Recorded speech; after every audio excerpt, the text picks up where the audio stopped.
there was an agreement between both of us. But the car thing was it was another agreement that we had, far as him, flipping cars and all that stuff. And I wasn't the only woman that he done this to. It's probably many more. But I just know of one woman that had did that. And that one woman asked me, she was like, Shy, have he ever talked to you about fixing cars, flipping cars and stuff like that? And I said, no, just to protect him. But she still told me the rest of it saying, hey, but by this time my money was already invested. So the second time when I got in the box, I was like, I came into the live and it was three other people that was in the box. It was Be Real, Siobhan, and and Brenda. They was in the box already. And I didn't want them in the box, so I paid for them to get out the box. So when I paid for them to get out the box, Brenda, the one that Tib just mentioned on the video, she said that, well, Brenda was the first one that called her Miss Netta. And when Brenda, she only did that just because I dropped her out the box. I paid for her, Siobhan, and Be Real to get out the box. It was Trina and somebody else in the box. Oh, Drop Queen. They was in the box. I could recall them two was in the box. I kept them up there because it was two other guys that was in the box. I forgot. I think it was either Omar and somebody else was in the box. So Brenda just was mad because I had dropped her out the box. And that's when she called me Miss Netta. And I said, well, I don't need you up here. And I dropped her at the box. Yes, I was heated because I knew that she had called me someone that I wasn't even, um, she called me a name that I was familiar with. And I knew that that was a trans woman.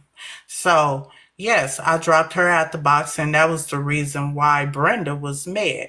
And then after I got out the live, when I left the live, I went and started this live on Shy Heart Production. That's where I've been. I've been right here telling my story. Now, the ones that didn't want to hear the story, guess what? They didn't want to hear the truth. They came over to my live anyway, just to, be on the little rah-rah, the little bandwagon things. So, when Brenda came into my live, I said, bitch, what you doing over here for? I blocked her.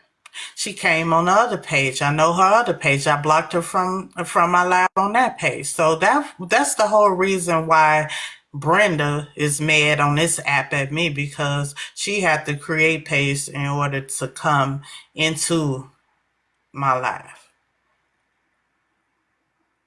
Who brought the backstory up? The ones that in the streets right now, still talking about it. So it's not the point that, yes, y'all gonna talk about it and stuff, but it's certain things that's being said that's not even the truth. It's not even the truth. And like I told Laugh, you have to hear from the horse's mouth. She came over to the live. She was, she had her guards up and all this and that and the other, but I didn't curse her out. It wasn't dropping her out the box. It wasn't none of that. I'm too grown for that. But you got certain peoples on this app that's just part of a damn cult or bandwagon and all that stuff, and they does it. For what? Even the people that they worship and worship the ground on, they gonna do that. But why they can't think for themselves? What's right? What's wrong?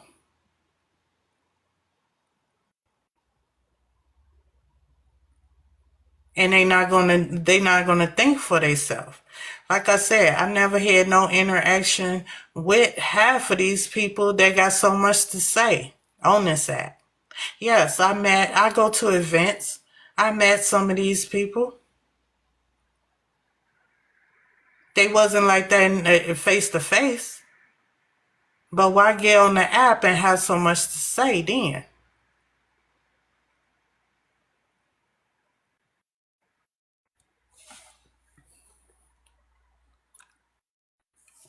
So, I'm just playing devil's advocate. I don't know. right. But she is good for hanging out in the hallways of people's lives listening. When now all that stuff was going on when it was hot off the press, she was like in different, like in the hallways of different lives listening to people talk about her. Then she'll bring it up, try to play that innocent. But she said this about me. But why talk around? Why talk behind people backs? I mean, it's like, okay, invite me to the live. Me and the host, we mutuals on here. That's how you run into lives. Even though you block a person, that don't mean that you won't never see them again. If the host don't block you, now you won't see them in that live talking about you. That's how that works. Because you block people, you blocking them from seeing your posts, your page. If you went live, they block from seeing your live.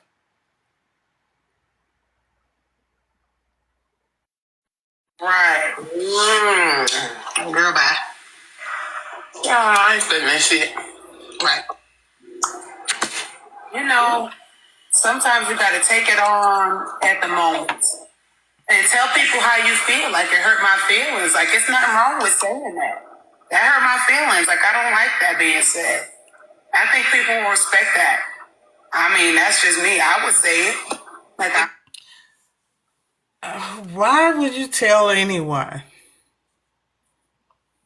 that you hurt my feelings? I don't understand how people can just say somebody feeling hurt. No, we are making awareness that you are full of shit on this app. And you think people should take your shit because maybe you was bullied in real life, but you bring it to the app. And when you say that I'm a therapist or whatever for inmates and this and that and the other, shouldn't you have some type of core value of what you do in life? Half of the time, I don't believe half of these people even got the job titles that they say on this app. guess what? She did say I hurt her feelings, and I apologize if I hurt your feelings. Wow. That's it. But then she want to get up. So if anybody was in Rose Live, y'all never heard me say, oh, she hurt my feelings. You see how people project their feelings on you because their feelings is really the ones that's hurt? That's crazy. And still trying to take shots talking about because my body natural. My body natural too. Because guess what the doctor did? All the doctor did was take fat out of my body and put it somewhere else. So I mean, it's still natural. That part. That part. Okay. Okay. But again, see, my business not on TikTok, baby. You flying motherfuckers out. You giving up your cootie cat. The man ain't want you. All that's on TikTok. The only thing you can't say about Trace Nicole Thibodeau is I had surgery, baby, and I have multiple jobs. That's all you can say about me. You can't say nothing else because you knows nothing else. Hey, boss man. Hey, boss. So that's the only story that she wished she could have done.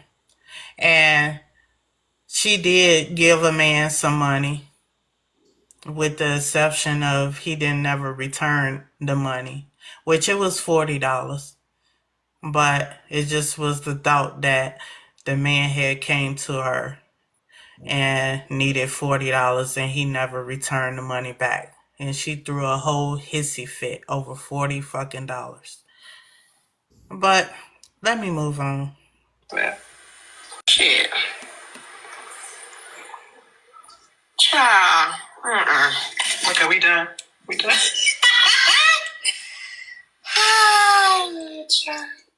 Baby, y'all can put y'all head down and hide. Guess what? We're still gonna talk about y'all. What place in the cold too? Shit, I don't worry about that. That's a little echo. Yeah. What the heck? I wonder if it's your earbuds or something. Okay. So it's more, but I'm gonna pause it there. But what did y'all get out of that of what Shy Heart did wrong to her? What did I do wrong to her? Compliment her when you met her in person. That's all I know. You just complimented her when you met her in person, when you said you met her in person. That's all I know. I never heard you really talk bad about her, except for when they talked about you. You were just pointing out certain obvious things. That was it. This was the recording on that same day, on that same night that me and her really got into it. Okay, let me be honest. Let me tell you what you did wrong. What you did wrong was you have ethics. You hardworking. Not only are you hardworking, you're a hardworking mother. You had the money to do whatever you wanted to do, whatever they made it out to be. You wasn't secretly admiring someone and wasn't woman enough to approach him. And even though they screwing up the story and making it to be something totally different than what it was, that's what you did wrong. You stood 10 toes down on making other women aware of the fact that we have a man on this app that's a scammer, that's scamming women to make them think they're investing in something and they're not. That's what you did wrong. What you did wrong was not tell her to her face that you thought she was anything other than beautiful and her outfit looked nice. That's what you did wrong. And see, when you got adults that don't know how to behave like adults, then this is what we get. We get people low-key hating, but they'll come over here to your platform, smile in your face, hop up on your panel, be down with the BS when other people are dragging you, and then look to you to validate them, to make them look like they weren't wrong in certain situations. That's what you did wrong. What you did wrong was have a heart of gold and a mind of pureness. That's what you did wrong. So that, can you coughing, can you mute please? So again, don't you change who you are. And you are supposed to defend yourself. I said it earlier. We will go down kicking, biting, and scratching and screaming to defend our name. Now, the fact that she deflected to say, now they trying to make it out to say, I said she was a trans man. No, you said that. We not making it out to say anything. That's what you said out of your own mouth, Tracy Nicole Thibodeau. That's what you said. But you didn't think far enough in advance to understand the fact that I'm comparing her to a man.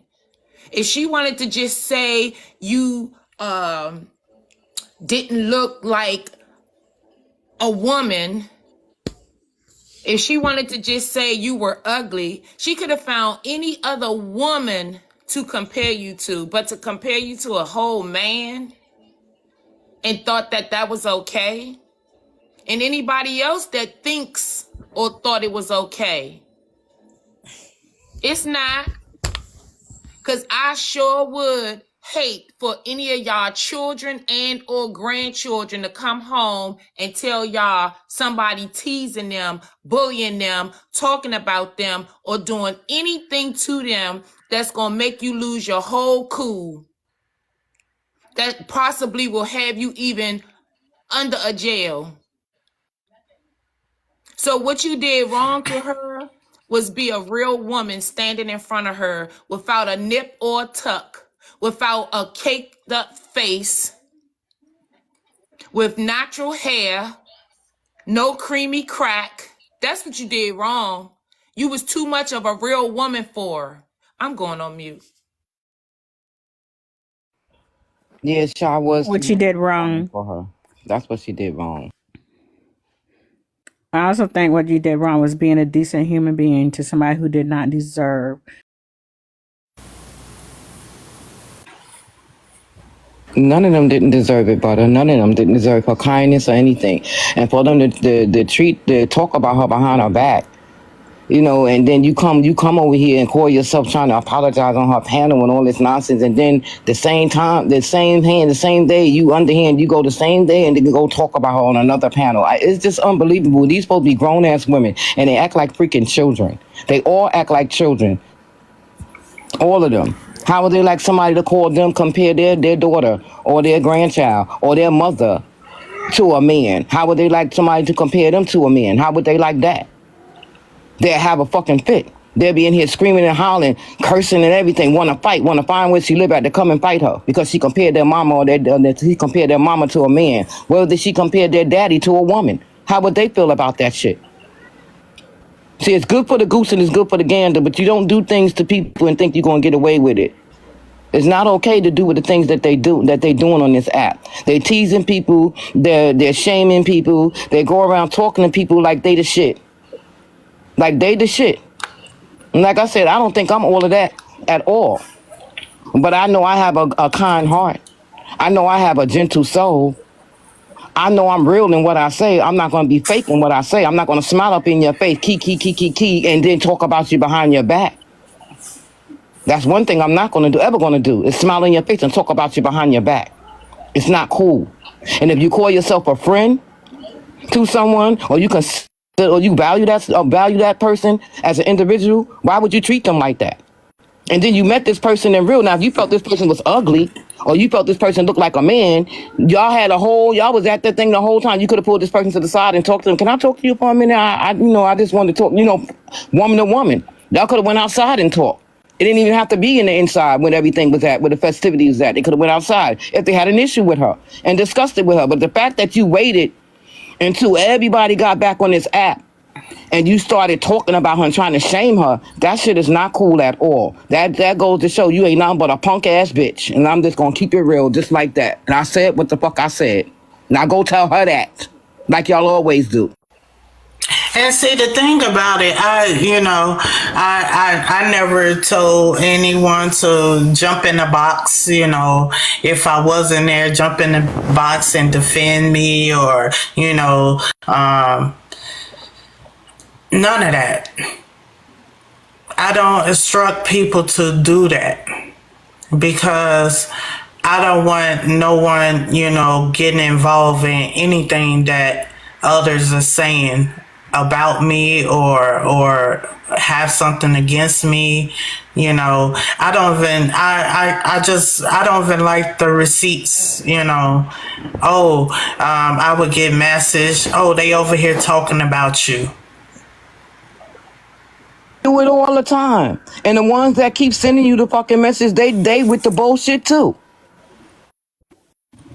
No, but I don't understand is when you ask a question, when you listen to the recording there, if someone hurts your feeling, you need to tell them, well, when you say certain things, that it's not appropriate. And when you're hurting somebody's feelings, someone shouldn't have to tell you as an adult that you hurt somebody's feelings. If you're calling them other than the name that was given to them at birth, then you know you're not doing right. So no one should have to tell anybody that. That's bull crap.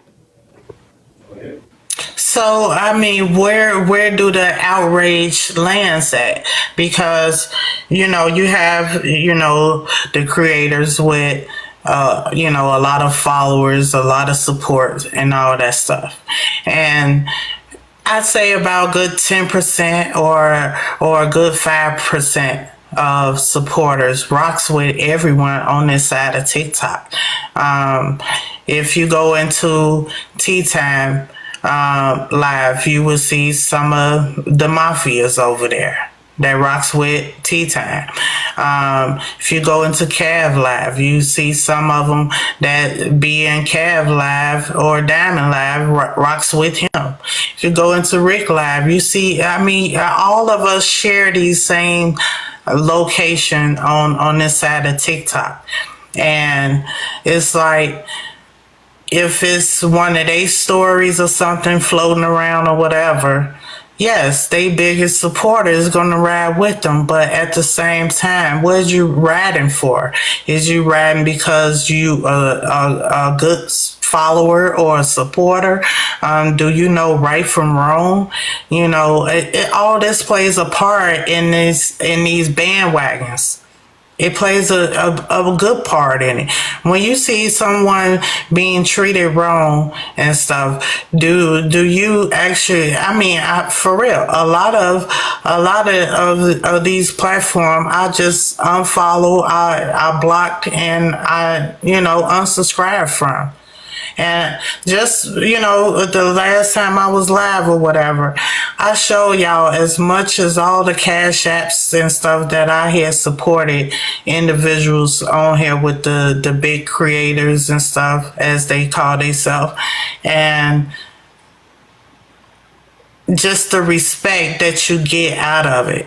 Respect don't have a price on it. It's priceless. It's priceless.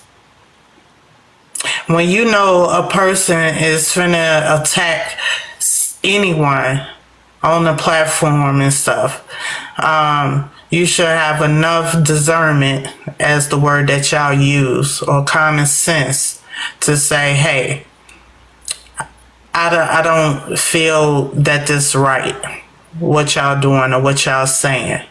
We haven't seen this man or this woman do anything to any of y'all to allow this to keep on going and going and going. Now, like I said, I'm in my own four corners of my cell phone when I go live over here. Now, when everybody else go live and stuff, I'm there, but I'm not commenting on anyone's story or situation or what they going through and stuff, because it's more to it. People don't sit long enough to want to hear what's more to it look like. They just want to hear the he say, she say, and that's it. And they're going to run with that. I don't know who you are, so I know some of the people come into the live and stuff, and thank you for typing the screen and stuff, but I don't know who you are. But it's just crazy how, I never had any interaction with none of these women in these past couple of days that been coming at me. Never had an interaction with Friends with an Attitude at all, period. I don't attend her live. I don't go to her live. But then she had so much to say, when she went live. And guess what? She had that same Lady Thibodeau in her box as, vouching for her bad behavior. And she said the same thing of all people, that I never had no type of interaction with this lady. So I'm trying to see, was it a memo, most wanted hit list or something put out on me or something? Like, I'm trying to understand this. So here's the thing. What it seems like and what it appears to be, in my opinion, is in order to be relevant on this app, you either A, have to be a content creator who keeps a lot of mess going on your platform, or if you're not a content creator, you have to keep a lot of mess and drama going on with other people, whereas though I think I've heard you all say censoring yourself. So it's to me, in order to be relevant, that's what you need to do on this app, or you become relevant because of who you're connected to, who's, as you like to say, Shy, whose bandwagon you hopping on. And it's so sad and so unfortunate because collectively we could really do so much together. It's so many women on this app, women and men for that matter, on this app that when I'm scrolling and I see different things that they're doing on their platform, but I don't hit the follow button, I don't like the videos, I don't comment, because I've seen them on other platforms behaving so badly. So I don't understand, how can anybody that is monetized and do use this app for monetary gain, how in the world do they stay afloat other than with a certain type of people? And all of those like-minded, messy people must stick together and support whoever it is. They all must support each other, because that's the only way I can see them being able to stay afloat. And they really do have some good stuff, or they really could become bigger than what they probably already are. But because of, and this is just me, because of their bad behavior that I have seen with these 4 eyes on this app, I don't support them. I don't follow them. I don't like their stuff. And it's not that it's not likable.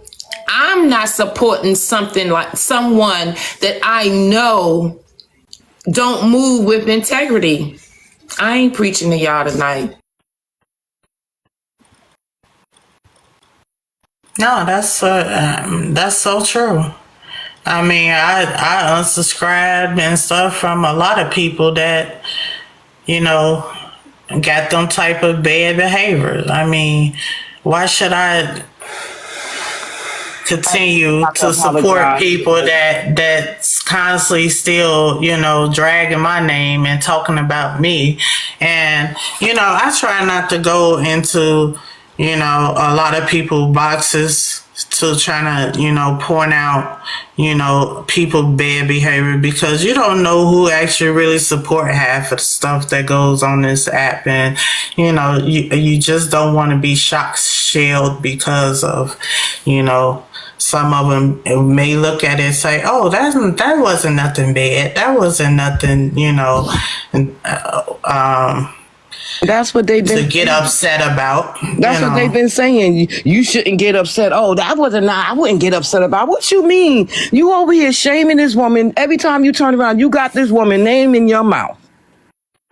What the hell? Every day or every other day, y'all got this woman name in your damn mouth, talking about her, making fun of her. People that don't even know her, didn't even get to know this woman, talking about her and don't even know her, laughing at her and don't even know her. And that shit eats me up, because I don't like nobody. And then the same ones in the comments, they would come over here and be like, hey, Shy, how you doing? The same ones in the comments that come in this room, I seen them in other rooms laughing at the shit when they was teasing you and dragging your name and all this nonsense. They had so much to say. That's why I said I'm waiting for them to come and show their ass up in here, because I am going to call their ass out.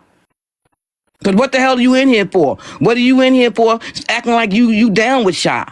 And you ain't even down with it. You don't even fuck with Shy, but you in here to get the mess and then go back and run your mouth and tell the bullshit. Get y'all messy ass up out of here. Y'all ain't gonna be here and be positive, then don't come.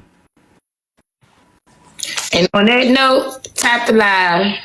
Tap the screen, share the stream, protect the live, gift the host. She has 1 coin, roses up. Gifting the panel is It's just sad. Go ahead, Connie. I'm sorry. it's okay.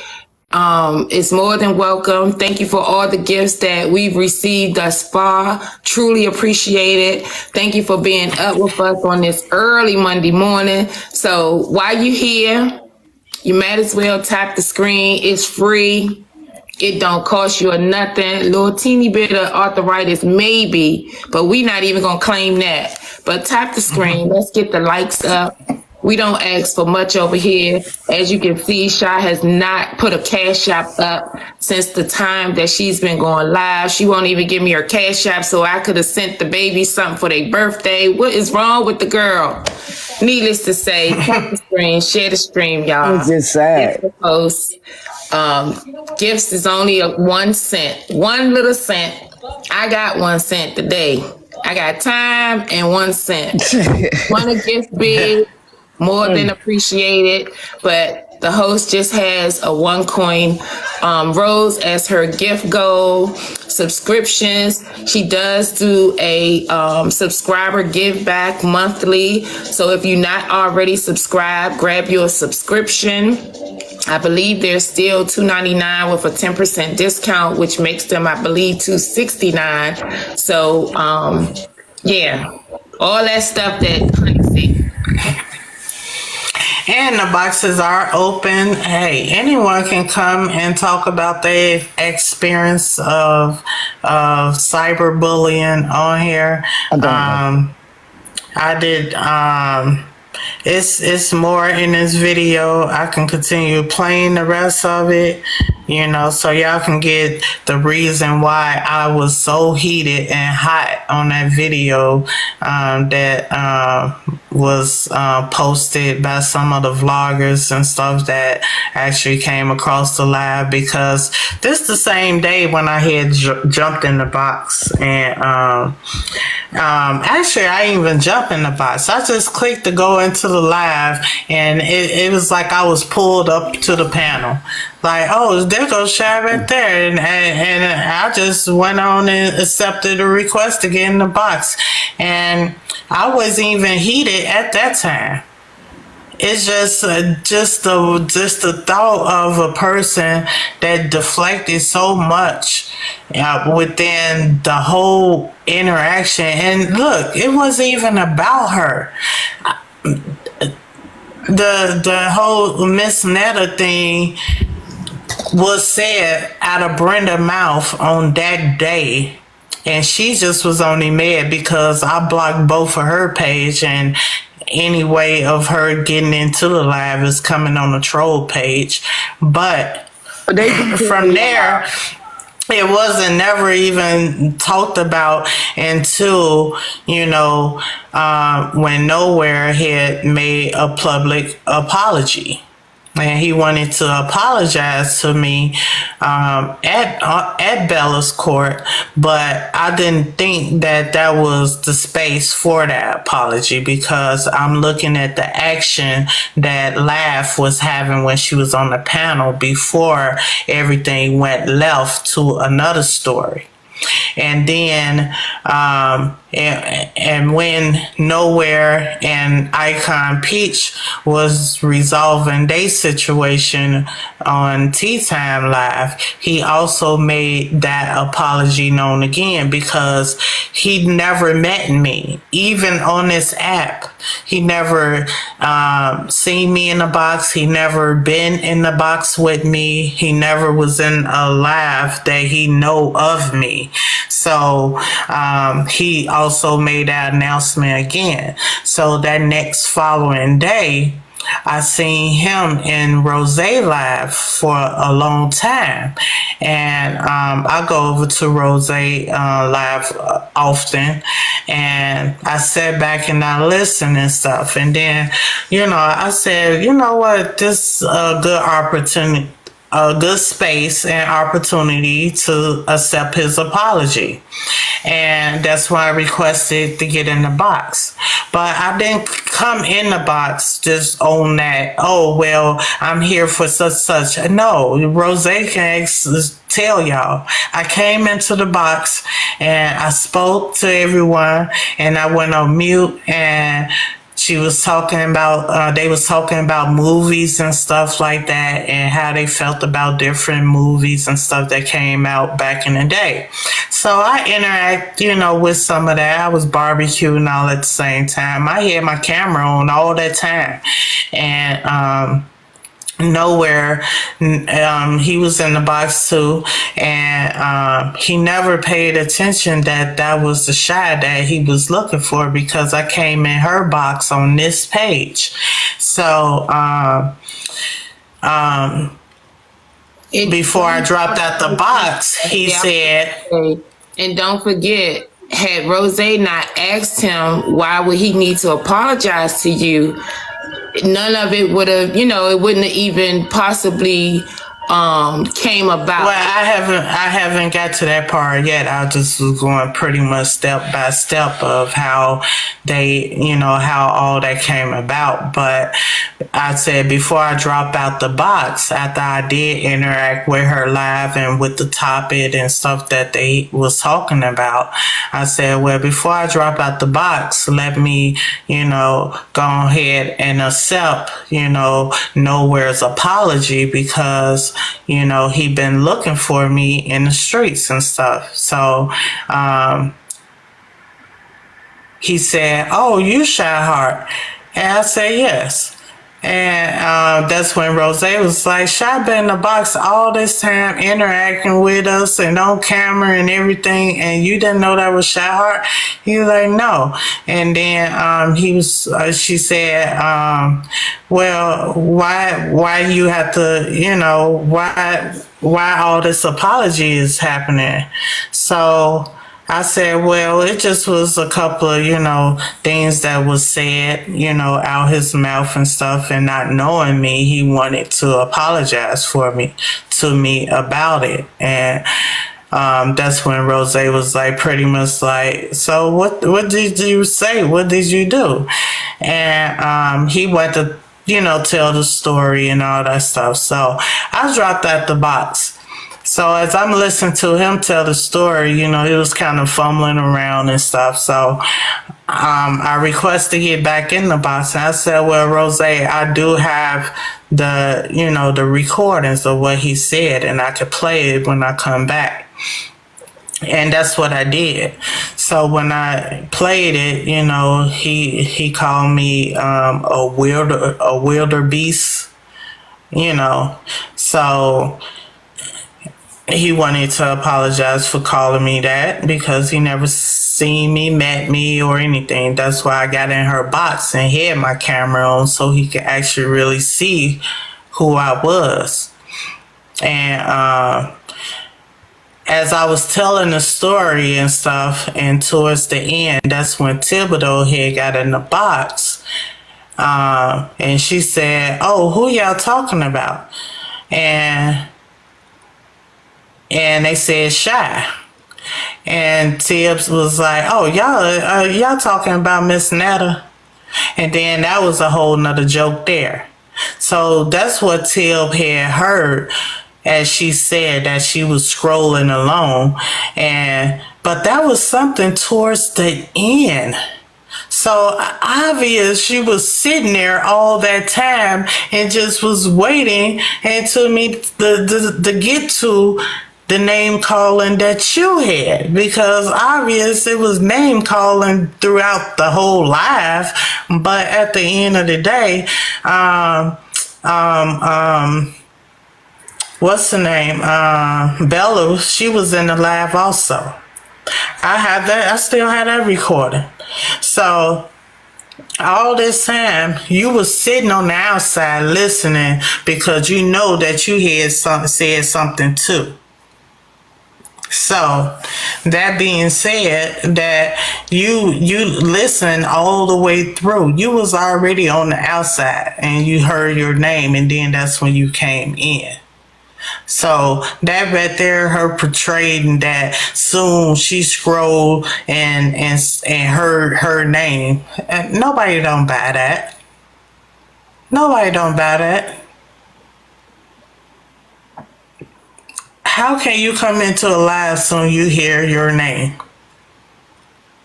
You had to sit there for a while to listen and see what they call that, read the room. You had to read the room and see what the conversation was about to stick around to contemplate, hey, is I'm going to go into this live or I'm going to sit on the outside? But these boxes are open. I'll land my plane right there for now.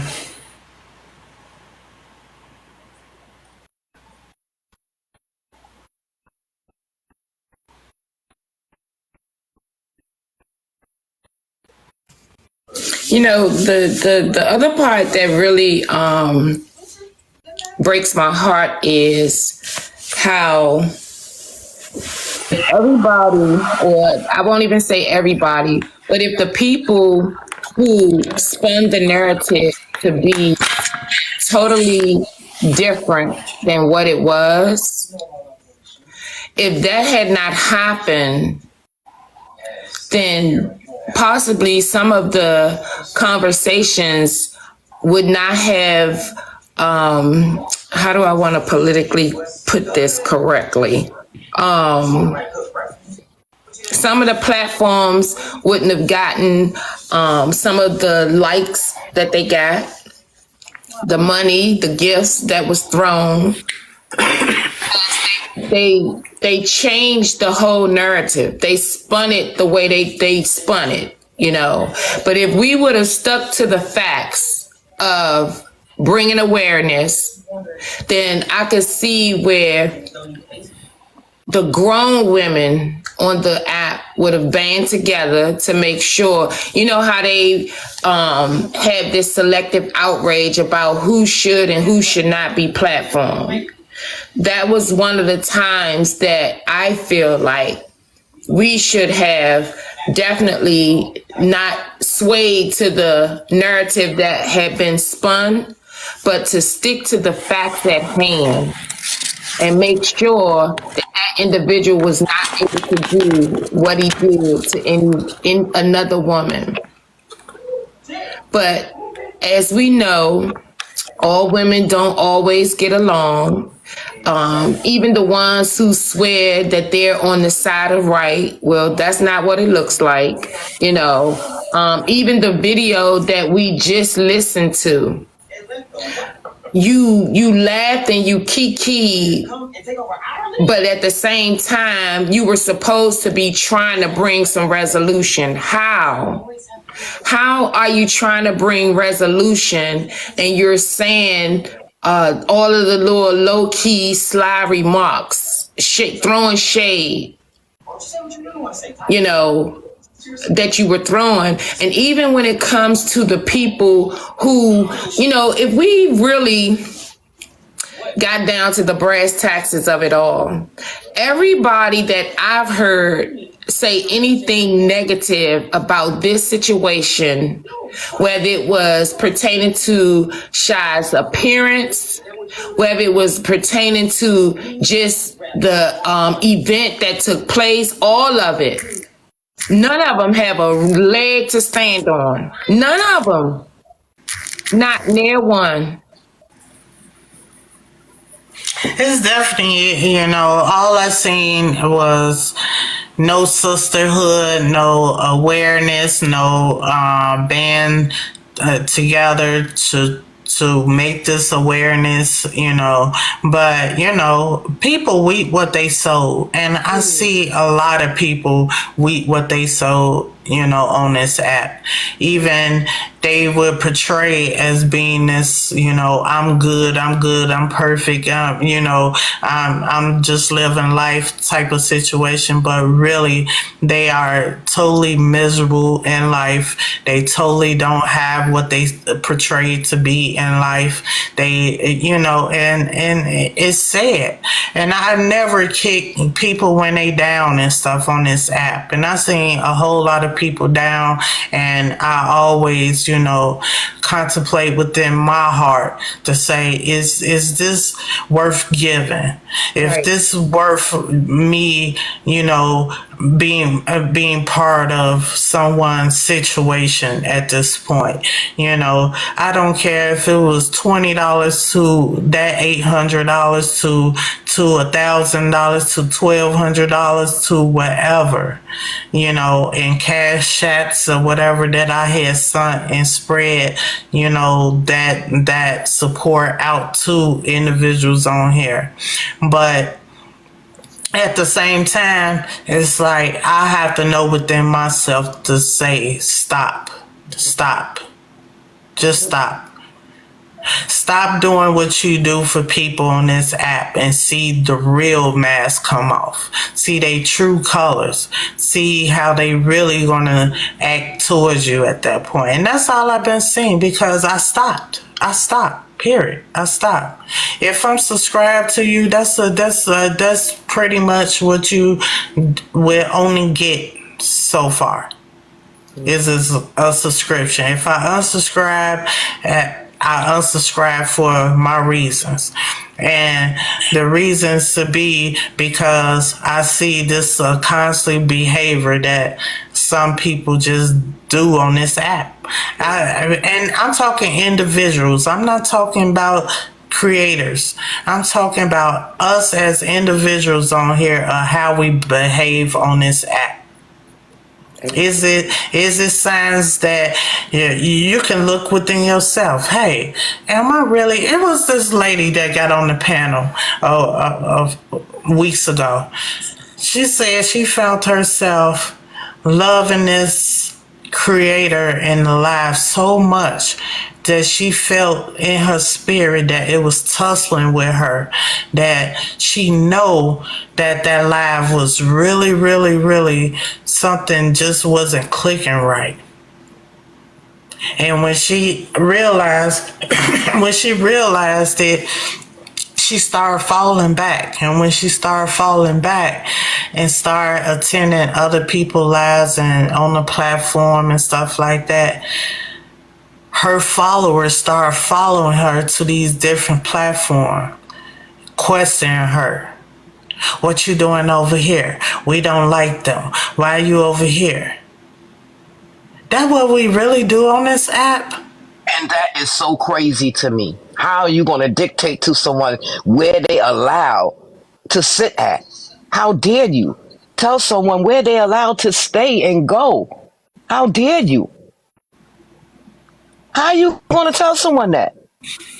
And she simply explained to them like, hey, I never had no problem with X, Y, and Z. So why is y'all following me? Because I'm sitting on her panel and having a decent conversation. I'm interacting with, the live and stuff. And now y'all have a problem with me because the creator don't like this individual? It's petty. It's petty, Shot. It's real petty. I call that pettiness. It's real petty. And it's childish. Very childish. They have not grown up to be women. They say they women. Some of them say they mothers. They have kids. They have grandkids. They don't act like mothers and they don't act like grandmothers. The way I see them act on this app, they don't act like adults supposed to act. They don't act like how women supposed to be. They act like children. Because only teenagers do this shit that they do. Excuse my French, but only teenagers do this mess that they doing on here. That's junior high school stuff. High school stuff. Come on. When is it going to stop? When is it going to end? Said Mean Girls click. Yeah, I mean, she said that. And that really can mess with your spirit, you know. It definitely. We human, but we do have a spirit, a soul in us. And when it's being, you know, like knowing that, hey, this is wrong. This is wrong. She said she had to get away from that platform. She had to Wow. unsubscribe. She had to change her name. She had to block a lot of people that ran in that circle that was real close to that host in That's sad. order to have peace when she do, you know, go into people's lives and stuff And see, and just that's want to interact with different conversations. and that's my point. That was my point when I said what I said earlier. Why did she have to go through all of that and do all of that? She shouldn't have had to do none of that. She should have still been able to go where she want to go, frequent who she want to frequent, without all the BS mess that's going on. Because you don't like that person, that has nothing to do with another individual that don't like that person. And this is what I don't understand. Because one person don't like somebody, you not supposed to like them. Don't we all have one mind, one sound, one brain? But they act like they can't use their brains for themselves. They act like they can't think for themselves. Everybody got to think and do the same thing the other person's doing. And that right No, there is crazy to me. what I don't understand is how people can talk the most crap about somebody that they never interact with, they never met, don't know anything about, because someone else don't like you, they jump on the bandwagon. And that happens all the time on this app. And if they would have met you, they probably would have liked you if they even gave you a chance. But they don't.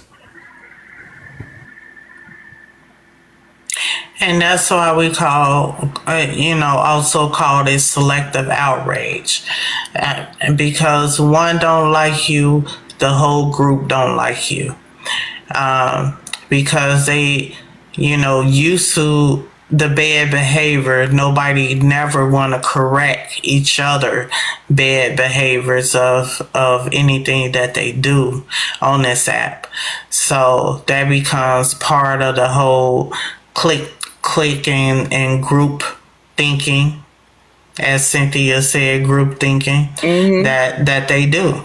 And it's sad that we all is like 35 plus years old in, you know, in these situations. Now, cyberbullying actually really came about with elementary and high school, you know, students that actually really, you know, participate in social media in general.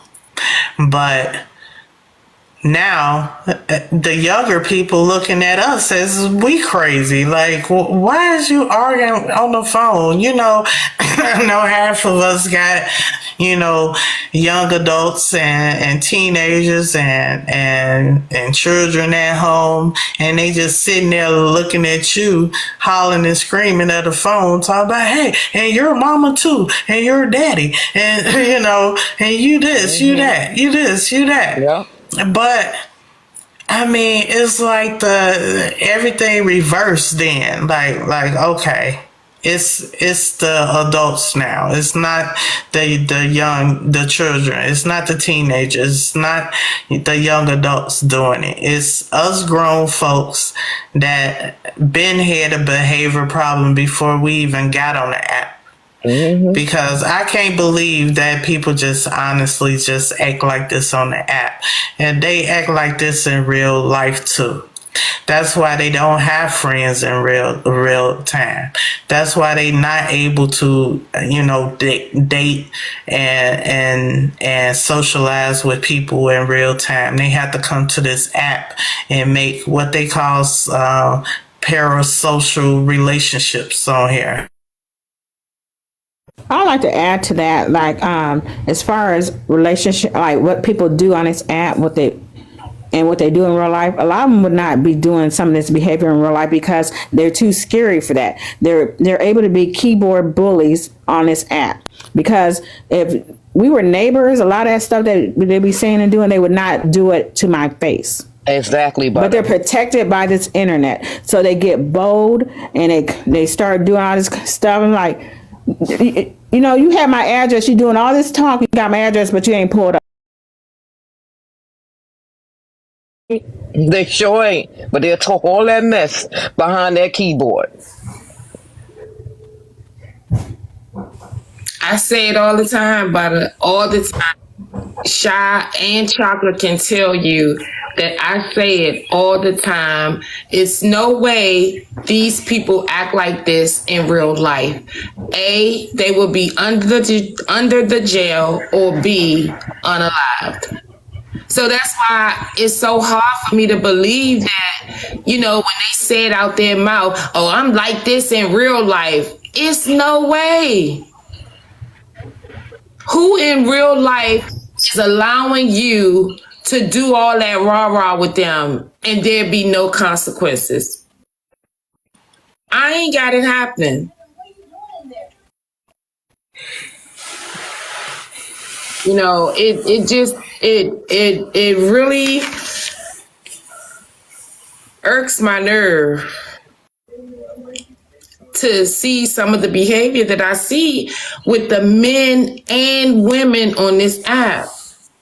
But now, That's what you know, that's what makes the app so popular. I don't know. honey, now I think it's just more women than men now. Before it used to be men, but now women going against women, I think it's and, equal. and we supposed to be uplifting one another. We not doing that. We not uplifting each other crown like we Well, that's supposed to be doing. because in order to do that, we have to really mean what we say. And for the people who think it's just TikTok and you can't make friends on TikTok, it's just for entertainment, it's this, it's that. Of course, we can't do that. We can't lift each other up because we're too busy tearing each other down. We too busy bleeding on people who have not cut us. Yeah, that's true. We too Exactly busy allowing our bitterness to seep out. And when you know how when we were younger and we had to wear slips, okay, I'm dating underneath our skirts. I remember them slips. We used to have to who wear haven't slips. heard of a slip? Yes, I'm out of the yes. age. Yeah, we used to have to wear Somebody slips to under tell our you, skirts. you know, your slip hanging. You know what I Yep. mean? That's that bitterness creeping out on them. That hatred. Mm-hmm. You know, Yeah. so in order to You don't know what a slip is, Cynthia? I'm sorry. Cynthia in the comments said she don't know what a slip is. She said, "What is a slip? A slip is a garment that goes underneath your skirt, so they can't see through it. So they can't see through it, where they can't see your panties and all of that Well, stuff." it wasn't. I'm telling you, you didn't even have to have on anything see through. If you had on a dress, you needed to have on a slip. In my grandmother's eyes, so you could have had on a corduroy skirt, but you better had on a slip also. It's just, you know, and I hope Cynthia just joking, but for women of a certain age and came up in a certain era, we had to wear undergarments under our dresses, you know, because for whatever reason, that's one of those things that was passed down to us, you know. Exactly. And that's why, you know how sometimes y'all say generational curse. That's what I mean when I say certain things that were passed down to us, all of them weren't curses. You know, it was just tradition. Yes. But as we got older and then we learned that, you know, well, not learned, they started making clothes that had like, you know, the lining in it. So that took care of the slip for some grandmothers and the girls. But some still wear, I still have a drawer full of cute slips, I might add, halves and wholes. I still have mine too, honey. I still have mine too. You know, that's just how it was. But I use the slip as a reference because if we uplift each other in the manner we should, then our slip gonna be hanging. that bitterness and that hatred gonna be seeping out. We gonna be bleeding on folk who ain't cut us. So until we learn how to genuinely love one another, uplift one another, hold each other up on each side. I'm right with you. I'm with you when you right, and I'm with you when you wrong in hopes that you'll get right. You know, we're not supposed to automatically just wash our hands and turn our backs on our sister or our brother just because they fallen.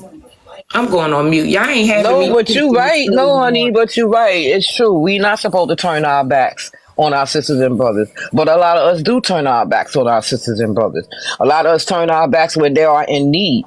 We have it to give, but we'll tell them no.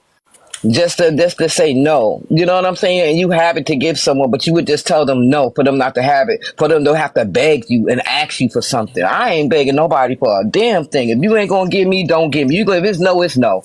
And that's that. They're going to have more than us. That's why we don't support some of us. You know, and like I said, I support a lot of people. You know, I don't mind subscribing and supporting people panels, but when I constantly keep seeing the bulliness, when I constantly keep seeing you being disrespectful to one another, I constantly seeing each woman tearing each other down. I'm constantly seeing the men doing the same as well.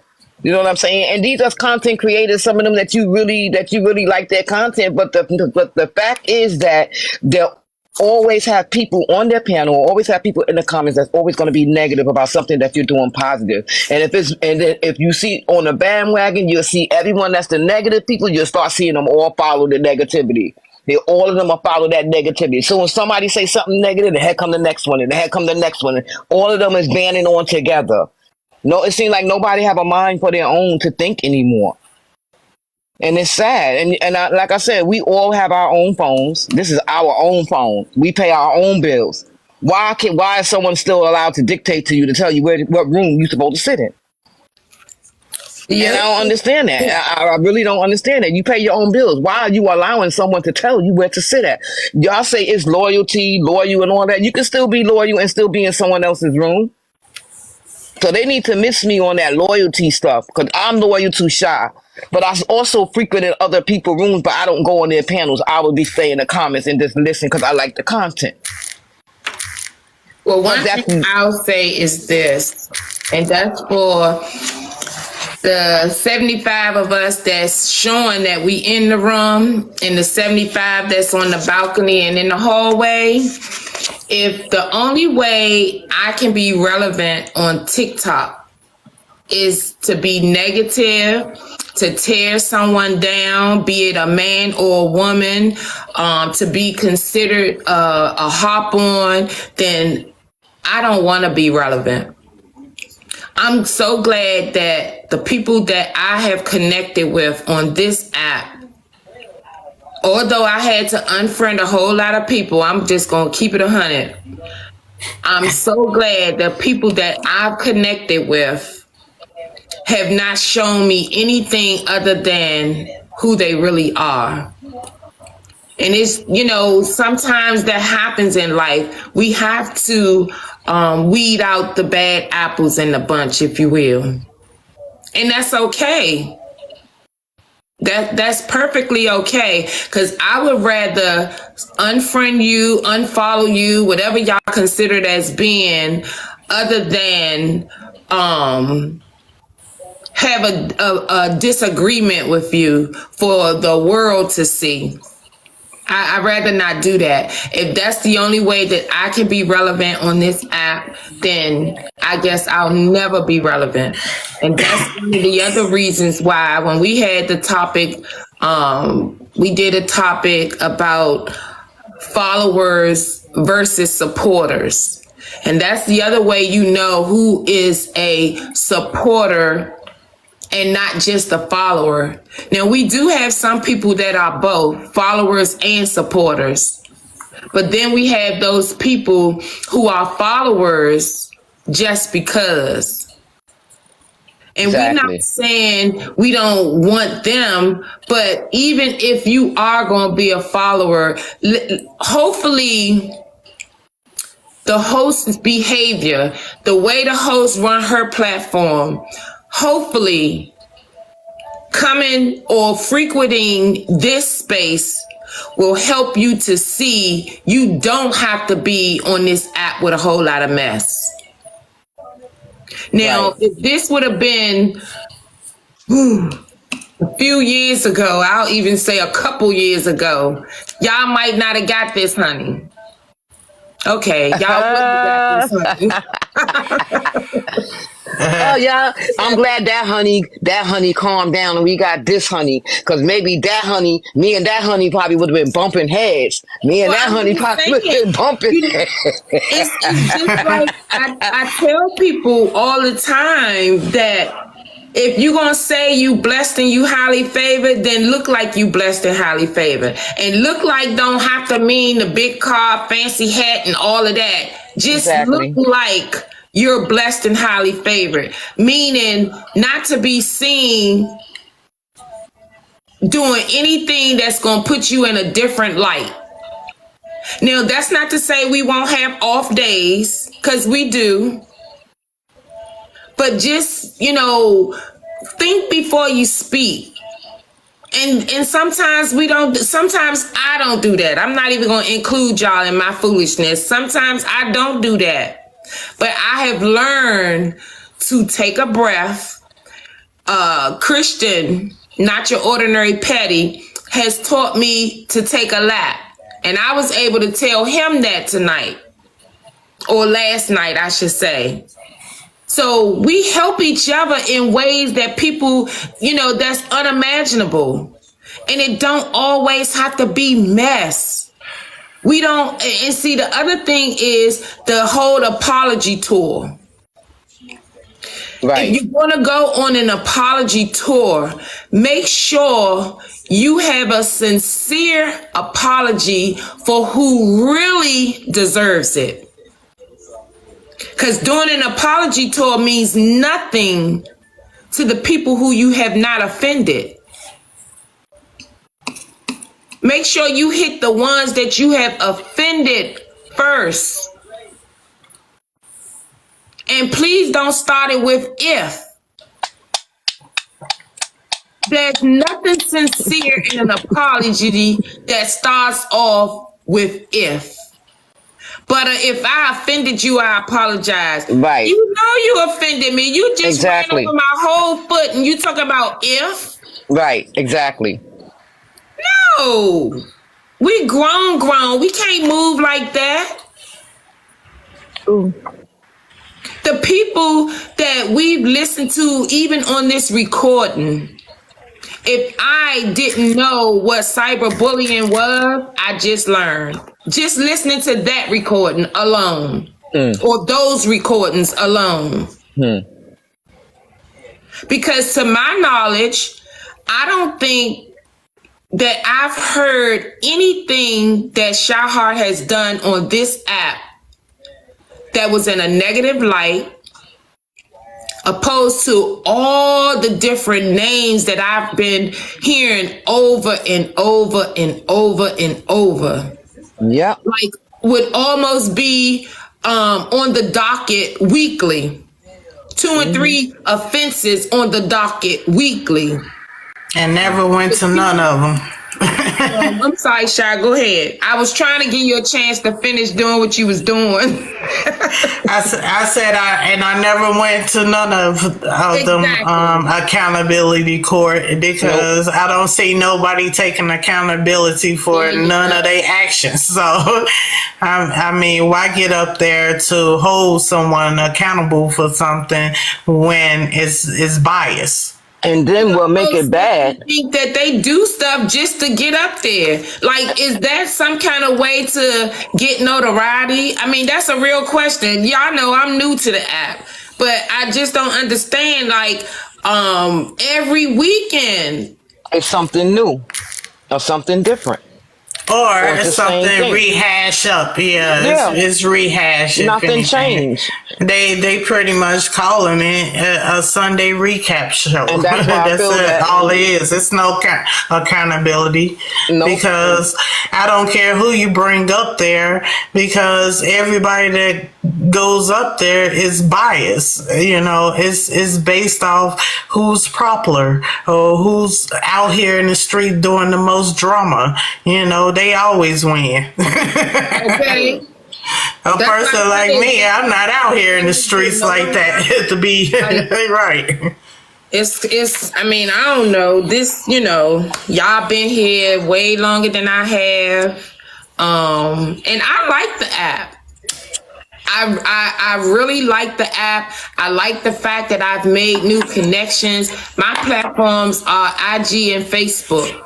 And even today, posting videos of my grandson's football game, even though they saying congratulations to him and way to go, but then the next question is, where you been? You know what I mean? So I like the app. I don't necessarily like the drama. It's not entertaining. It's very interesting as to why it is. But I like the connections that I've made on the app. I really do. It's informative. Yes, Cree. Yes, it's entertainment, but entertainment to what point? I mean, they actually yesterday morning just got mad because a white lady said this side of TikTok is entertainment. And one lady didn't like that word entertainment. It just says when I had the colorism versus racism, and I had to allow the white tea up to express how they felt. And the first thing was the lady said weird so many times from the beginning. It wasn't a problem. To certain individuals get in because they met her on the app already and ran into her on the app.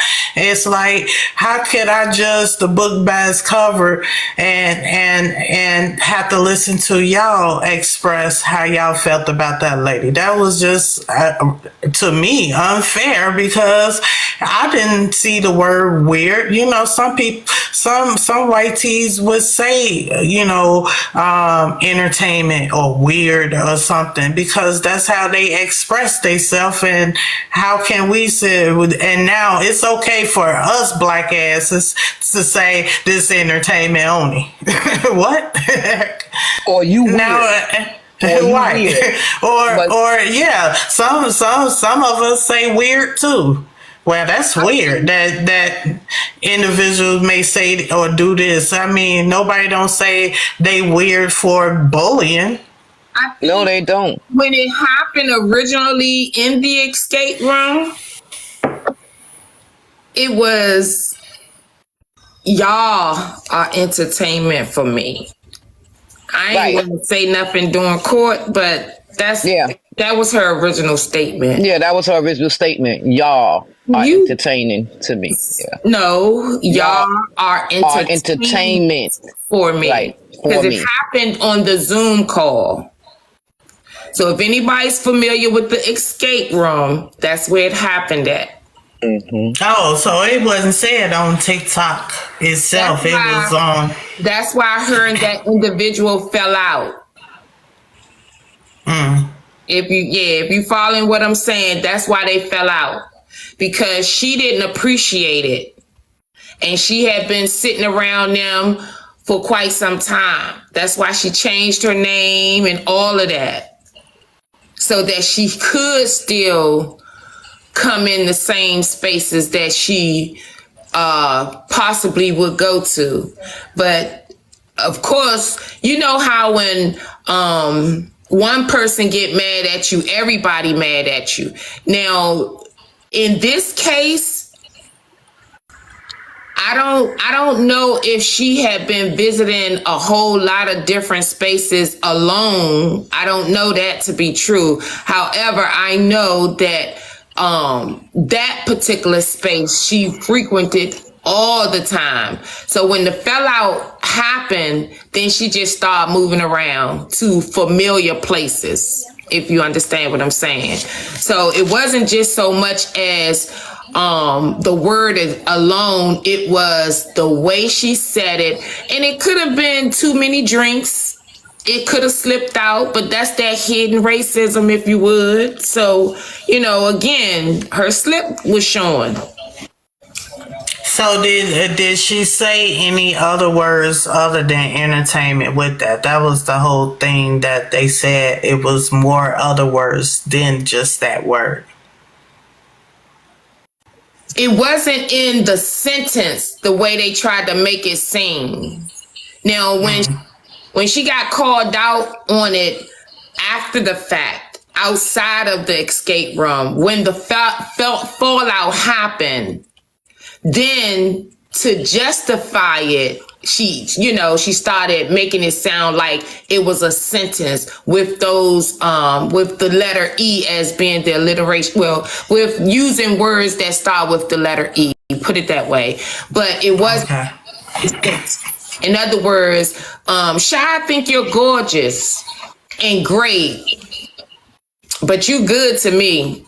It wasn't like that. It was after, you know what I mean? Like she said, she used other adjectives, but then it was, oh, y'all entertainment for me. You see what I'm saying? Empowering. It was empowering and encouraging. That's what she said. It was empowering to her. That was one of the other words she had said, was the empowering word. Yeah, But nobody was offended. Nobody was offended about that. She said it was educating, it was education to her. Nobody wasn't offended about that. The only thing they got offended about was that particular word that she had said, that this is entertainment. That's not what she said, Chocolate. Go ahead, then repeat it again. This is entertainment, what? Because she did say this is entertainment. She for said, her? y'all. Y'all are entertainment for her. That's what she said. I keep forgetting the y'all, but that's how she said it. But listen to how it went down. It wasn't in one sentence. We just had, we kicking it. And maybe, she said the other two words, but later, maybe 5-10 minutes later, y'all entertainment for me. Yeah, that's what she said in her comments, in her statement when she was speaking. Yeah. Okay. I remember that.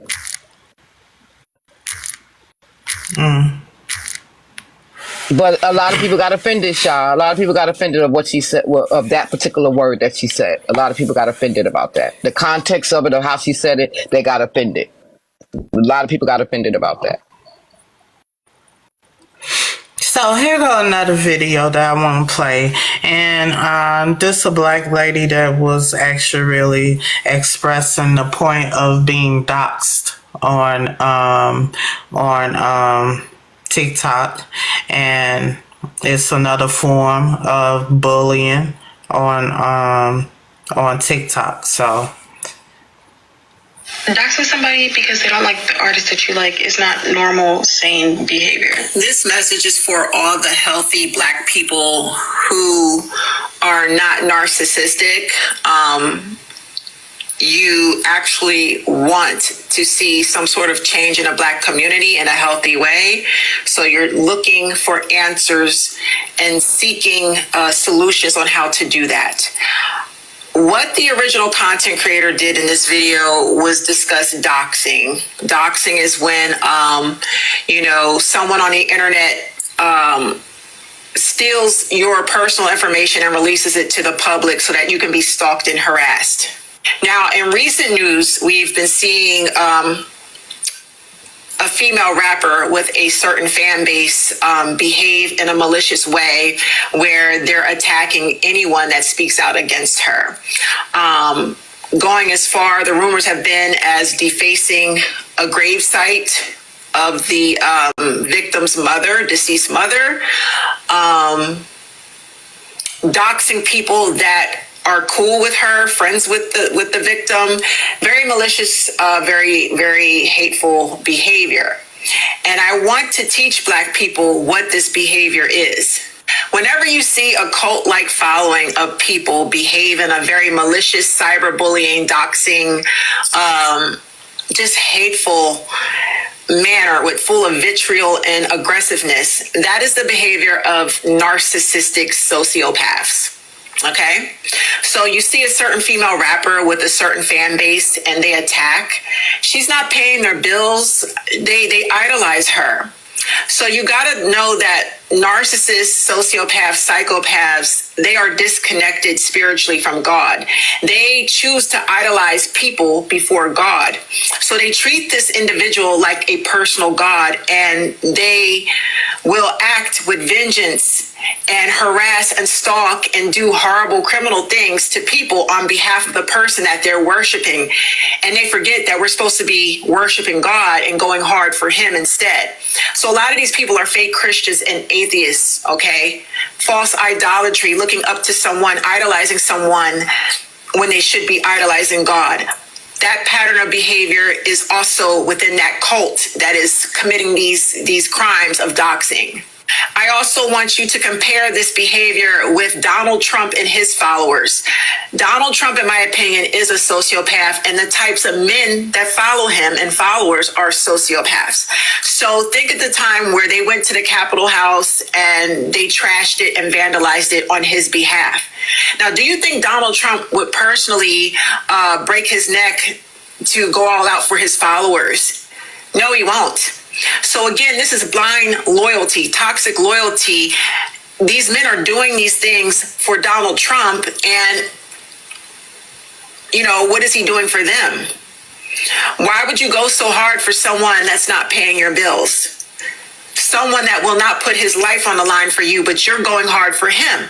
Look at the behaviors. That is sociopathic behavior. Again, the female rapper and her fan base are like a cult. No different from Donald Trump and his followers. Sociopaths. We saw this behavior with Kevin Samuels and his followers. Again, I believe Kevin Samuels was a sociopath. May he rest in peace, but the facts are the facts. That is my professional opinion as a future mental health professional that's currently in graduate school pursuing my doctorates in psychology. That is what I see in Kevin Samuels. He's a sociopath, and his following of men and pick-me women, the pick-me women being also narcissistic sociopaths, supported him, okay? And if you spoke out against Kevin, his supporters would attack you and go after you and make death threats. Similar behavior, Donald Trump and his following, the female rapper and her following. Pay attention to patterns in people's behavior. I'll take it a step further with the content creators here on TikTok. If you notice, certain content creators in the Black community, male and female, have certain cult-like followers that, they go after people and they bully people and they troll and harass people in the comment section if you speak out against that person. So I want y'all this year in 2024 to start blocking these people. Disassociate from this behavior. It's criminal, it's dysfunctional, it's unhealthy, and these people are not going to seek therapy to stop this behavior. The only thing that stops this behavior is jail and prison time. If you notice someone doxing or behaving criminally on the internet, screenshot it and send it to the FBI and the police. There are criminal consequences for doxing. Now, someone like myself, I'm almost at 500,000 followers on my TikTok page. I appreciate and love all my followers, but one thing I will not do is encourage my followers to bully, stalk, harass, or dox anyone that speaks out against me. People are entitled to have their opinions. Someone can trash me, smear me, and all that. I would just advise my followers to scroll past it or ignore it or block it. But don't feed it no energy. Don't attack. Don't go after the person that is smearing me. Smear campaigns don't last. You got to ride it out and ignore it. When you know who you are, you just don't feed into stuff like that. So those are the types of followers that I want in my community. Women that have high level of discernment, women that are not pick-me's, pick-meshas, women that do not have narcissistic personality disorder, women that are not vicious sociopaths or psychopaths, that are mean girls, but they're closeted and they hide it very well. And they pretend to be women of morals. I don't want them type of women in my following. I want y'all in the Black community to pay attention to this behavior. Whenever you see a content creator, a celebrity, someone with a large platform of people, and they're like a cult, and they bully anyone that speaks out against their leader, That is the behavior of a narcissistic sociopath. The followers are a reflection of their leader. If the followers are behaving like that, what does it say about their leader? Start paying attention to this behavior in the African American community and distance yourself from it if you choose to be connected to healthier Black people. Have a blessed day. Exactly right. I like the artist. Exactly right. And this is what we see on this app every day. Exactly what she spoke about. Well said. Yes. As long as the leader is projecting the way the followers and the supporters is going to show the action of that creator. Exactly. So do you all think that the content creators are leaders in their own right, or I guess influencers, the ones that because I've heard someone say, I'm not a content creator, I'm a social media influencer. So would you say that that person or these people are leaders in their own right? You have that influence over people of what you bring to the platform. If your platform is just full of chaos and drama, that's what they're going to attract. Them type of people that is entertained by that. If your platform is basically about, topics and resolutions, or coming to some type of, hey, this where, this should, resolve it, then that would be that type of platform. So everybody have they platforms. Like everybody that attend, in my live, they say, hey, it's cool, calm, collect. I comes over here to relax and listen to the topic, listen to the people on the panel. It's laid back, it's grown folks. That's what I hear as far as when I host my live. But if you go to other platforms, what they make of it is the energy that projects off of them onto their followers and their supporters. And now if they become real close and knitted with the host, the creator, or whatever, then they're gonna go on this app and they're gonna go by any means necessary to, protect who they want to protect on this app, regardless if they did a whole lot of wrong to people on here. They're going to not see the wrong. They just going to see, hey, this is a big creator and I'm a good follower to them, and I'm gonna be part of whatever they put us in. You got people that think as a group, and that's real. They don't care who they harm, who they hurt, who they try to do harm to or degrade on this app. And the target would be someone that's not even, bothering them as an individual. It's just the selective outrage that they would target people. Like I said, that creator, once that day she said, oh, should I block all 3 of my page? That was a signal right there. That was that blow signal. Get her. And from that day point, hey, they been coming at me. I ain't did shit to nobody. None of them. And I didn't do nothing to her. So I'm trying to understand, like, okay, I block you to protect my peace. I blocked you because my shields on my eyes had fell off, and I see who you are.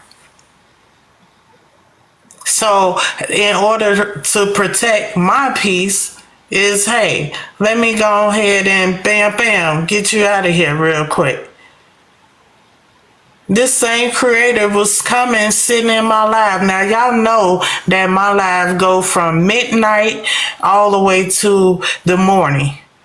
So I can imagine setting your alarm clock, getting ready for your live and stuff, and I look at my live list and see who all attending and who participate, who in my live, and you right there in my live. Even after her live started, she was still sitting in my live. We got two phones. We got a whole lot of devices. I got my laptop right here. I got my tablet right here. I got two phones. So I'm able to watch a lot, even while I'm live. One time she sat in my live from that whole until I ended my live. But you can come and sit in my live and not say nothing, not participate, which I participated a lot in your live, and you can just come and sit and just want to hear and listen. Maybe try to come up with a topic. I don't know. I post all my topics before I go live just to give people a heads up of what I would be talking about when I go live. Everybody see that. If y'all scroll out and go to this page, y'all will see all my lives of what all my topic is. So I don't hide a lot on this app. What I talk about is what I talk about, and it's pretty much awareness. Educating us on some of these terms and words that everybody throw out on this social media, on TikTok. Every word, some people haven't had a clear understanding why they using, I'm standing on 10 toes, I'm standing down on 10 toes, or bandwaggers, or deflections, or part of a selective outrage or something, or facts over details, and facts and details over lies and tales. Awareness, how us as individuals need to pay attention of what comes out of the host mouth, the panel mouth.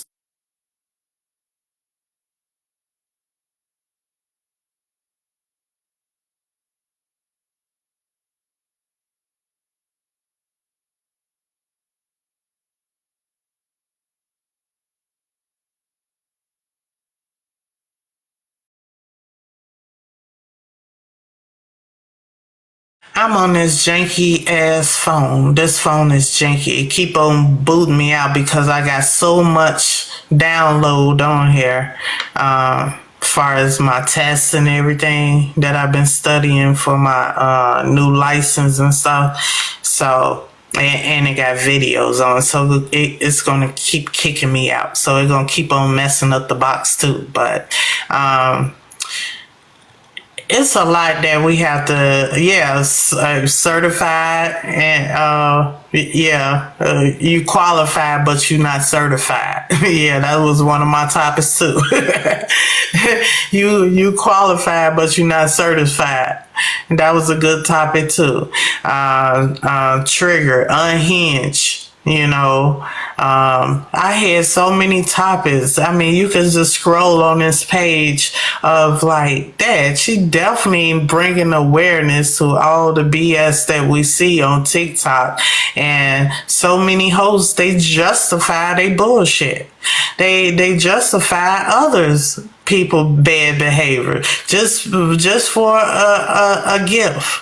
A cash app, a gold, it's all that plays a part. As long as they satisfy anyone that does anything. Yeah, and now, okay, you find at some time the host may outcall one of their bad behaviors just to put them in timeout. But put them in timeout for what? Because next week or two, they're going to be back on your platform. That wasn't no lesson learned. That wasn't no type of discipline for them bringing down your platform with their action. You love it as well as they love it. And that's just part of the whole game. And that's why I said, why would us get mad at the white tees of saying, hey, we entertainment? We say it. Oh, it's just entertainment. We ain't mean no harm. No. We don't correct it because we know that brings money. That brings the people into the live.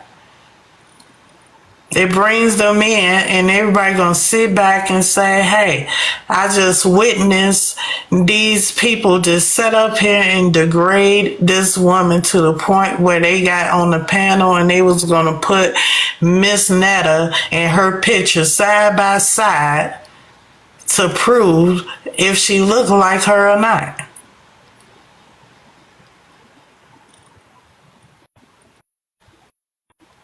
They was gonna do whatever they can possibly do just to make themselves known if they did do that. I know who I look like. I look like a beautiful woman that had 4 beautiful children, 3 girls and 1 boy. That's right. And the children father and the baby daddy that I had children with, they was man enough to have them children with me.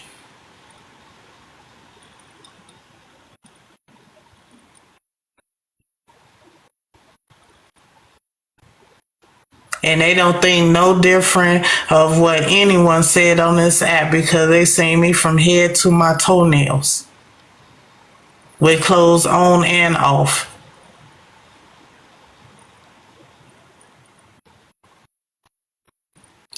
But we get so outraged because of what? Because the hosts, they control the whole situation.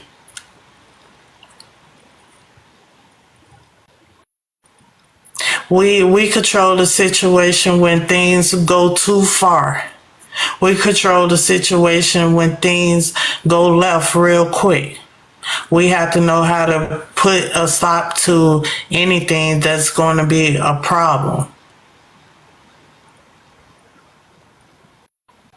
Y'all don't know how many people on this app or social media period have went and harmed themselves and did stuff. It's reports on that. It's reports on that. Just look it up. A lot of people ain't strong enough to take a whole lot of, cyberbullying and bullying and stuff on an app or in real life or at school you can be bullied at work and not even know it until you open your eyes and realize like that. Why they constantly, harassing me about everything every time I come to this job? They always point me out like I'm the one doing. I come here, I clock in at 9 o'clock faithfully. Matter of fact, I'm here at an hour early, 8 o'clock. So I know I'm not late. I come here, I sit at my desk, or I go to my station, do my job and stuff. I go on my break, I come back and I return from my break on time and all this. But why do they keep on pointing at me? That's a selective outrage. You got people that sits right in your face at work that know you're a good hard worker. They just jealous because you haven't been written up. So they find ways to try to get you written up by antagonizing you and stuff. Oh, you think you better than us. They do the same thing on this app. It's the same thing. It's the same thing.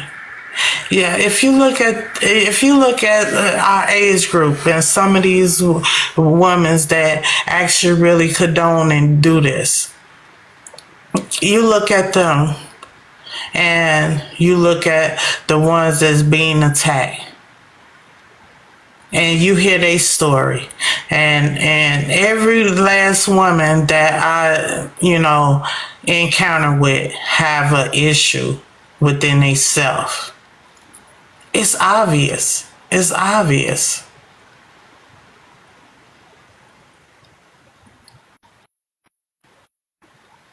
And they do it for what? Because it's the leader who they worship, who they adore. If the host would say, okay, everything cool, ain't no love lost, it is what it is, let's move on from this, people would move on from this ASAP.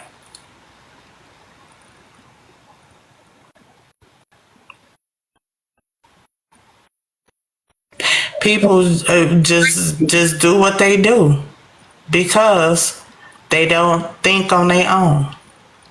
And there be But these boxes are open. Y'all welcome to get in the box. Y'all ain't gonna catch no strays.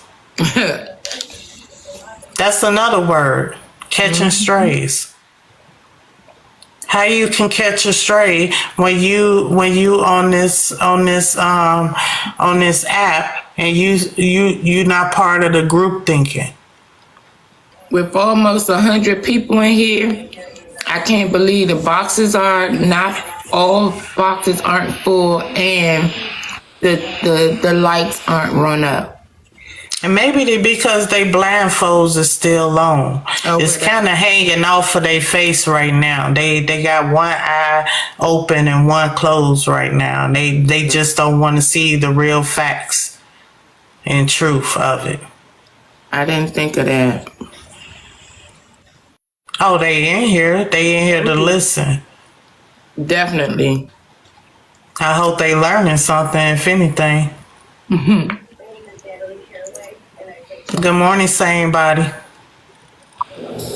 Don't be yelling at me. I'm just getting off of work. Nobody ain't yelling at you, Jay Walk. Go ahead, Jay. Same body. No, Good morning. no, good morning. No, it was something that you were just talking about, and I actually heard that in a live today, how like people were getting offended because a YT person said that, this is entertaining to me. Like, I actually heard that today. Yeah, we all heard that today. Oh, okay. Oh, shit, I didn't know you was up. I thought you were. My bad. We all. I don't make no grand announcement when I go into these different rooms. I sit back and I listen. And actually, it is more clear now because Honey was there in the escape room, so she heard from word to word. So basically, some agree, some disagree. So at the same time, that's why I said people need to get the story from the horse's mouth, other than, because even though that lady got in the box and said what she disliked about the white tea lady saying it still wasn't no clarity of how she said it, when she said it, and what was said in the of it, All right. Now it's more clear of how individuals could have took it either way. All right. No, J. Walt, Michael Myers said it.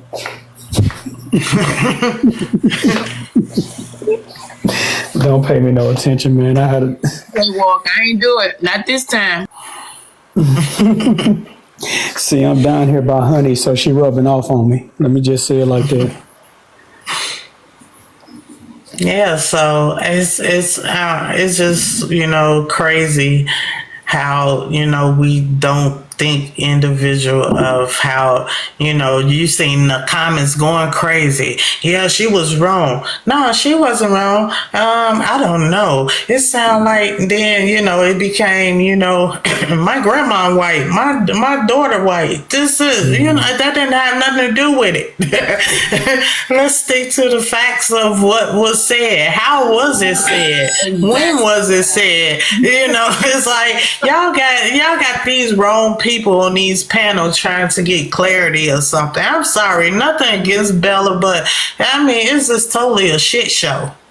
I will say that. Yeah, Shy Heart said it's a shit show.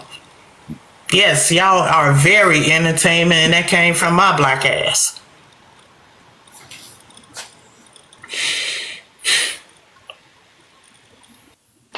But y'all get mad at a white tee said it's entertainment. Come on, be for real. Be for real. Yeah, but I will say, like, that a lot of your topics, like, they be on point. And then some of the topics. What does cyberbully look like to you? To you as an individual. You see, I put to you. Not to us, but to you. What does cyberbully look like? Cyberbully looks like to me, and I finally experienced it for the first time. But when you're dragged into something that you're just kind of like, you just don't know. You're just dragged. Like, that's cyberbullying to me. And when you're dragged into stuff, that's a form of it to me, I guess.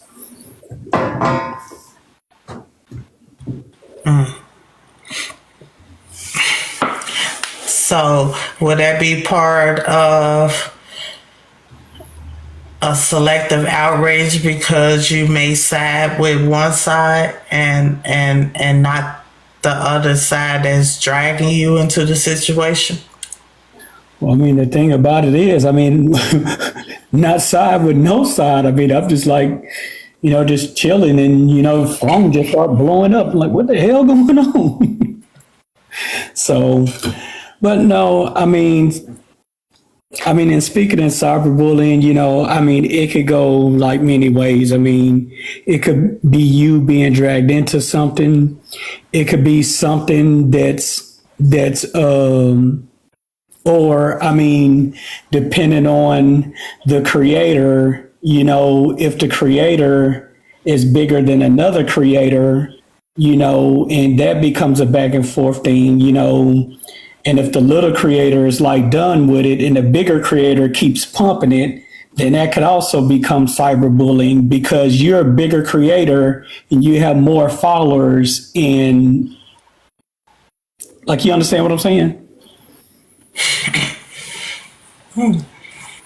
Yeah, it could be part of, I just, pretty much explain how followers and supporters would, at every mean necessary, go after whoever that the leader is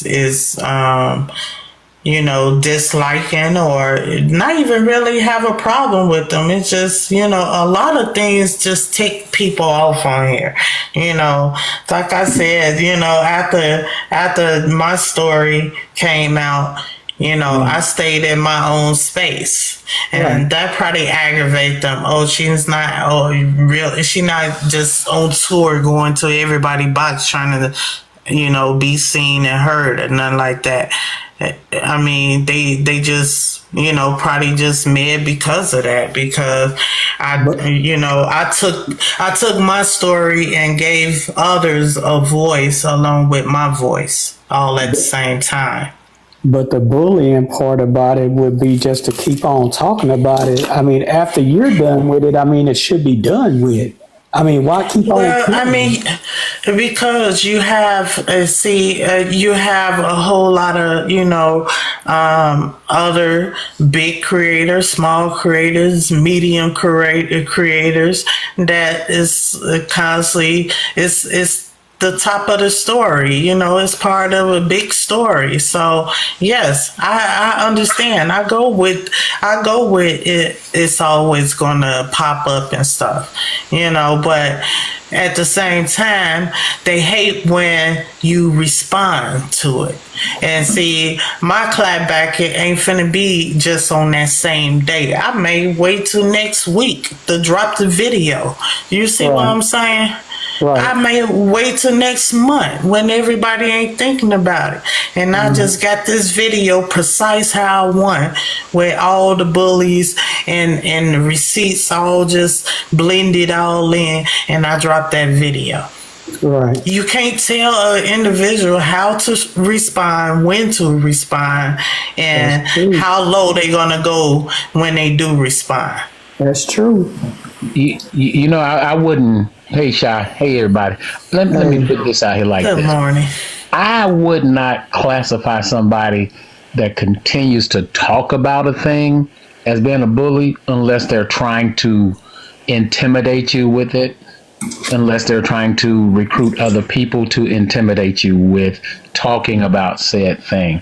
Because some people are going to talk. And that what goes on. That what happened to me. Right. They recruited a whole bunch of individuals that I never had an interaction with, never came to my live. I never went to their live. I never interact with them on a platform together or edit them in the comments. But exactly what you just said out your mouth, exactly what happened to me.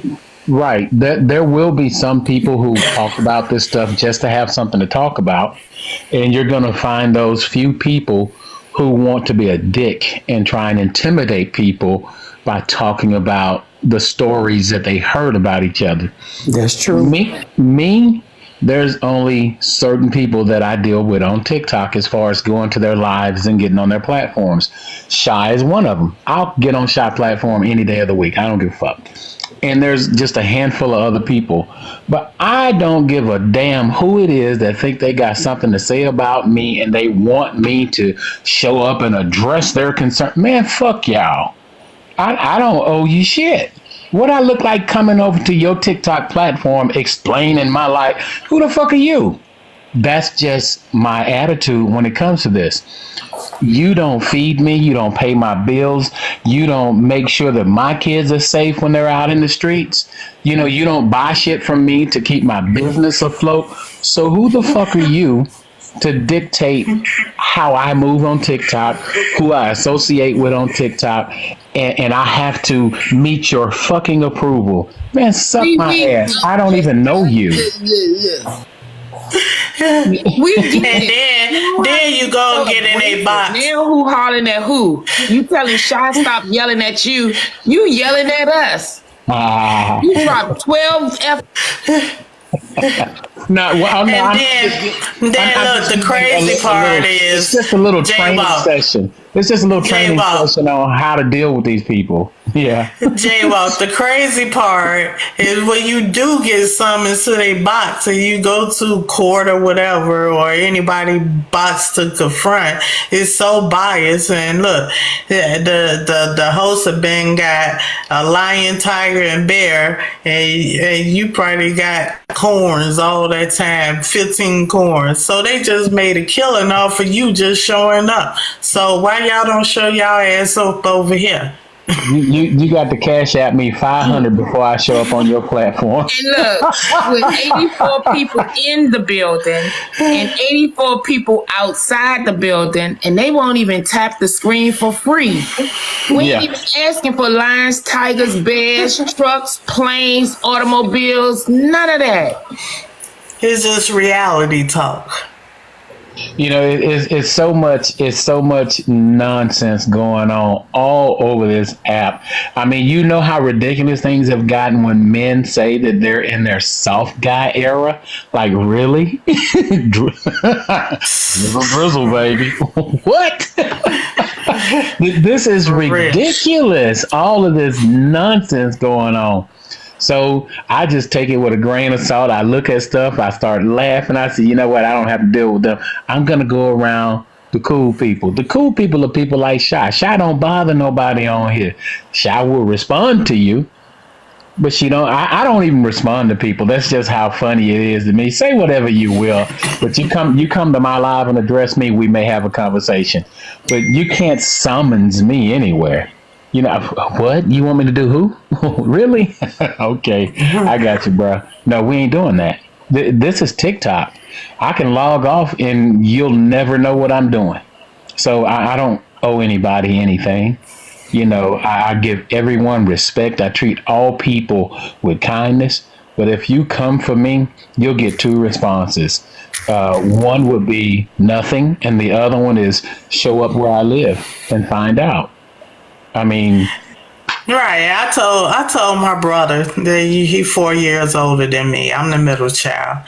I told him about the whole Miss Netta thing. My brother was like, see, that's why I don't do that TikTok shit. He was like, I be in and out your live. I see that you be going live in the middle of the night, but he was like, hey, see, if I had people get in the box, they wouldn't even be playing that game.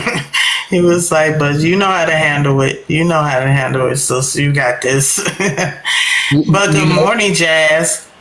You know, Shy, when they were making that comparison, when they said that dumb shit like that, it bothered me. It really bothered me. But I know there's nothing I can do. You know, other than throw words at people on TikTok, what can you do? You report them, you know, well, they'll come back on another page. You know, you'll be doing all that crap all night. But there was actually nothing I could do to the person that said that to you. And I'm like, God, you know, but that's the childish behavior of these supposed adults on here.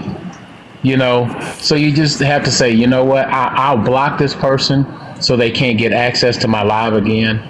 I'll block them myself so they can't get access to me, or I won't see them, because it bothers me when people try to do harm to folks. I left them unblocked for a long time. Like, they had access to come and have that conversation with me for the longest, but they would never actually come over here. But they would sit in other people's box to, you know, do the whole little rah-rah. And that's like, okay, like, why you can't come over here and have that grown conversation? Because that's what we have over here. We're not hollering and screaming at each other. We ain't calling each other all these B's and H and all that stuff. And y'all heard in that recordings, she called me a bitch. I'm not even there, but I was that bitch. You know, I was that bitch that flew a man out to my home and had that interaction with. I mean, like, come on, either get your money up and do the same thing, or shut the hell up. You got them. Listen, you got them. You living rent free in their head right now. You living rent free in some people's heads right now. You know, it. You know what? I've never seen so many men behave the way they do. I go to some of these lives and I just sit there and I just laugh my ass off.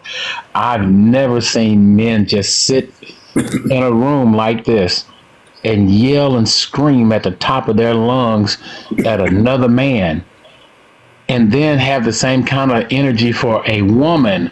I'm like, wow, I've never seen this stuff. And then the next time you see them, they want to be a leader. They want to be a strong, powerful black man to a woman. I'm like, are you kidding me right now? The way you just behaved 2 days ago, the way you talked to that woman 2 days ago, you want someone to look to you as a man and respect you? Man, get out of here. That's just how serious I take this. I don't care. I haven't seen too many people on this app that are worthy of the respect that they demand from people, because they flip-flop. They're so emotionally unstable. They're all over the place.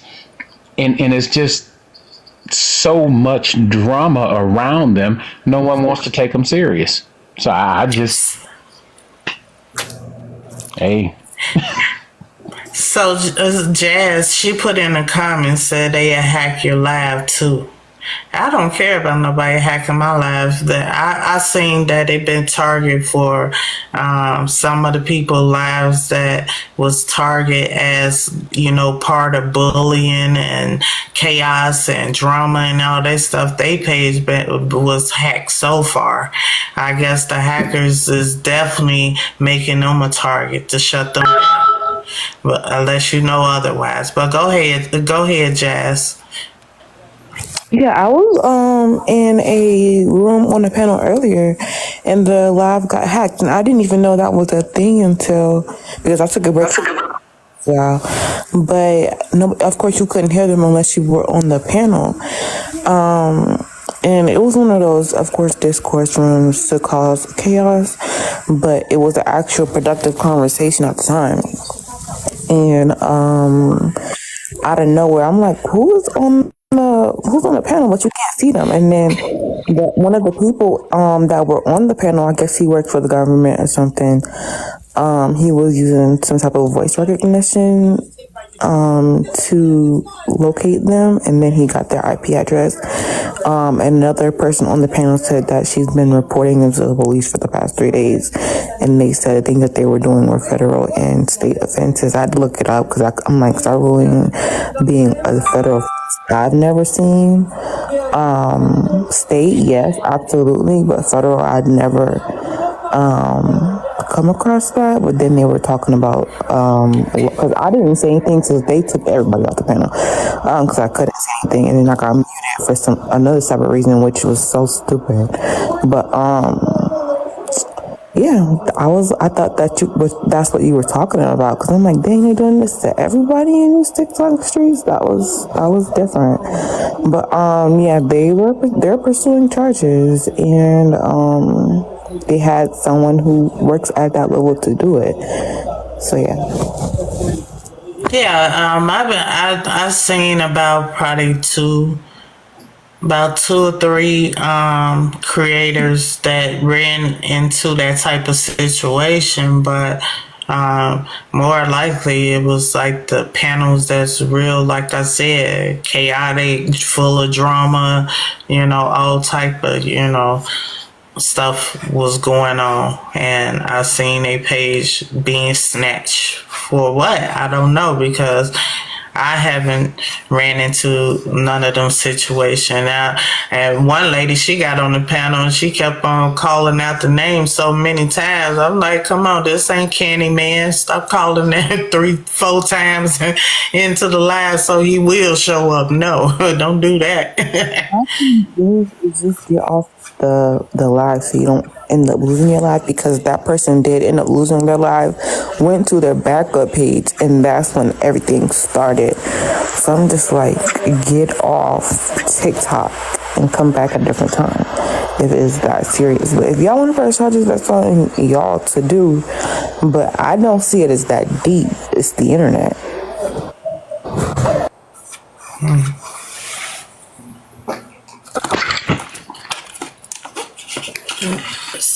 Same body. Jaywalk, y'all want to say something to that? Well, man, I didn't hear the beginning of what she said.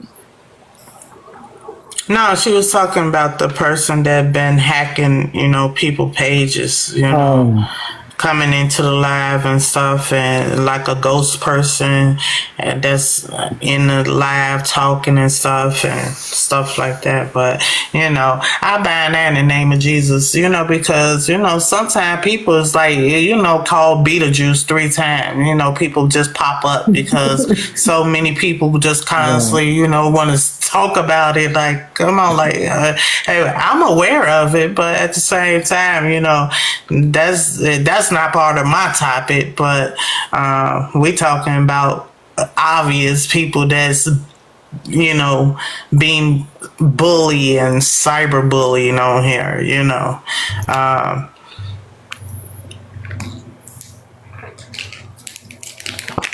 Well, you know what? They can do all the hacking they want to. I don't care, because I'm not the guy that knows how to get in there and stop the man or woman from hacking. Yeah, hack all you want to. I don't care about TikTok that much. Yeah, You can, they if you they can they hack you your can, bank, your cards, ain't no money in that. your Ain't no all money in type of that. stuff. So Ain't no money in they that. hacking TikTok. Mm-mm. I mean, TikTok is on the way down the drain anyway. So Look, yeah. in this day and age, if people hadn't learned to keep their money off their phone, they deserve to get it all taken. It's so much stuff going on through the internet and digital hacking. Don't link your shit through your phone no more. Stop doing that. That's how people get taken. You can hack whatever cards I got associated through my phone. You ain't getting nothing. I keep about 85 cents on my Cash App, about 79 cents in my PayPal. You know, I don't keep money on that stuff like that because I know how it can be easily hacked. They got people that stand in line behind you at a store and they'll scan your card while it's in your wallet and take all your damn money. Yep.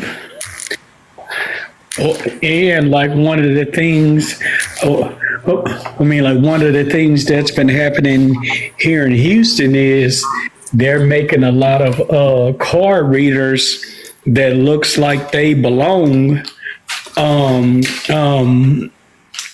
that looks like it belongs, or the card reader of a card reader of an ATM machine. They mold it to look just alike and they slide it right over the top of it, and people just be using it, getting their card information taken. Yeah, they do a lot of skimmers. Those are called skimmers. They got them in a lot of gas stations, and they've been around for a while. I got hit like that once about maybe 9 years ago at a gas station over off of 529 near Jersey Village. There was a gas. Yeah, I stopped at a gas station at 529 near Jones Road, and it wasn't an hour after I got gas at the pump that I started getting charges from Google Play. And I'm like, wait a minute, this was my business card for my account, for my business account. And they started out with a $5 hit, and then they started hitting it like $50 at a time. And when I noticed it, I went straight to the bank and pulled all the money out the account that I could get out because they were tearing my ass up, man.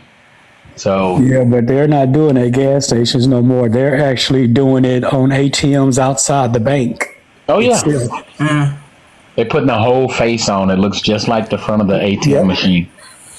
Sure. Yeah, I seen that. I seen videos of that too, but still, people is gonna come all type of ways to get you. I mean, shoot, you got a whole lot of scammers with people on here trying to say, hey, I got a business on here, support my business, and you'll never get your product, or it take forever to get your product. You have to fight and argue with people to get your product. So after a few of supporting black-owned business on TikTok, please. Hey, miss me with that now.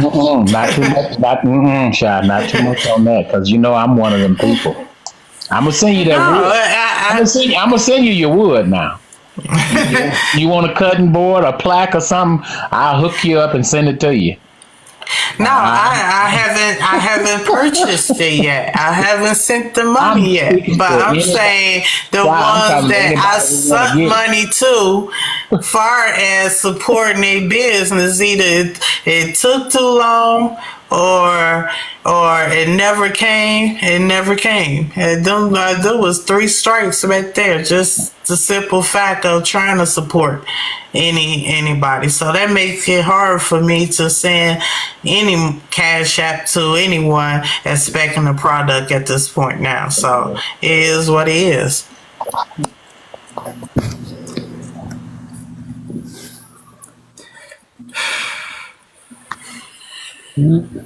You too light. Yeah, because my computer is on. My laptop is on right. Oh, that too light. I was like, huh? Too light. I know. I had hit the little scroll thing and it just like popped the computer back on. But Shy, I have 100% success rate with my customers that have purchased from me on TikTok. Everybody got what they ordered, and they've all been happy with it. And that's good.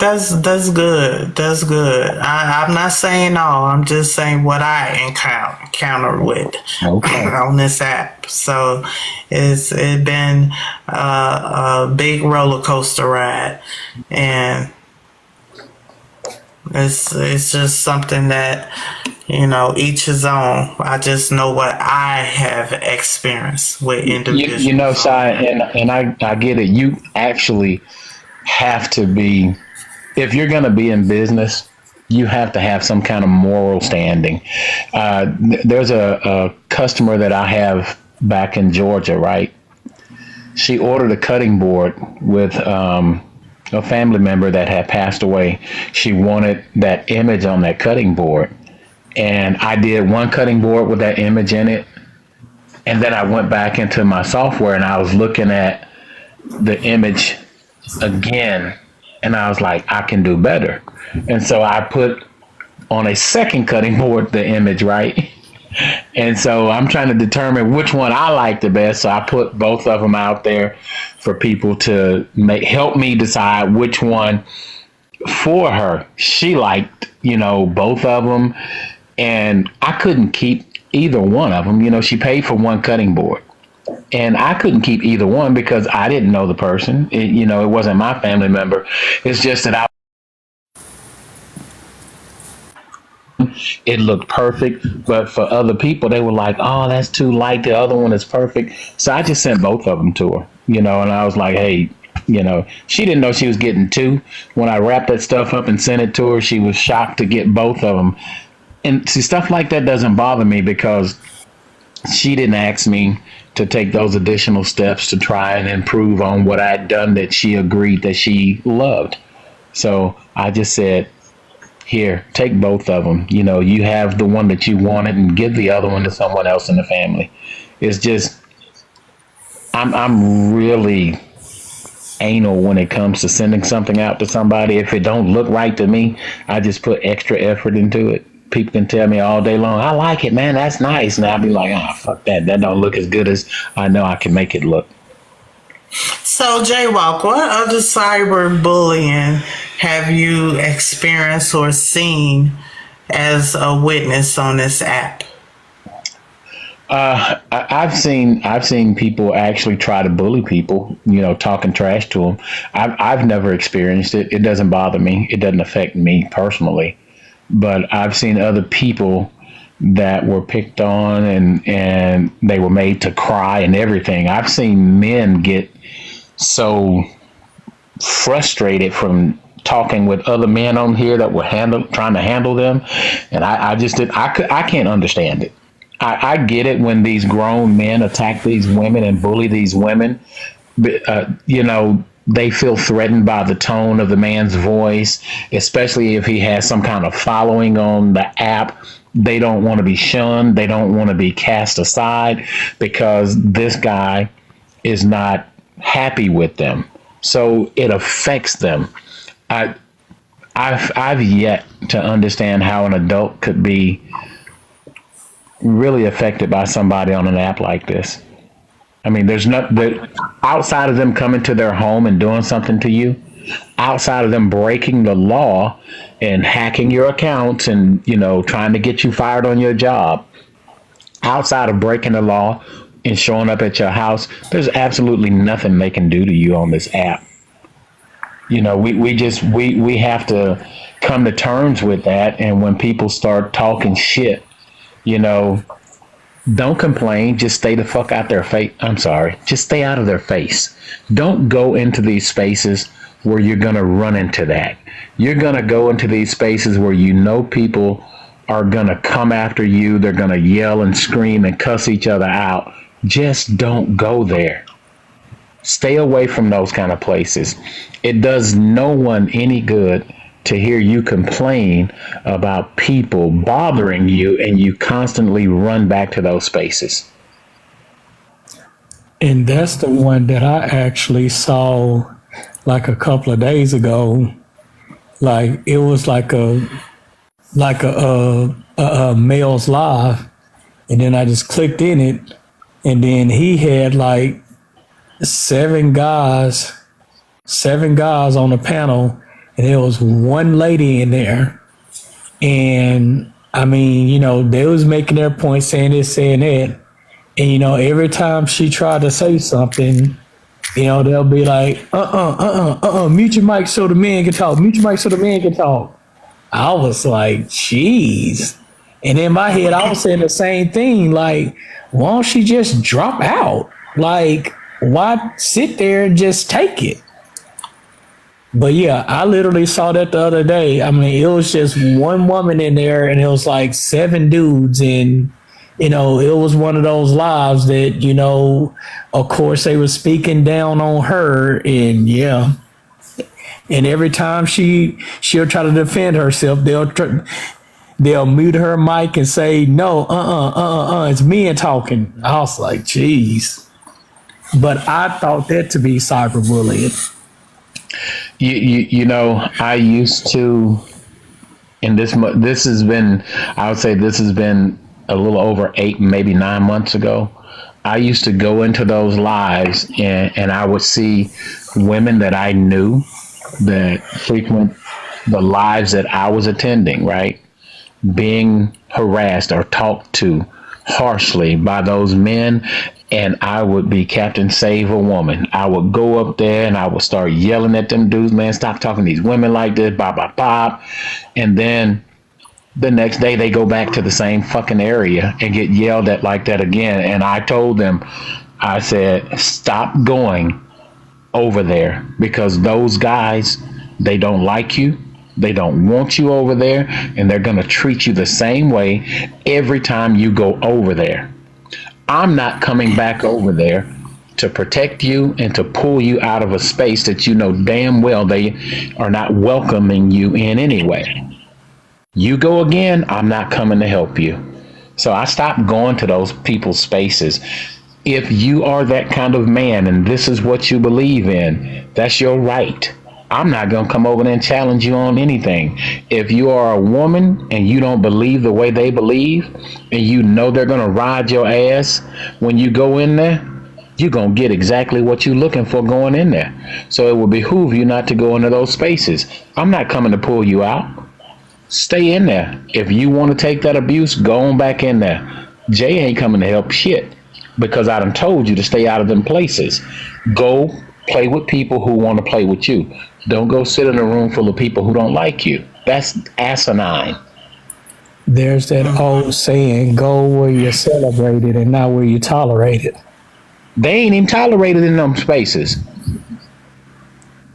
They don't even want them in those spaces. And that could be any type of setting, you know. If you're a fry cook and you going over here where a bunch of bakers at, these bakers don't want fry cooks over here talking about being a fry cook instead of being a baker. Get out of the baker spaces. Don't go in spaces where people don't want you and then complain about it later. I was over there around them bakers and they were talking all that shit to me about fry cooks. Well, why you go over there, fry cook? Stay your fry cook ass away from the bakers. That's what I don't understand. I mean, it's simple. You know what I'm saying? It could all be so simple. If you don't go where people don't want you in their space, you don't have to deal with them kind of people. So Jazz said that she seen a woman cry on live. Yeah. So how did that go, Jazz? Okay, so we were talking. It was like a ADOS versus conference. It wasn't a versus. It was a conversation. I should say that it wasn't a versus because I don't do diaspora wars. I think that's a waste of time and it's stupid. But the girl, she was making her point, and then the what do you call them? Not the host, but the panel. No, the moderator. She twisted, she dropped her, and then she twisted her words around to make it what she wanted to be, not what the girl was saying. And everybody was telling the mod, no, that's not what she was saying. The comments was going off on the mod, like, why did you do that? And then people were telling the mod that she was wrong on the panel, and then she would drop them. And then she was like, anybody that agree with her, you getting dropped. Even though that's not even what she said. She was putting words in her mouth. So when the girl finally came back up, she was in tears.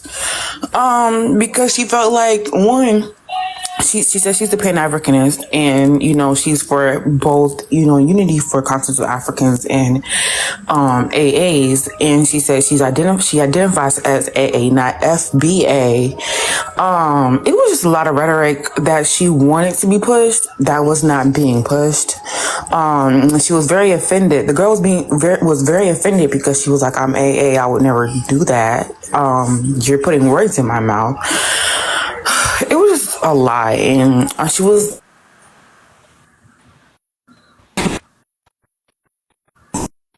girl voice like the host. I'm sorry, not the host. The moderator was just being a bully, and yes, the moderator was a woman. Now, when it comes to what Jay Walk just said, if I don't see at least 2-3 women on the panel, I'm not getting on the panel. I don't do uneven panels, so I agree with that because it becomes very male dominated. You can't speak. Yeah, no, I don't do those kind of panels. If it's not at least 2 or 3 other women on the panel, I'm not coming out. Yeah. Good morning, everyone. Please tap the screen, share the live. We had 2 boxes open up here. Have you ever, what does cyberbullying looks like to you as an individual? When you sit back and you go into these different lives and stuff, and you observing, you listening, you actually really know what's right, what's wrong, and how other individuals or maybe yourself been treated on this app. That's our topic up here. Hashtag write this shit down, because awareness is awareness, and a lot of us turn a blind eye, to some of this stuff because we are, actually really worshiping or in these cult group thinking situations, and we just don't think for ourselves when people are doing people right or doing people wrong. And most of the time we don't praise people when they doing right, just to see individuals come out of what they, struggle with or a situation, they come out and they doing good for themselves and everything. We don't shine a light on that, but we focus on the light of someone downfall, someone that actually really, have made a bad choice or a decision or whatever. All that plays a part in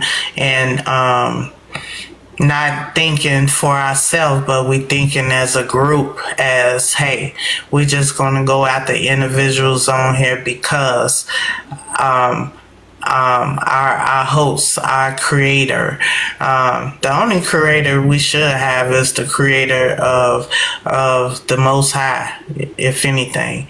But that's what TikTok calls us to be on this app, creators of lives and influencers on this app. And I think a lot of it is just being overrated at this point, because then cyberbullying kick in. These people just don't have enough balls or guts or braveness to say it to your face, but they will get on this app and show they totally true color of what they are on this app, rather than saying, hey, I will see you at the next event, or let's not go there because I have too much in life to lose right now, because I am doing good for myself. I have children to raise. I have a family to raise. I'm much better than, stooping down to any of y'all level in order to be painted as a bad person on this app when I wasn't the bad person.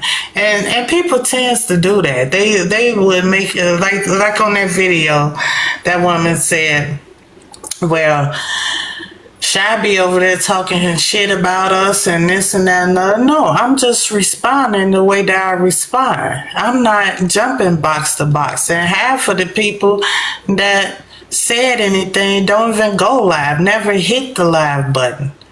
But you so comfortable enough to be around your people to say that. I can go live. I normally talk before I even open my box up just to explain why I'm saying what I'm saying.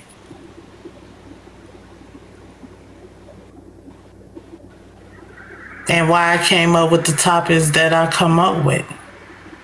I always do that.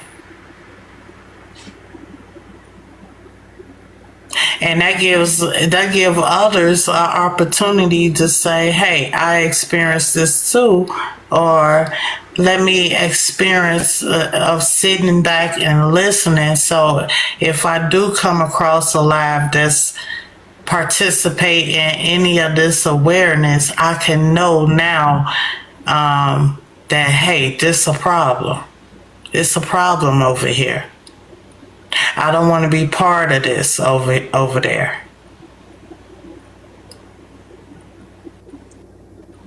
You know, Shy, that makes a lot of sense.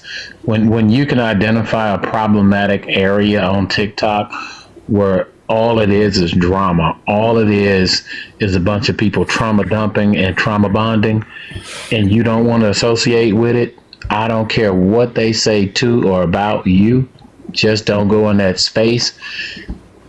Keep yourself safe. If you don't want to be stressed out, if you don't want to be dealing with anxiety and depression based on what's happening on a app on the internet, don't carry yourself into spaces where you know is unhealthy for you mentally and spiritually. Just stay as far away from it as possible. And those people, when they try to come into your space, make sure that they don't have access to you. Tell your moderators, hey, block them, mute them, kick them out of here. This is a space where we come to have a good time and enjoy each other and be stress and drama free. You have to start setting those kind of boundaries in your social media life, just like you do in your real life, because this app, I have seen it just create so much havoc in people's lives. I mean, people crying and screaming and yelling, and they talk about this stuff. I mean, could you imagine being a person that does a live for 12 hours and you talk about somebody said something about me? I don't care. Man, I'm fixing to move on and live my life.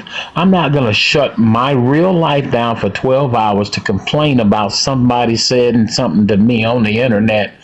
What? Go find you some like-minded people who want to enjoy TikTok for what it is.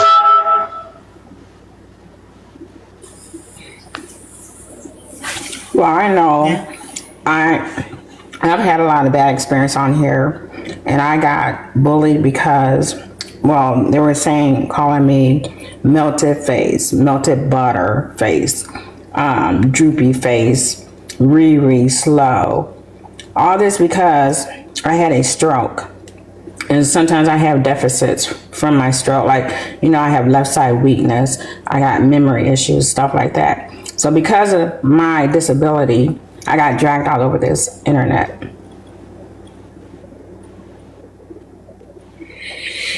That's so awful. Well, that just goes to show you that some of the people on this app are heartless, they bitter, and they hateful. And it's so unfortunate. So unfortunate.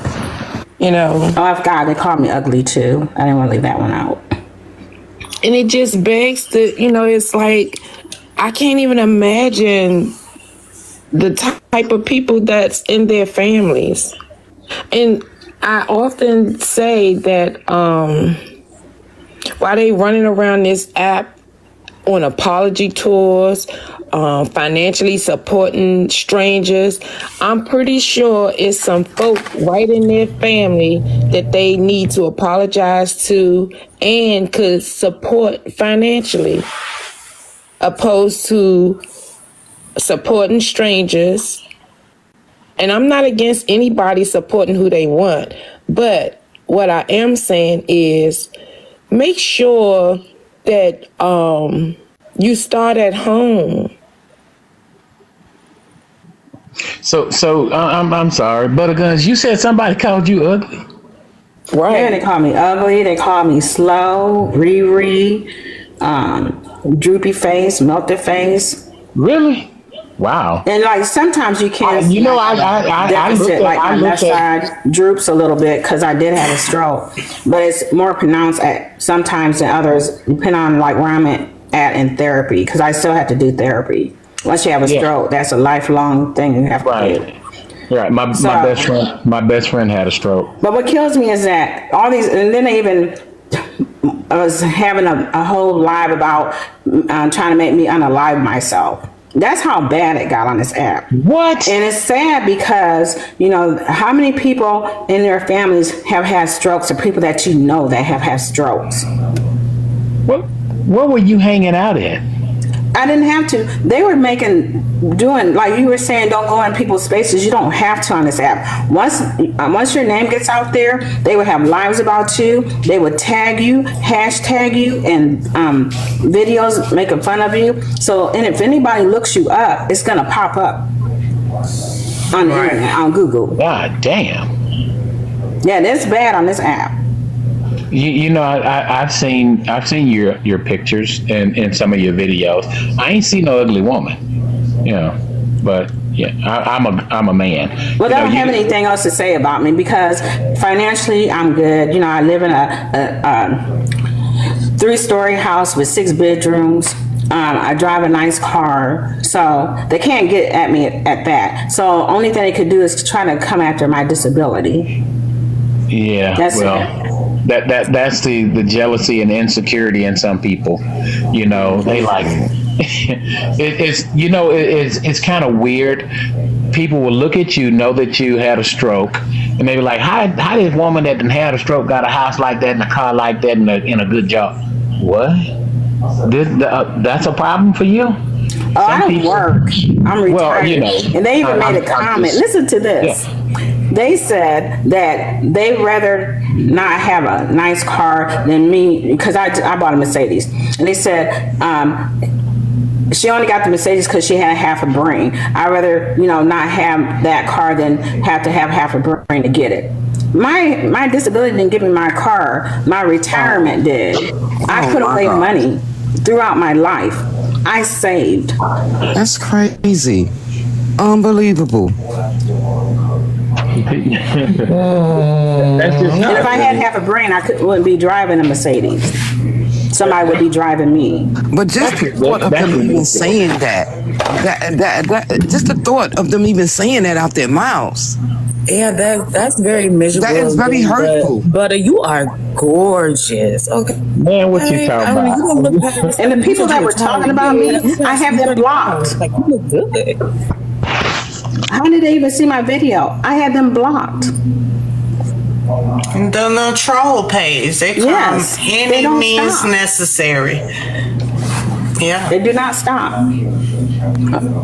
Somebody, like, even though it shouldn't be a reason for them to do any of what you just said or say any of what you just said, but did something happen that caused them to just start attacking you verbally like that? If I'm in this live with y'all and somebody don't like Shy or somebody on this panel, and if I'm on this panel speaking, then they attack the people. Okay. Who you associate with. Yeah, basically. And that happens all the time. So we have. Yeah, they hit her with by association. Yeah. And that's what they do. I mean, that's just part of their stilo. Sure, are you trying to adopt? I'm 22. I'm just You said you got 6 bedrooms. I want to rent one. I'm playing. No, that was Buttergun. Oh, I'm sorry, Yeah, that was her story. You trying to adopt real quick? But I'm just playing. I got my own space that my mom. We built our house. I got my own mini apartment, so I'm good. But yeah, I was like, dang, she's trying to adopt. So we got Miss Respectful and Mr. Ray that came onto the panel. They knew they knew for tonight, but go ahead, Mr. Respectful. You want to add on to this or what? I'll wait on Ray. Go ahead, Ray. Okay, good morning, Ray. Hey, how you doing? All right. So the panel is what does cyberbullying look like to you? Yes. I don't know. I'm not. I'm not really from this generation. I was just like off. Like, honestly, I ain't gotta be on the internet. You know what I'm saying? Dealing with nothing. I mean, if it's getting to me like that, I don't know why people just wouldn't log off and call it a day. And so I think you say you're not from this generation. What you mean? You's a millennial or? No. I mean, I'm almost 40 years old. So, like, what what I'm saying? A lot of the things that we were wondering about when we were hearing about kids getting bullied and what I'm saying, online, blah blah blah. Maybe it was for a lack of understanding, but we were just like, why you don't just not get on the get on the computer? Why don't you just not sign on? But I think that the only place where it is actually dangerous is when it actually comes into your real life. So, like, I mean, I could understand if you're going to school or whatever, and everybody's like whoop whoop whoop whoop whoop whoop, and then you get to school and it's the same thing in your face. But otherwise, if so and so live across the country or whatever or whatnot, either it's not going to bother me or I'm just not going to, what I'm saying? If it's that big a problem for me, I'm just not going to log on. That's what it looks like to me, is if it leads into your regular everyday life.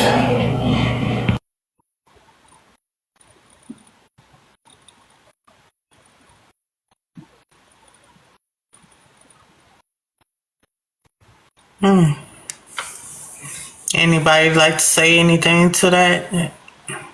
Yeah. I mean, we all 40 plus. He's in his 30s, so. Okay. So, other than Jazz. When I was 10, who was supposed to be my best friend, she made a fake Facebook page, imitating me. I didn't have a Facebook. I didn't have a Facebook until last year because of the situation, because it's very traumatizing. But she made a fake Facebook and she was saying some nasty things I couldn't even see because my mom wouldn't let me see it. It became a whole situation where 14 people got suspended because of the situation. And she was saying like, oh, I don't know if I can say those words. LGBT things, which I am, but at the time, like, I was 10 years old. I wasn't even thinking about that.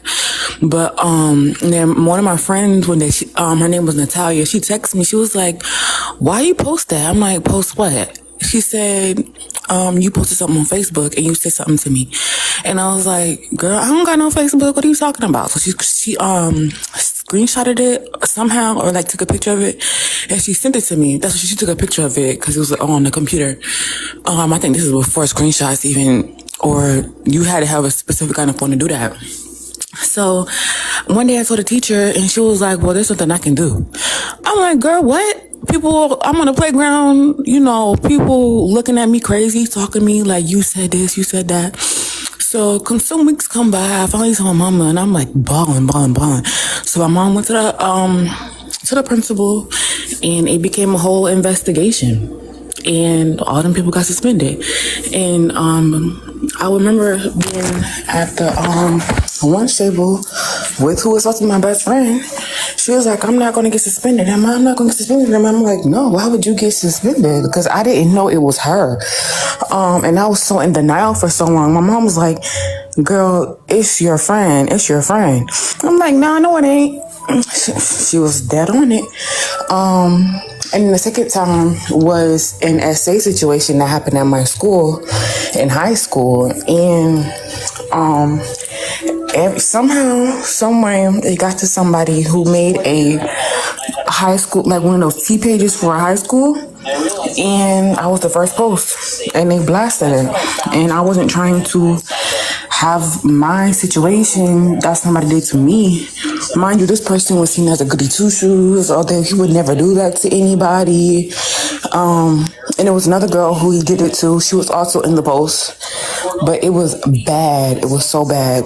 So I deleted my Instagram at the time, and I haven't been on Instagram since. So yeah, that's that bullying, and it's not fun. And I ended up having to change schools. He didn't. I had to change schools because of that situation. So yeah, not fun.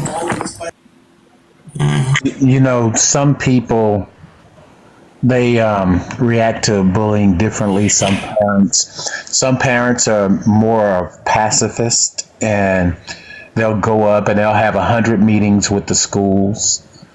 And well, we understand. We know sometimes your hands are tied. I'm not. I've told every school that my children attended, you've got 3 opportunities to get it right. If someone bullies my children, you have 3 opportunities. They're going to tell you twice, and a third time is when my children are going to take care of it themselves. And I've had to go to the school and remind them when they were trying to suspend my kids that they brought it to your attention twice and you didn't do anything. So the third time they had every right to defend themselves.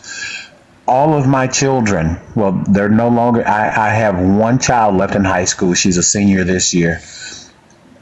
All of my children have been trained by me, and they can fight, but they don't. They're not bullies. They're anti-bully. You know what I'm saying? They won't bother anybody. They will report it to the teachers, and they will give a teacher an opportunity to do their job to get it right. And when they don't, I gave them my permission to do whatever the hell you need to do after you reported it twice. You do what you must do to rectify that situation, to make them understand that they will never bother you again. I don't see bullying like a lot of people do, you know. Maybe it's because I'm older. I'm about to be 58, you know. I don't live on the internet. I know how to turn my phone off. I taught my kids, if somebody is trying to harass you on the internet, just log off. If you know they're sending you emails, don't open them. You know, if you want to, delete them. If not, if you want to press charges, we'll go that route too, but you don't have to open them and read them. You know, you don't have to let them frighten you through the internet. You know, because we believe in real life situations. If you approach me in real life, we'll take care of it that way. If you want to continue your digital trail of harassment, well, we know how to go to the police too, and we'll let them do their thing, but we don't let it affect us to the point to where we're having breakdowns. And I don't know how some of these parents haven't taught their children how to stand in the face of that stuff. It's scary because I see so many kids hurting themselves because of it. It's scary, and for me, I don't understand it. You know, I love my children. I love my children to the point that I'm going to teach them to prepare for what's going on in the world. And when it happens, don't be afraid to bring it to my attention, because I'm your father. I'm your biggest supporter. We're going to fix this shit. A lot of people. Wow.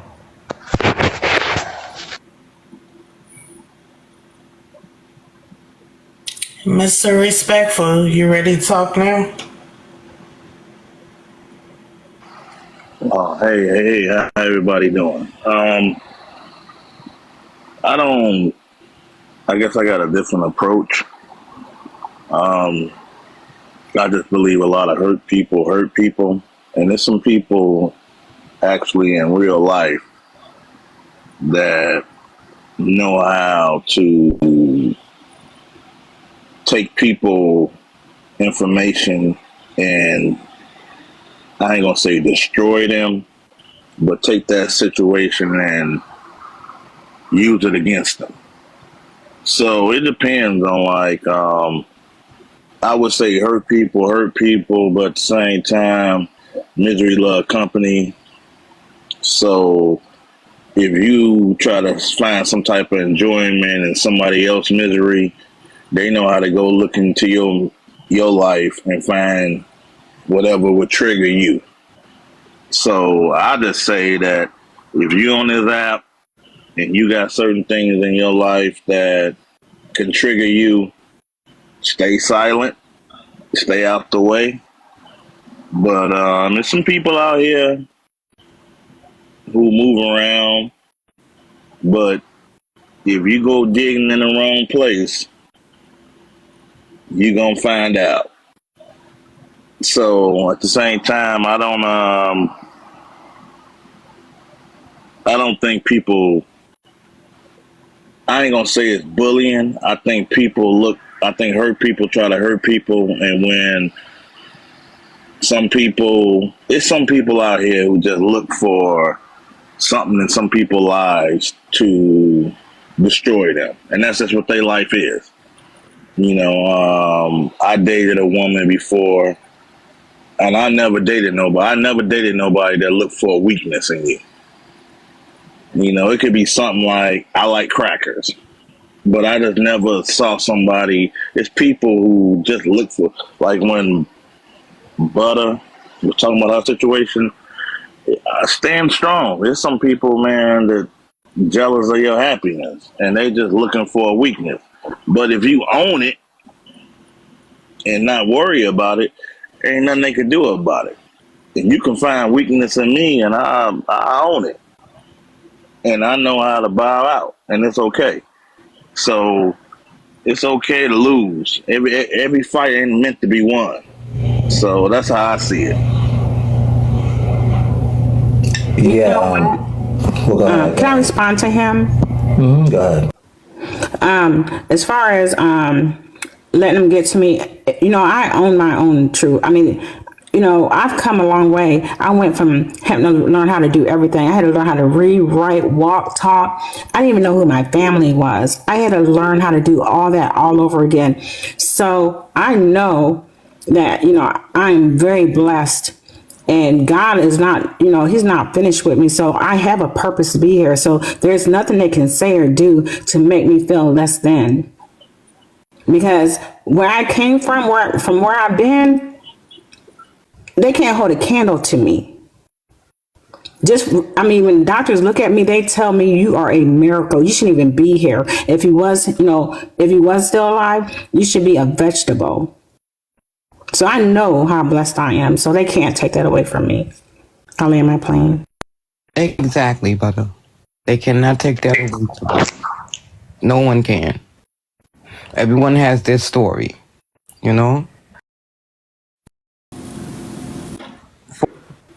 That's why you're still here. It's a reason for you to be here. So always remember that. And no matter what people say, don't even let it get to you. Because people are going to be people. They're going to say what they want to say. They're going to do what they want to do. They're going to find a way to try to hurt you if they can. And if they feel that they call themselves hurting you and it's not bothering you and you're not getting upset about it, or you're not angry and cursing them out, it's going to hurt them even more. It's going to make them even more angry. And then eventually they're going to stop because you're not responding to it. Once they keep getting a reaction from you, every time they do something, they get a reaction from you, that's what they're looking for. But as long as nobody's responding back, it's a done deal. And there's nothing they can do. I'm finished. Agreed. I agree, Chocolate.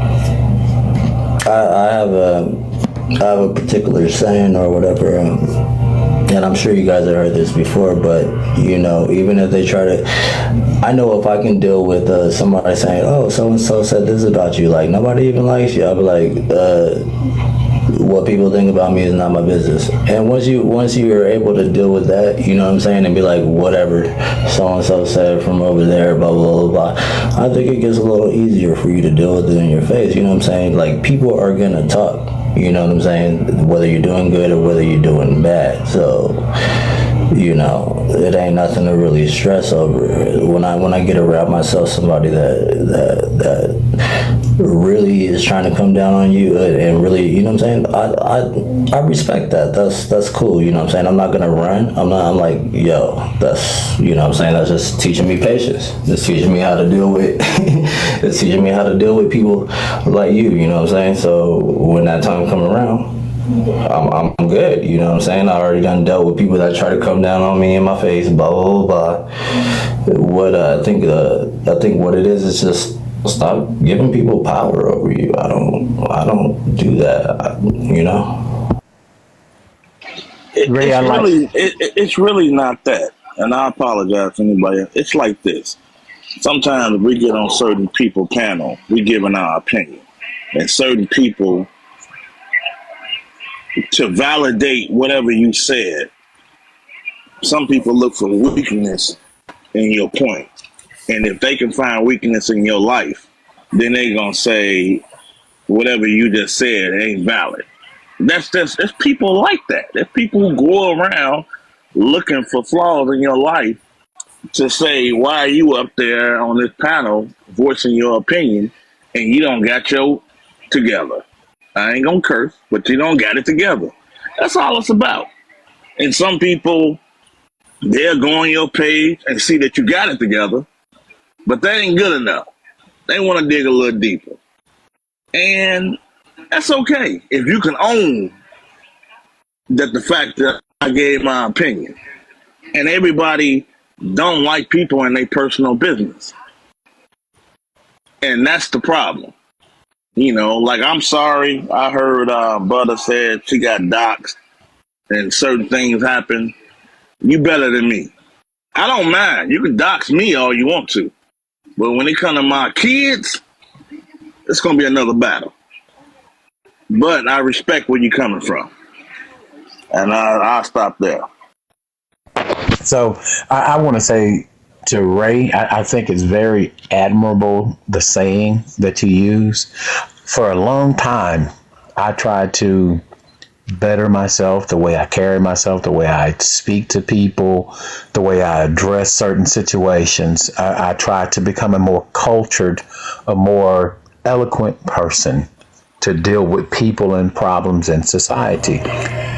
And it got me to a point in my life where I have two terms that I use when dealing with people now. Two things that, one is a 2-word and the other one is a 3-word. When I'm faced with a situation, when people come to me and they say, well, you know, they said such and such, my response now is fuck them people. And when one person comes to me and say something to me, my response to them is fuck you. Mm-hmm. Just the way I live my life now, because these people that are not relevant to my successes, they're not relevant to the growth of my family, if they're not relevant in my life in any shape, form, or fashion, it's always fuck them people or fuck you, because I don't have time to entertain those kind of people anymore. I'm soon to be 58. I'm still recovering from a heart attack I had back in February. So I don't have time for stress in my life anymore. Right. And that at that moment when I had that moment of clarity in my life, I got a 6-year-old son that I have to be around for. And the only thing that I thought about when I had that issue of having that heart attack was, my God, I have a 6-year-old son that needs his father. That was the only thing that mattered to me. So I had that moment of clarity that nothing else in this world matters if it's not something that's going to contribute to the well-being of myself and my family. I'm not going to worry myself about it. So sometimes you got to learn how to walk away from all this other crap in the world that don't even matter anymore. Yeah. We really do. We really do. So Jazz put in the comments, but he sound dismissive. I get the attempt, but when you're in a situation, it's different. So, yeah, a lot of us, may have not experienced it, and it can be a little,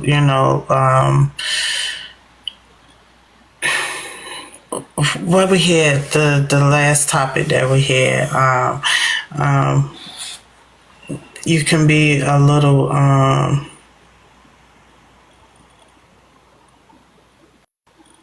not showing the sympathy side of it, but you may not have that empathy for it. You know, because it haven't happened to you. See, us that had experienced this, it hits a little different. You know, it's easy for y'all to say, oh, just get over it. You know, don't go to these spaces and just block them, get rid of them. And you do all that. I just was sitting over here checking my block list. It's very long and it got big creators on there. It got small creators. It have people that I was cool with and all that, you know, and they on the block list. And I'm like, dang. I did all this, but then the troll page comes in. When you go to other places where you may enjoy them lives and stuff, and they see you come in. Everybody see each other come into these lives and stuff. So you come in, the first thing you do, you being added in the comments. You know, what you doing here? Why you over here? You know, like they own the platform and all that stuff. Like they the host. And then, you know, they on the panel, they see you come in, they shouting at your name. Oh, you know, that one thing in here, blah, blah, blah, you know, all type of stuff. So when y'all part of stuff like that and that's going on, then the shoes on your foot, then you may think different. It's okay to tell a person, oh, well, just go ahead and log off. But guess what?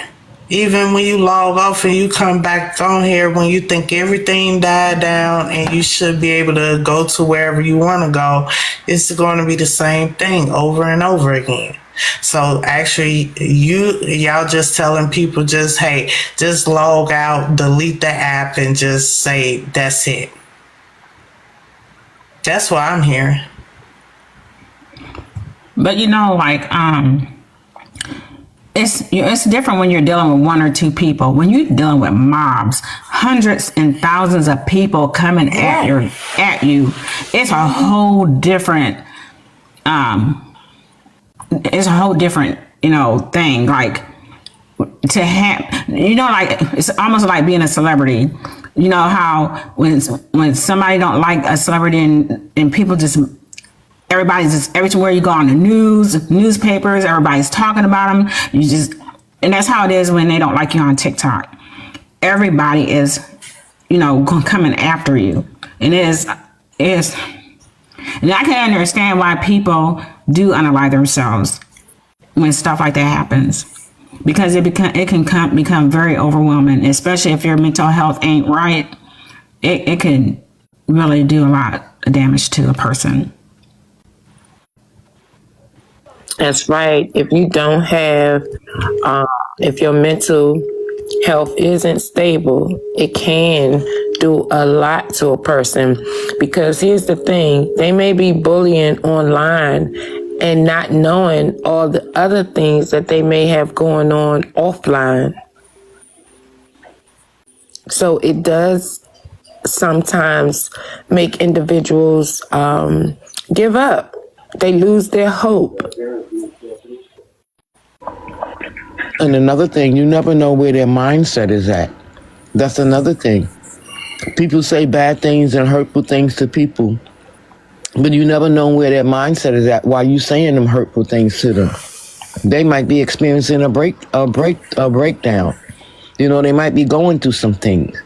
And just the fact that you just said that, you might have just tipped them over the edge at that present moment, and you not even knowing what you did because you think it's funny and it's okay, but it's not okay. Here's what I want to say. It's a difference between somebody sharing their business on this app and people come at them, and some people digging into your personal life and sharing it.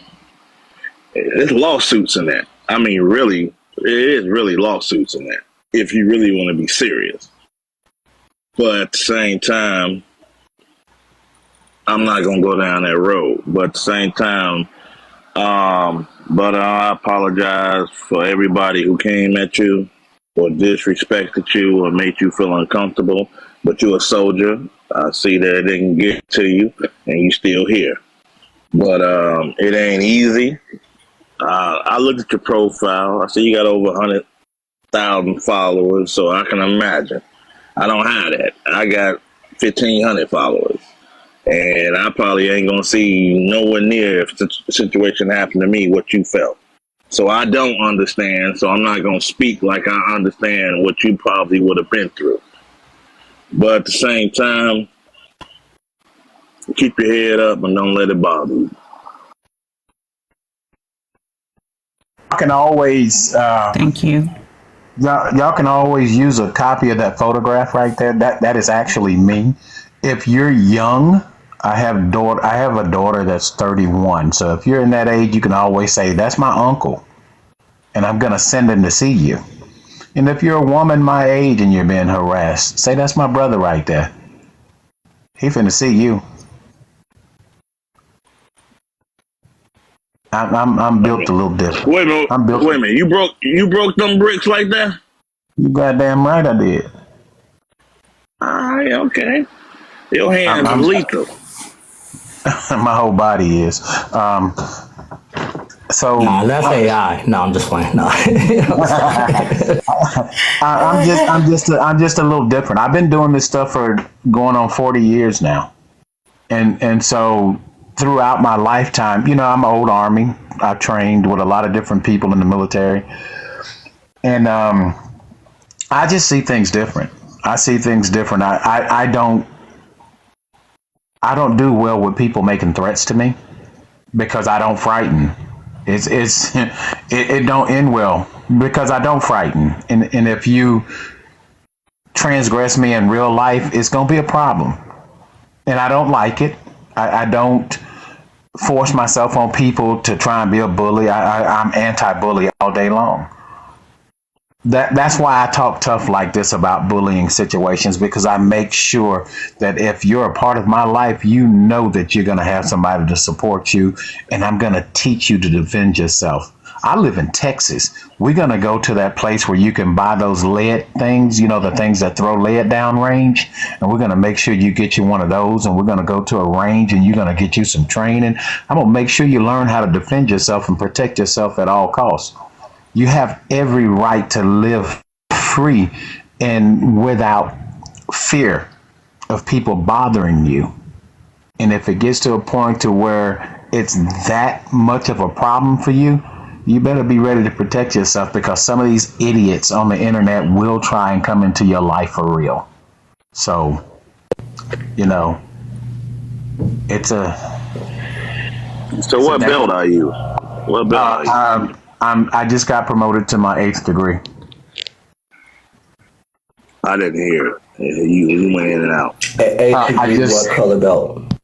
Black. I just got promoted to my 8th degree. Okay. But yeah, I just want all the women out here to understand that I live in Texas, and in Texas we teach women to go purchase a firearm and get training and prepare yourself.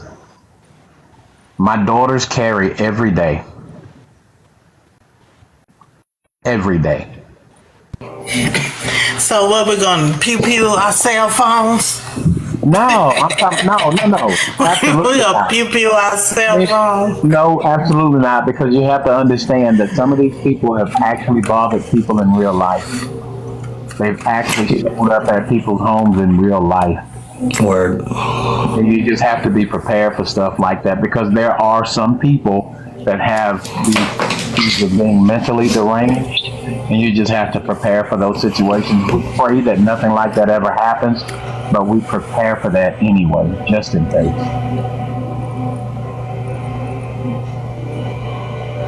So say somebody was to walk up to you, host, you know what I'm saying, and test you in real life, where you get into like a crazy fighting stance and then they walk away.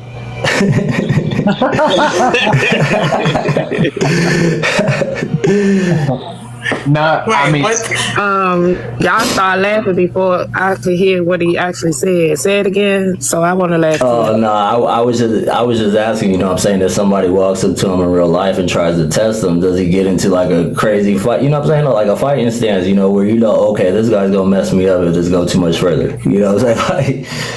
it's real life ain't like TV. When you do this stuff for real, you don't just get into a fighting stance. You just react to it. You know, you just react. I mean, and just like in any self-defense situation, you know, there's two sides to what we do. The martial arts training itself, it teaches discipline, and it's a long system. But self-defense is a 0 to 100, just like boom. You know, somebody comes into your area, into your zone, and they put their hands on you. You have to learn to react instantly. You have to do something that will immobilize them instantly. And it's not karate. It's self-defense. Two different things. Right. One more question. You ever have somebody like threaten you, you know, kind of, but you know what I'm saying, like you guys are like pretty disciplined, so you're just like, bro, like trust me, like you don't want this here, you know what I'm saying? Like you ever have to do that, or is it always just like a quick interaction? Let me tell you something. The last street fight I was in was about 32 years ago. I don't fight. There's no reason to fight. You know what I'm saying? If you're an adult and you don't know how to communicate with people, walk away. If you can't talk to somebody and reason with them why, you know, this is not a good thing for us to do, for neither one of us, learn how to walk away from those situations. Because I'm sure that you, just like me, I have people in my life that I want to be there for. So I don't have nothing to prove to anyone on the street. The only time I would put my hands on someone is if they tried to come into my home or if they tried to do harm to one of my children. Then it would be something. But other than that, I know how to walk away. Lastly, this is my last question towards you. How many degrees are there in the black belt? Because you said 8th degree, so how high does that go? 10. There's only 10. Yeah. You'll probably see if you do some internet research, you'll probably find some guys that have created new systems where they go up to 15 degrees, but these are things that they made up. Right. Universally around the world, it's only up to 10. Okay.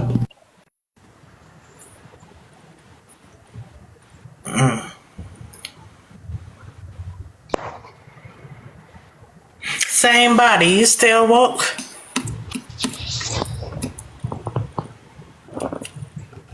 You been quiet for a while. Yeah. I went to sleep.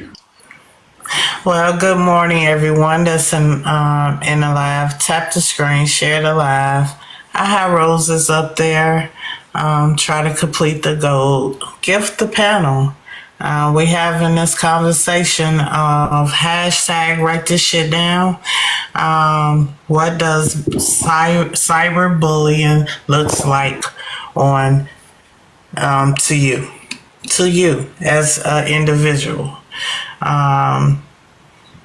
Everybody had a different output and looks on this. Some on the panel experienced that. Well, pretty much 2. Oh, Honey experienced it too. So 3. Jazz experienced it. Jaywalk handled it the way that he handled, you know, due to his story. Mr. Respectful, you know, he haven't experienced it, but his outlook is his outlook. His opinion is his opinion. Ray never experienced it either. Chocolate haven't experienced it, but she do have a hard clap back on it. If she do, she gonna run you to filth with it. Me is just I know what I can do with in real life, you know, and I try to stay in control of my emotions. So that, you know, I don't think that cyber would change it. Well, it's different from real time and being online. It's different. It's two different. I mean, yes, you can actually get into a scuffle with a person in real time, but cyber bullying is real. It's real. It happens to, you know, a lot of people. A lot of people have stories behind cyber bullying. It can go left real quick. I mean, people do unalive themselves over this. Some people, you know how to handle it. And it's always self-control. I can control myself. I just not on tour, you know, jumping panel to panel, trying to prove a point. You know, a creator told me, Shy, you do not go on tour with trying to get your point across. Stay in your own four corners of your own cell phone, host your own live. If people want to hear the truth, the story, I have the receipts. I have all this, and it's proven that this a scammer, this a person that, hey, got away not just with you, but with another woman, and it's probably more. But at the same time, you know, he gonna have his fan base. You gonna have your fan base. You gonna have your supporters. He gonna have his supporter of his BS. So, at the end of the day, when people trying to summons you to other lives so you can rehash and retell the story and all this, and everybody act like they brand new to it, which they not. They just wanna just keep it going, keep hashing it up and all that stuff. And that's just part of it, regardless if you brought the story or not. It's just that if they say his name, my name connected to it. If they say my name, his name connected to it. So this whole Miss Netta thing, so what y'all saying? He's he like trans women? I mean, is he, you know, in a closet? I mean, all this stuff that's like, hey, I have 4 children that I pushed out my cootie cat. So I'm trying to see where do the little hangy thing exists on my body. It doesn't. But I'm called that. I always come on camera in my bra. These is mine. These are mine. Hey. So I'm trying to understand, like, okay, where do all this play a part at?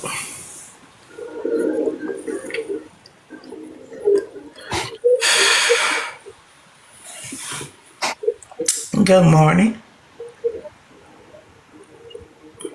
But tap the screen, share the live. I have roses up there. Gift the panel. Anybody else want to talk? I think same body fell asleep, so I do have a box open.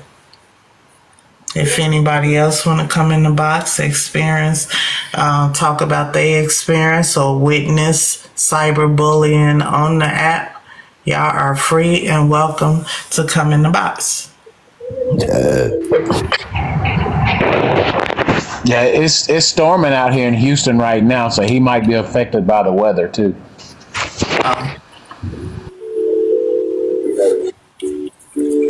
Yeah, I'll be there in a few months for the Bears game. Bears play Houston this year.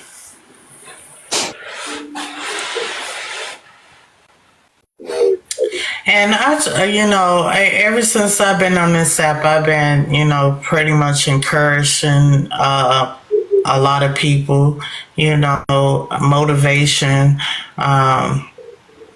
stick to more positive,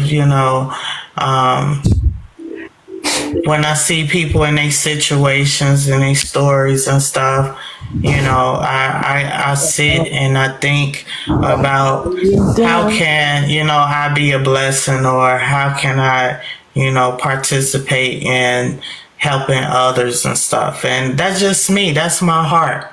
And that's always been my heart.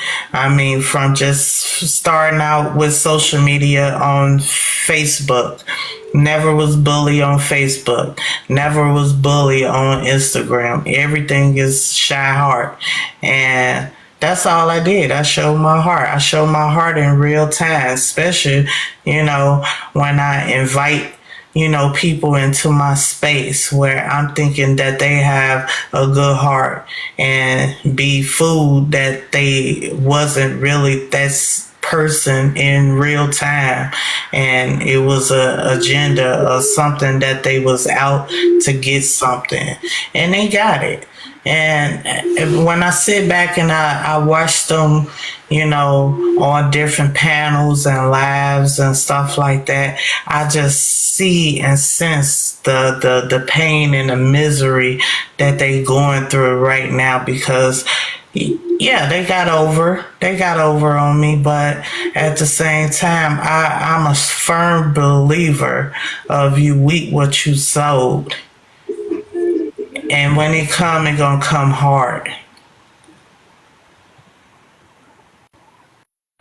To the point where they either gonna change after it hit them, or it's just gonna be something that's tormenting them for the rest of their life until they do right. And can I ask a question? It's only one, right? It's only one person, right? It ain't many, is it? What you mean, many? No, because you speaking in the third person, but you know everybody know about one, but you speaking like it's a couple. I'm saying. I mean, the woman that was involved, she been to my house like 3 times. Oh, okay. You talking about your situation? I'm sorry. I apologize. I brought totally, you know, 2 individuals to my home where they seen how I lived. They was around me. To know it wasn't nothing fake about me. Everything that I talk about and present myself on TikTok is real.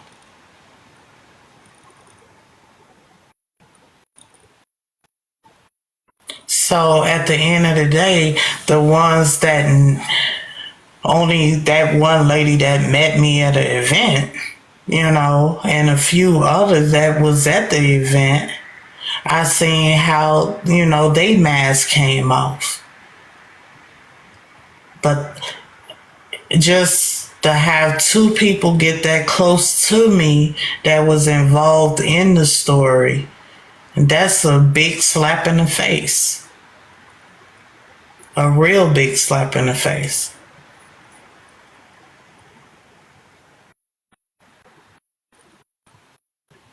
And that's from a man, and that's from a woman.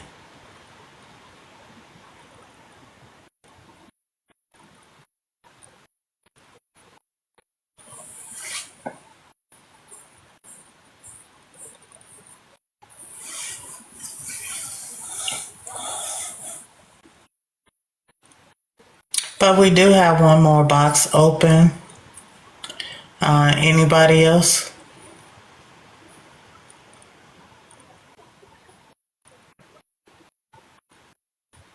Want to say something, add on to something, or let me see. I had ran across this this message during that whole time when all that had happened, and this lady had messaged me, and she was real upset. And I was trying to find her when I was sitting up here listening to y'all so I could show y'all.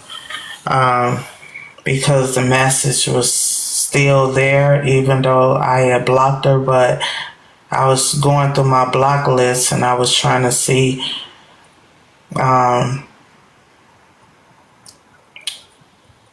which page it was. Either it was my main page or this page that she had messaged me on. And I was trying to scroll down to the date when all that had happened. But this phone not finna let me go too far down the list of message. And I think it was in that unwanted message, because I left it over there. But people will defend what they believe that, they had their own interest in, but never stepped up to the plate to even do, any type of approach.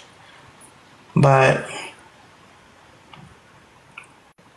I don't know if it was. Has anyone in here ever heard of gang stalking?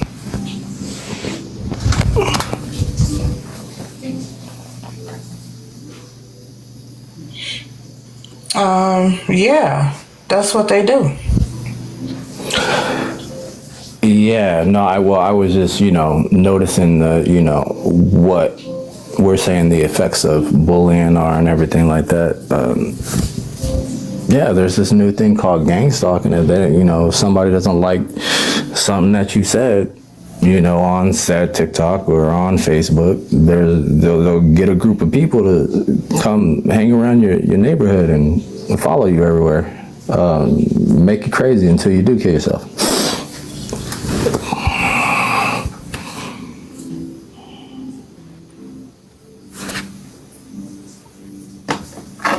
Hold up. What?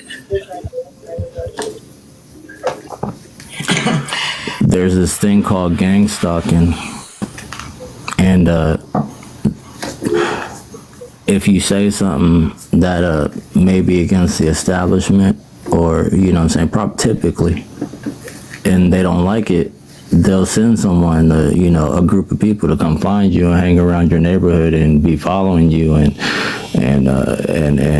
everything, until you go so crazy that you do unalive yourself. Excuse me. That time I didn't catch it the first time.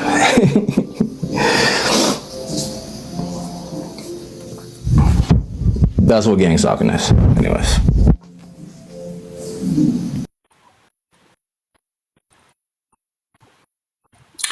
Matter of fact, no, it's not on this one. It's on the other one.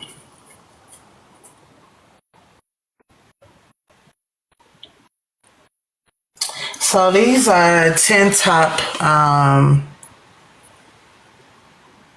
of cyberbullying.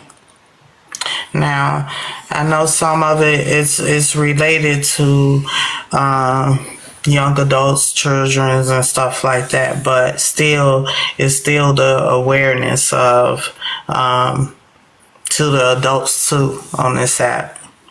Top 10 forms of cyberbullying. Cyberbullying is a worldwide problem that's growing fast. In this video, we'll take you through the top 10 forms of cyberbullying so you have the knowledge to protect your children. 1. Exclusion. Exclusion can happen in several ways. Your child might be deliberately excluded from online activities, conversations, or social media tags. Children who don't have the latest technology, such as a mobile phone, are prone to exclusion. 2. Harassment. Harassment is sustained and intentional bullying, comprised of abusive or threatening messages sent to your child or to a group. This can severely affect a child's mental well-being. 3. Outing. Outing is the act of publicly humiliating a child or group through the online posting of private or embarrassing information without consent. Even reading your child's messages on their mobile phone out loud can be considered a form of outing. 4. Cyberstalking. Cyberstalking is a dangerous form of cyberbullying in which attackers harass victims through online communications like email or social media. It also refers to adults using the internet to contact and meet young people for abusive purposes. 5. A child's social media account and impersonates them, posting inappropriate content.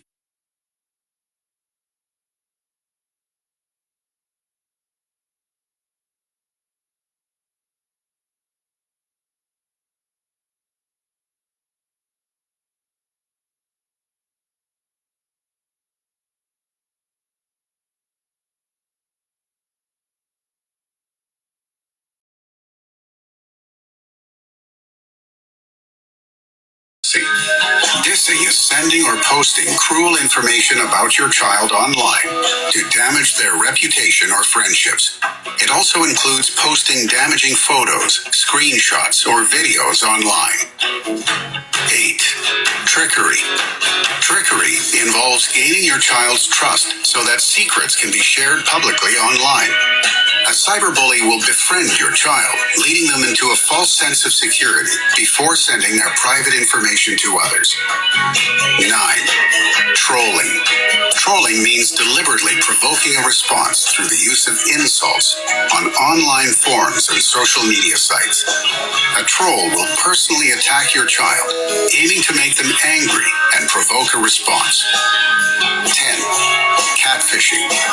Catfishing involves stealing online identities and recreating social networking profiles for deceptive purposes. Catfishers look at your child's profile and take information to create a fake persona. This could involve using personal information, potentially damaging your child's online reputation. Please. I told y'all I'm on this this other phone, and the storage and all that stuff is real bad on it because I'm using it far as my studying and stuff. So it keep popping me out, and I had to come back in. So it did it when the video was playing. So I had to hurry up and get back into the live. But it's just all different signs of, what to, be aware of as far as cyberbullying. Even though, it's actually was talking more about the, a child or, younger generations going through it on social media. But the awareness is that it's happening to adults too. Still, it's happening to the adults.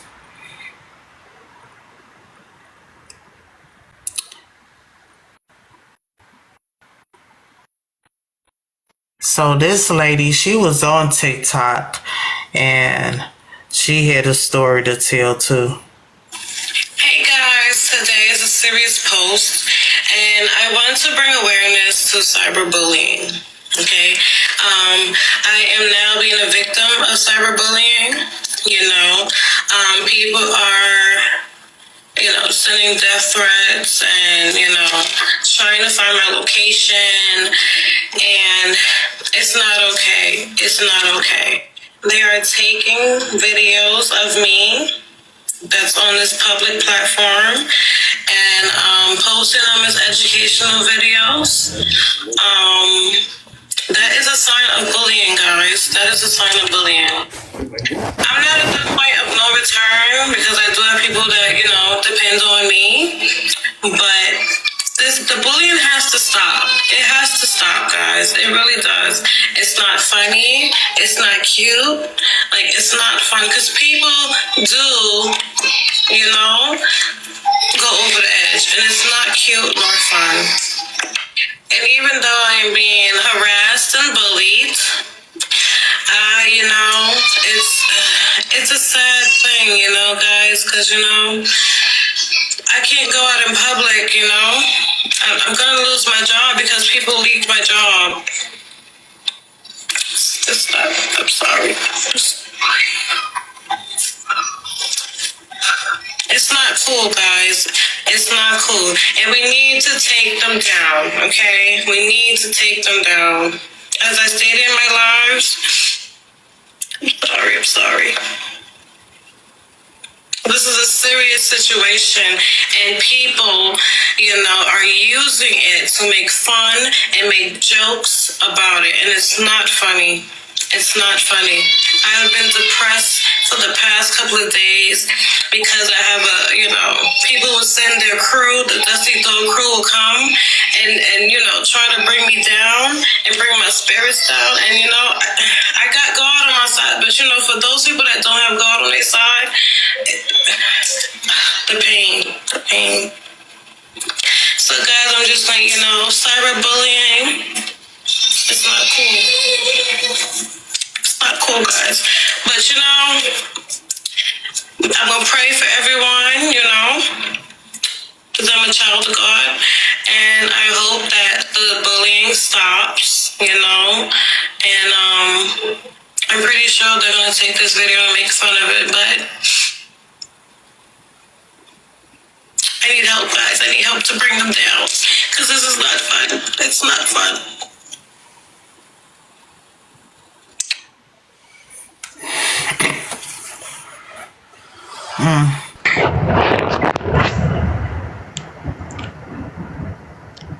Yeah, that's when you get law enforcement involved, when people are making threats against your life. There's no reason to continue to go online and keep getting bothered when they've already sent you threats against your safety. You go straight away to the police and let them do their jobs. Let them handle those situations like that.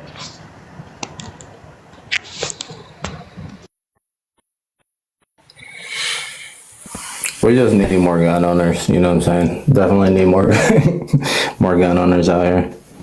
Because, there ain't really no kind of threat that I think that I could get if I just had a gun. I'd be alright.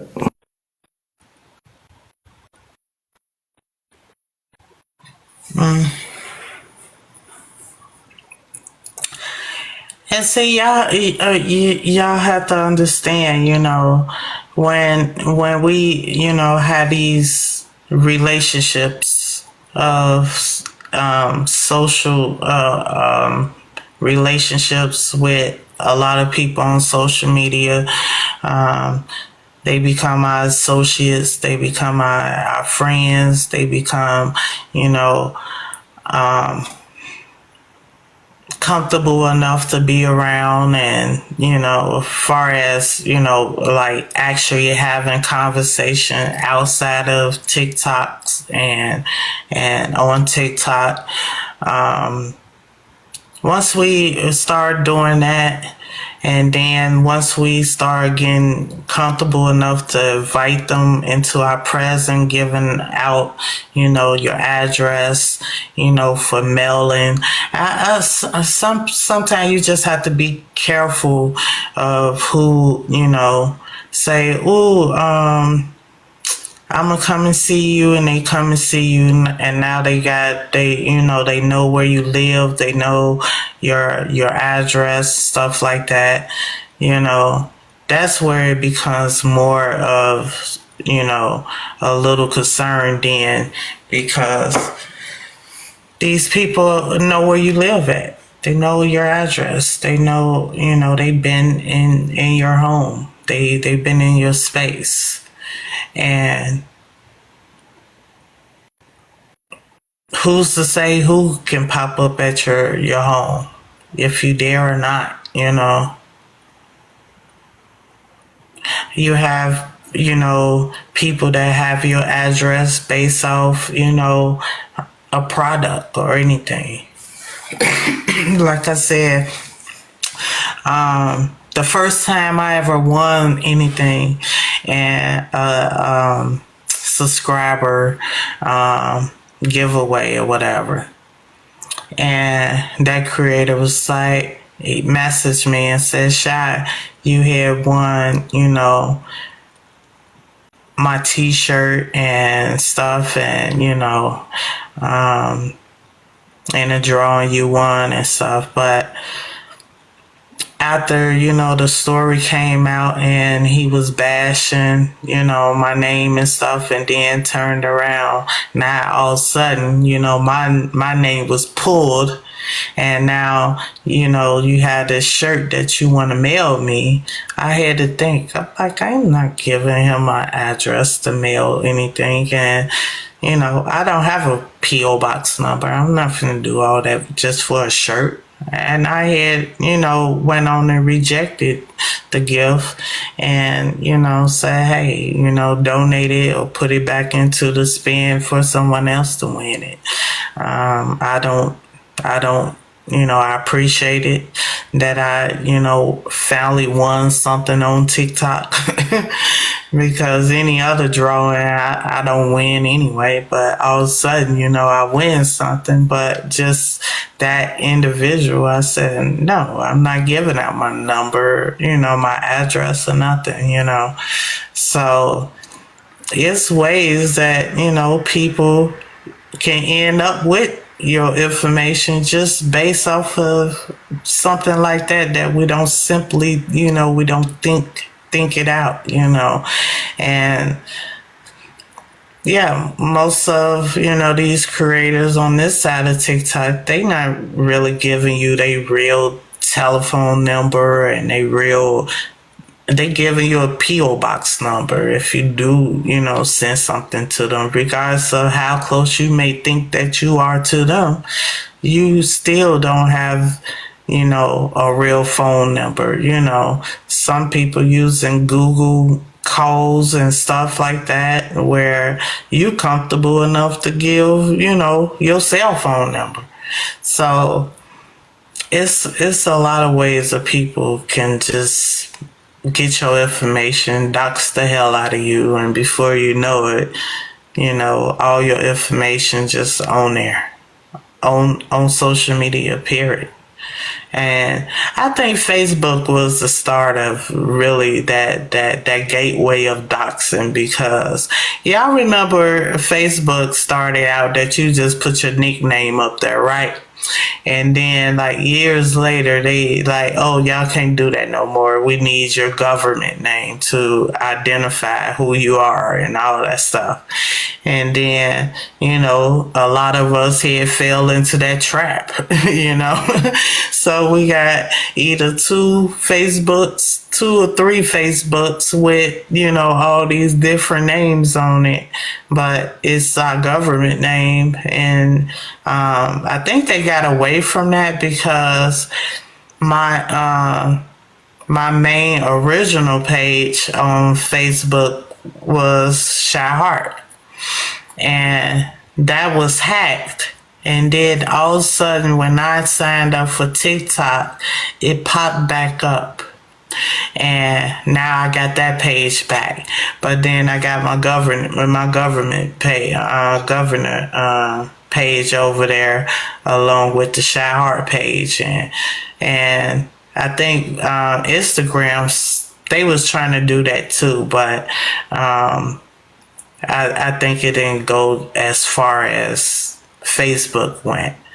And the main thing that people normally do when they dox you on social media, they go right to their Facebook to pull up, your information, because some of us probably did have business groups over there also with because Facebook was part of that business side of the app where you can run a business on too. So you just got to be careful with everything on social media, period.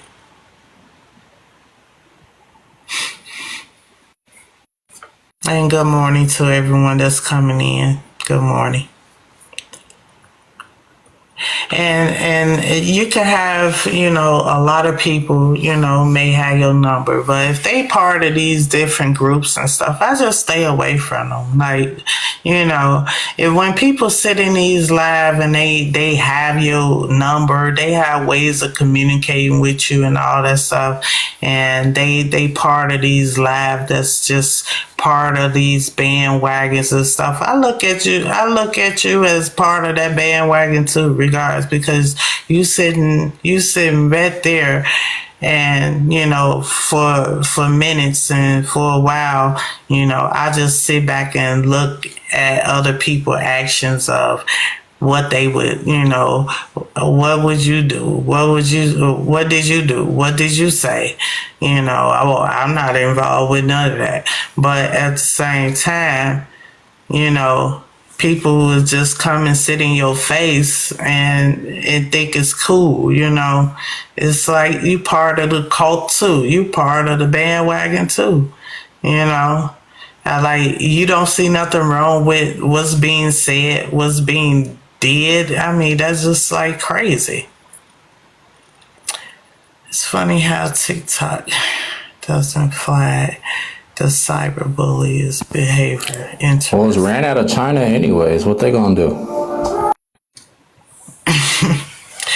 Well, they flagged this side of TikTok for a lot. I mean, if you really put in your search and search around other parts of TikTok, they can be doing the most. They will never get taken down. What they say and stuff is just come flat out their mouth. But on this side, we are totally monetized and monitor and what we say and what we do. That's the truth of that.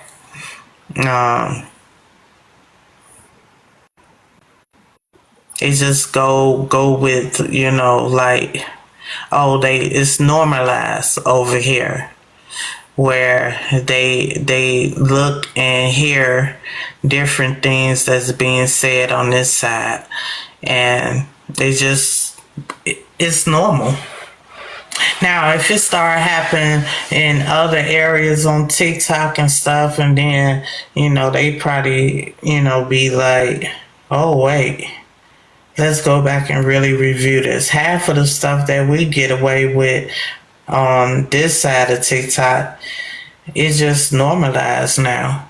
That they would be up all day, all night, 24/7, which, I believe they do work 24/7 on this app to monetize and be, moderators and stuff to see how some of these lives are really being active.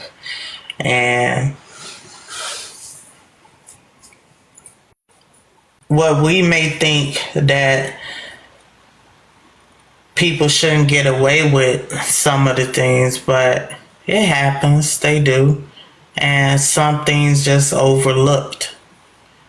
But, we just having this conversation about this may, have them to think and look and say, hey, you know what, this live is pretty much connected to this live or talking about this person, and this person, we don't have no proof that this person did anything to these individuals. They can see all this.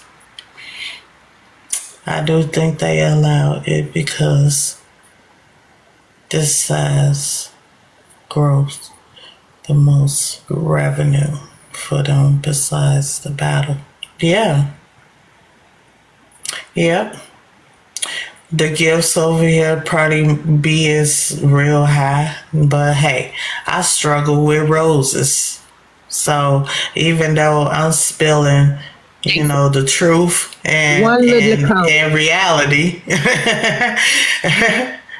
How about not even just one little coin? The free taps. What is up with that?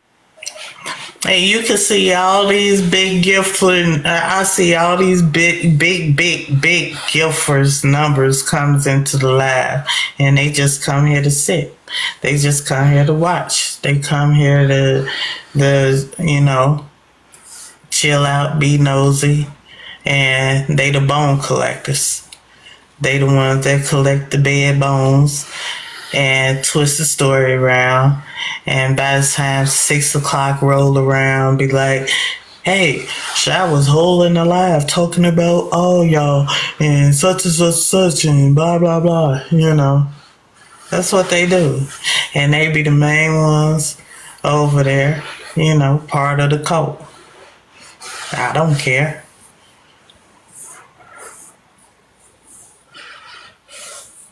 Just show me the receipts. Show me the receipts when it happened.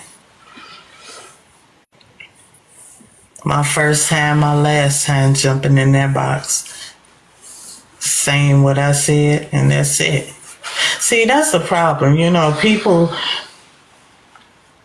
we seen a lot. We seen a lot in these past months. We seen a lot. You would call yourself being upset, being mad, or in disagreement with someone for a long time. But then something click in your head. I'm tired of being the outsider. Let me go over here and buddy, kiss. Oh, I apologize. I'm sorry. Some big event happening in my personal life, and now, I want to, say I apologize to people, and now I want to sit in their face and stuff. Like really? You done drug these people for a whole lot of months, year. Some of them had like a few week spells. We seen that before. And go back crawling. I'm just not that person. Once I'm through, I'm through. I don't care if you fall off the face of the earth. I just wouldn't have that empathy or sympathy for it because I'm like done with it.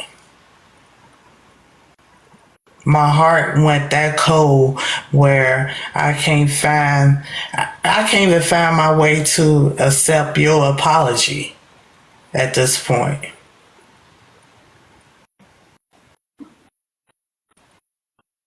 I don't care who it is. Once I'm done, I'm done. That's over with. It's no forgiving of rekindle or any of that at any point of my life. I don't do that in real life. People in real life that have done something wrong to me, I don't even look at it.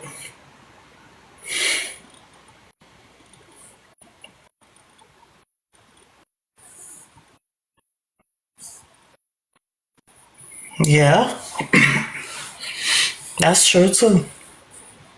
They like the abuse.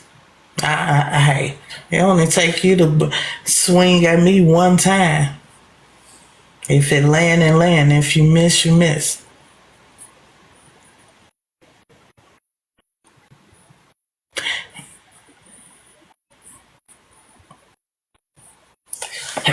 Yes.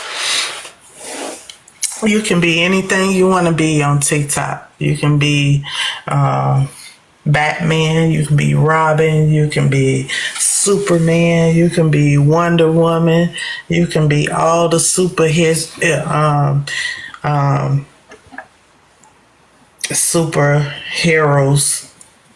in life. You can be anything that you want to be on TikTok. You can. I'm cold now. I don't feel like playing with the air. I put my sweater on.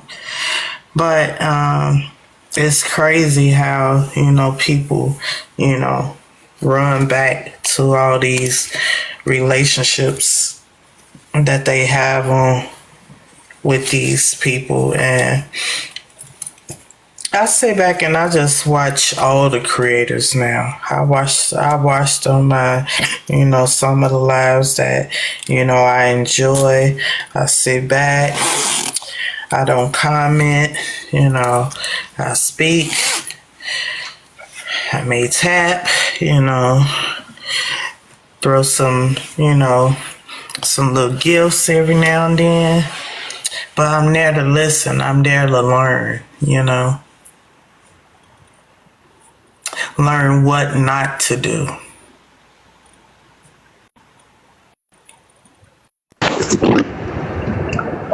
Shy, I had a creator insult me about 8.5, maybe 9 months ago, and I haven't been back to their platform since.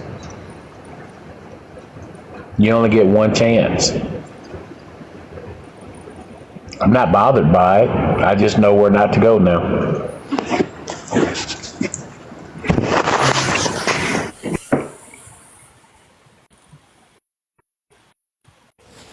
That was powerful, Javon. Yeah. Jaywalk. You said 8-9 months ago. That's almost a year ago. Once that year kick in, you totally just like, oh, this person is not going to be part of my story anymore.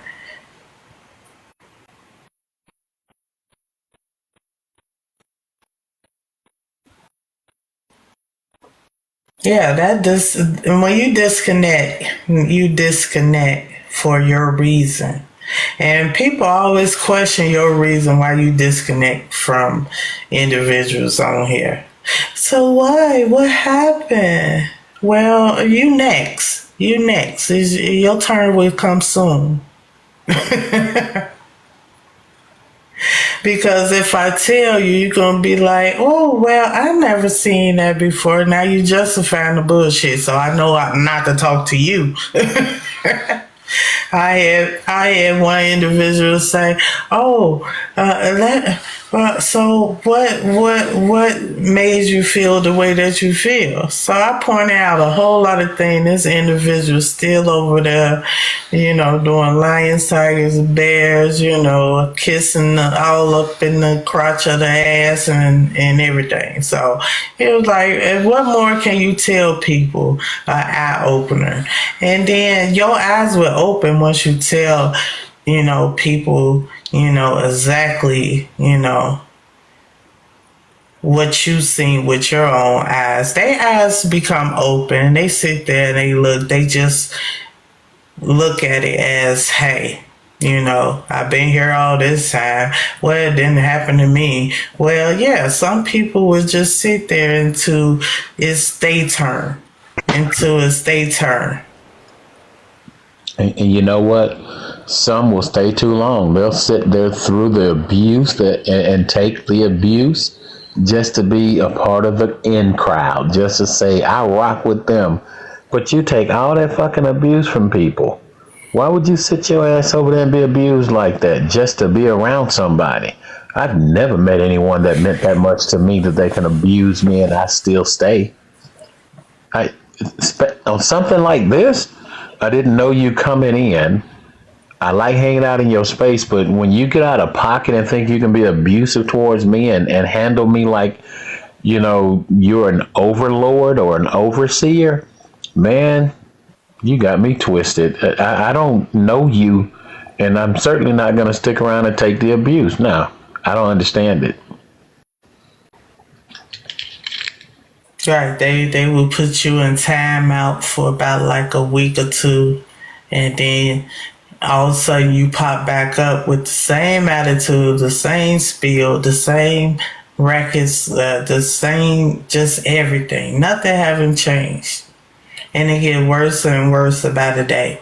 And then, the creators was telling, you know what, you part of the problem. You said such. You ain't welcome over here no more. But then they pop up again.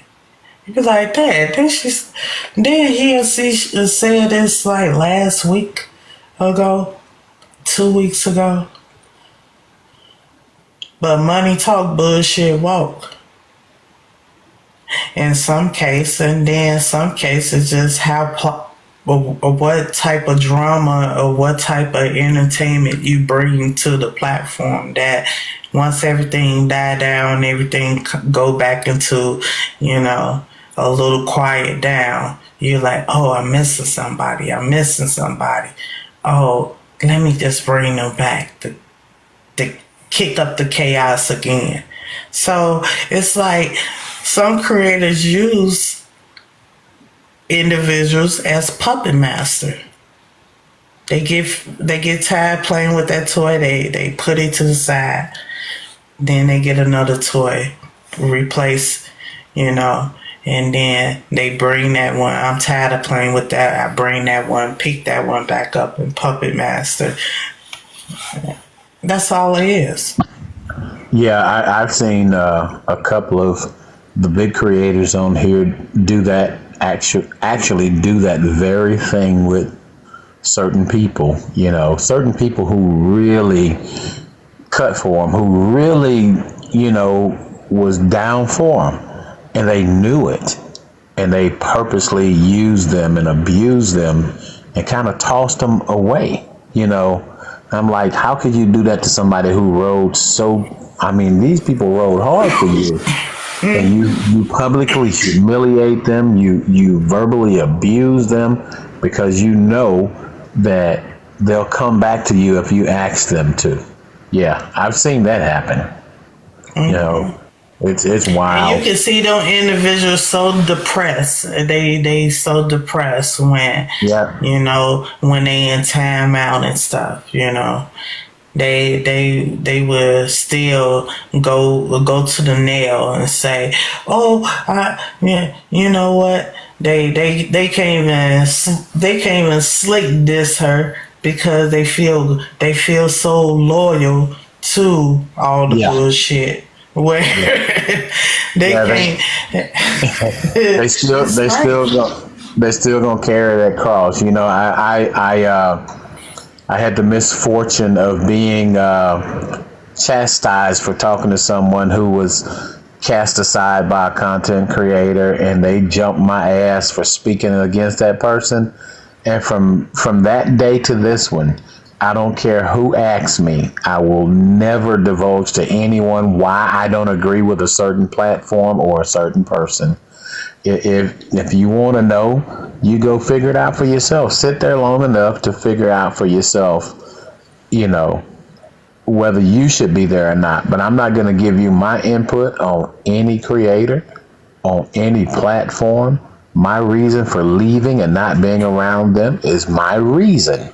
It may be different for you, so I'm not going to give you anything to drag me into anything ever again. I left because I left. I had my reasons.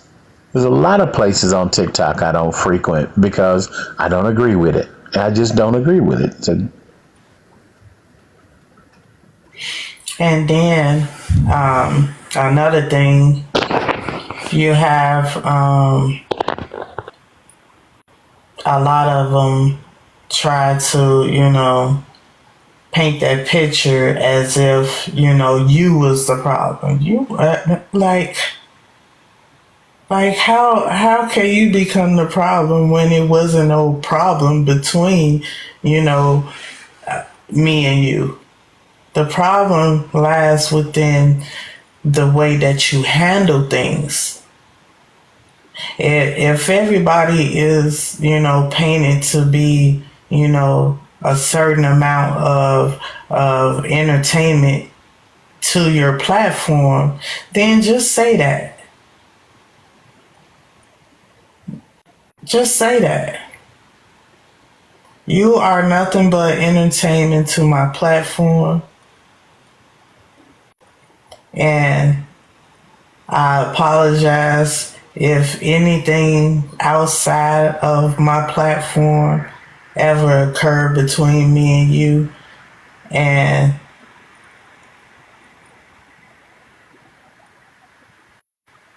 I look at everyone as a dollar sign and not individuals of actually really, you know, knowing that I can't actually really pinpoint if you a sincere supporter of my platform or not, but I don't see that because I look from my 9 to 5 of holding these or hosting these live, or how many hours that I host my live. I'm looking at the income of what you bring to my platform. I'm not looking at you as a human being, a person that I should know right from wrong, when situation comes up. What they say, you hear some of them say, all money ain't good, all money ain't good money, and this and that and the other. In some case, that's a true statement. But then in some case, when you know it's bad money, why sell bad money when you know it's bad?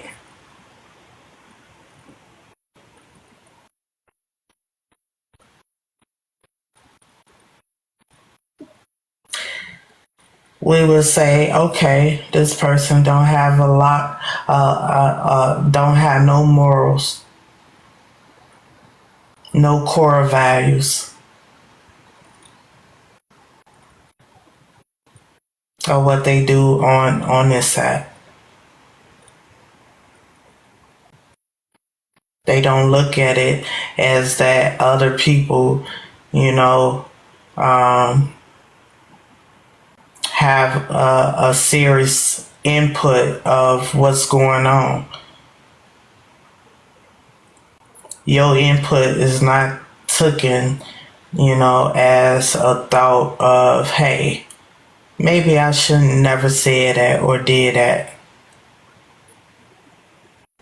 But they can clearly say, hey, this a business for me. It's a business for me.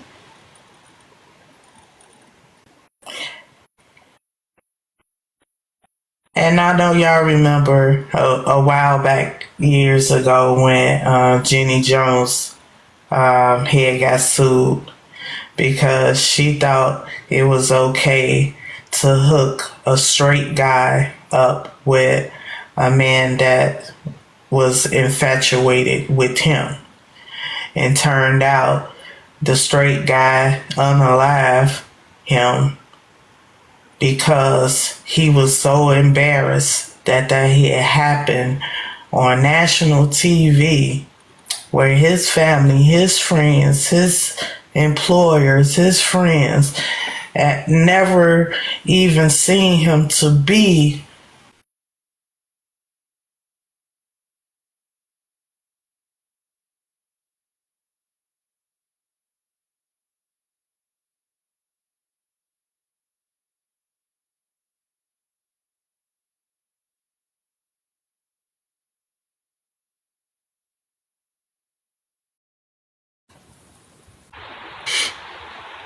it had cut out again.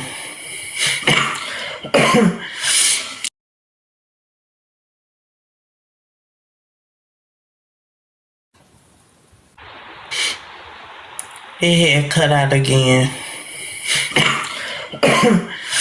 I told y'all this phone real jinky, but it had cut out again.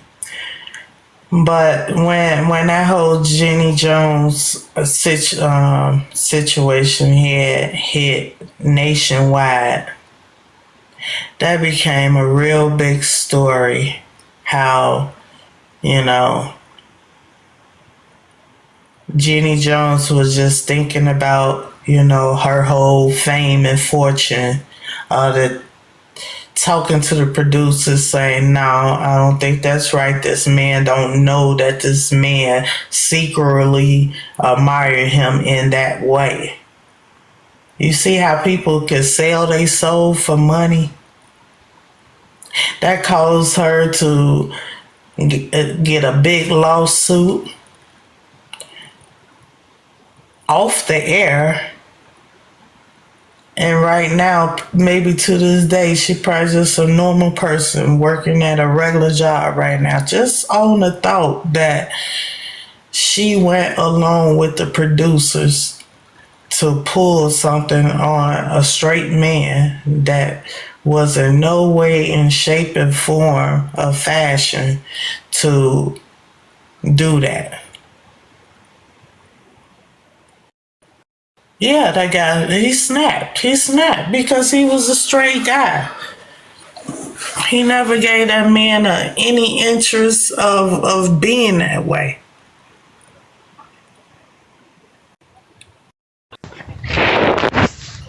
That was a tough pill to swallow for any man to be told that I'm your secret admirer by another man, especially if you're a straight or heterosexual male, you know.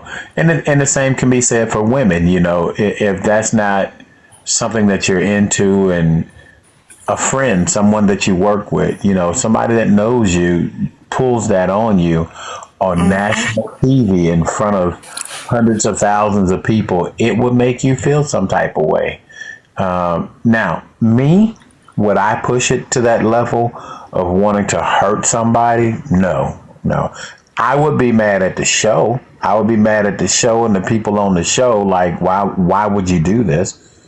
But I would never be angry to the point to where I would want to take somebody away that did that.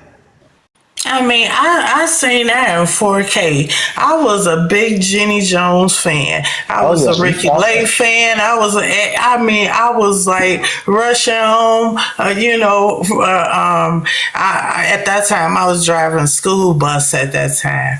And I used to rush home and stuff right between my routes just to get home because Jenny Jones came on at 10 a.m.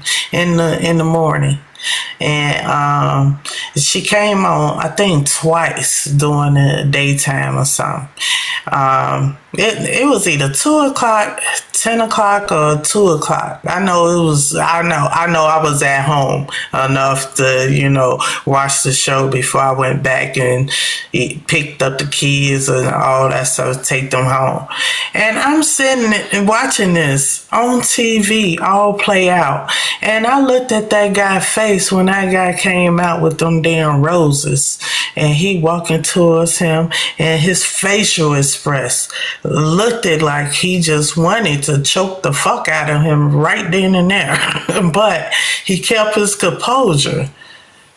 And he kind of, he had to go with it because he didn't want to just set the whole place on fire right then and there. But it's just the same way as, all this stuff plays we have these big creators. They want to have, all these, one, she says she want to be like Oprah.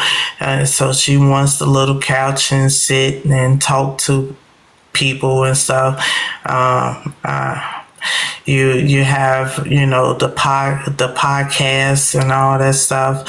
A lot of these creators want to do all this, but do they actually really sit back and think what is detrimental to others before they speak on it or say something? Or even if you have a team, is someone in that camp say, hey, you know what?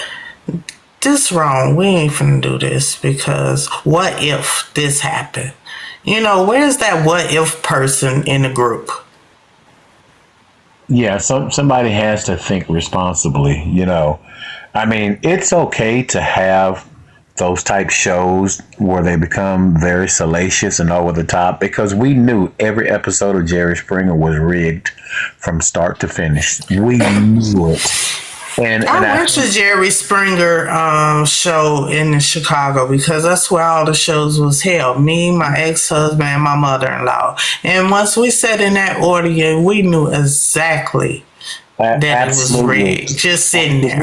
Because he learned from what happened to Jenny Jones. You cannot bring somebody on a show and then spring something like this on them and expect it to end well. because some people will flip out on air.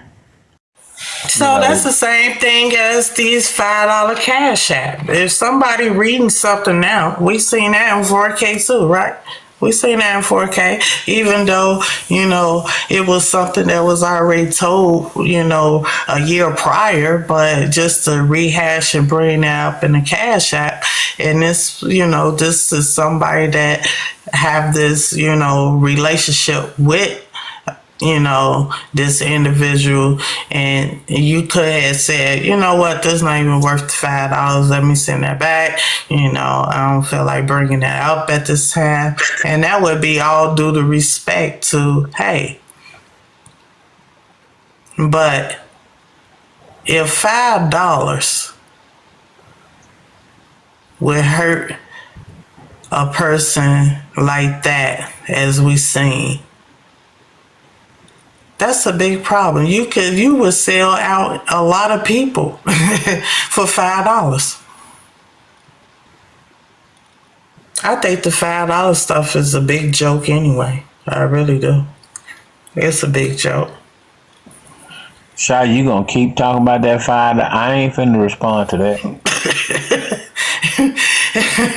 That's a big joke. I mean, that's a joke, and that people, hey.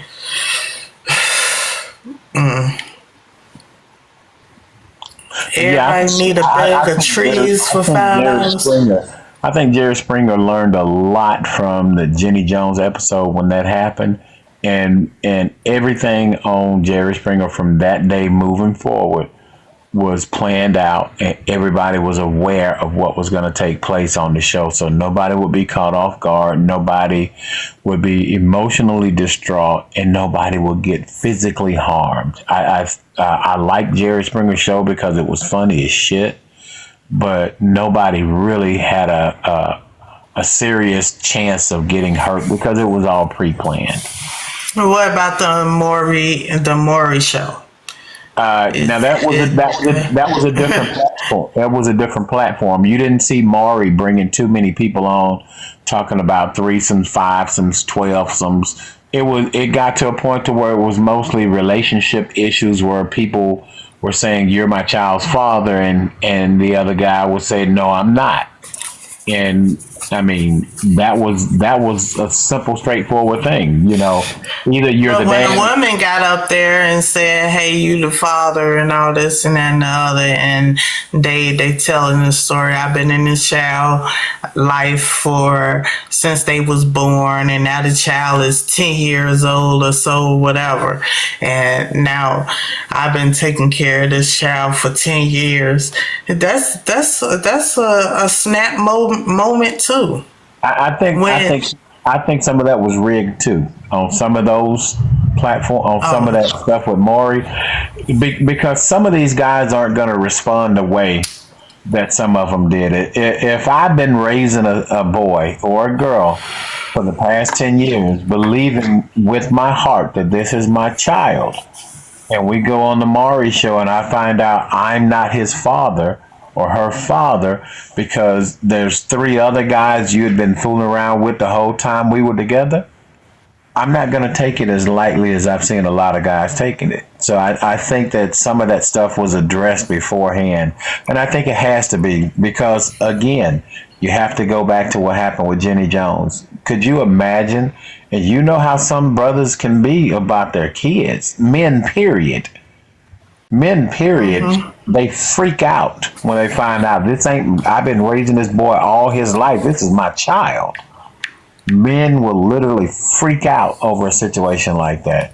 And women will become extremely distraught over the idea of that man finding out that may not be their child. So I'm pretty sure that some of that stuff, maybe 90% of it was rigged anyway. It's all about ratings, and nobody, and I don't think anybody after what happened with Jenny Jones was willing to put themselves at risk of someone hurting someone over finding out that child is not theirs. That's what child support court is for. That's why they have official DNA tests that will only be accepted by the child support court. So Jenny Jones is 77 years old. I just Googled her, but she is 77 years old. In June, she would be 78 years old. Y'all see how long ago this was? Because Jenny Jones, she looked good for her age. She was like this happened pretty much like about 20 years ago, because I was in my 20s when that had happened. When that happened, let me see, when did it happen?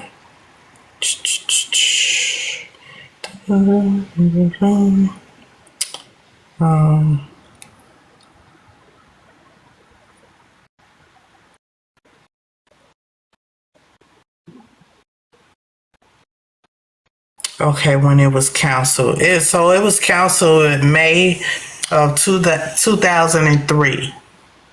That's when that had happened. And they canceled her show in 2003. Hello. Hi, how you doing? Dana. I just had some questions. Yeah. Uh-huh. Did he go down for that, or? I didn't look it up. And my glasses way over there. So, Maz, can y'all? Well, I got her. Tansy trying to get. I think that was pretty messed up. That they did that to that guy. His face. When I saw his face, I was like, oh. Man. Right. I remember the expression on his face. I am who I am. People don't have the right to do that. That show should have been held accountable for all that happened. Like, that wasn't cool. But wasn't that his friend? I think he was like a co-worker. Yeah. Oh yeah. That was sad, though. It was sad. So, like a social, like a, associate level. It wasn't like, a friend. Right. Because when you admire somebody, they already know how you feel right off back. Right. You see what I'm saying? So, by, the shock in his face was kind of like, what? And he had to play it off all the way to, they got back on their turf. You know how it is, like, when you go home and what everybody gonna be talking mess, and you know how people are, they really cruel. He probably really had to experience that when he got home. Probably people was calling him like, man, what the hell, like, you never know what he had to go through, which I think that the guy probably didn't deserve to die. I mean, get unalive. He could have beat the crap out. It happened on March 9th, 1995.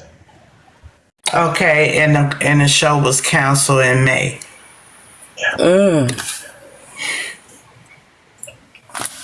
You said 95? Yep. Yeah. It probably was around that time.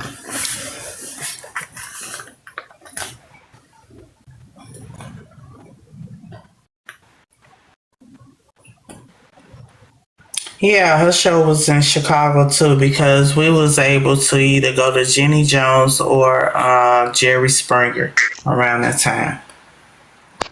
The one that got unalived was 32, and the one that did the unaliving was 24. That played a big part in it. Oh, he was 24. He was still a kid at 24, and to be put on national television and to be embarrassed, not in front of just the studio audience, but your hometown. Every girl in your city is going to tease you about Tommy, the guy that got you on Jenny Jones to announce to the world that he had a thing for you.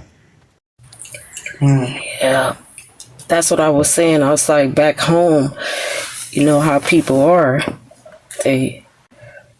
Wow.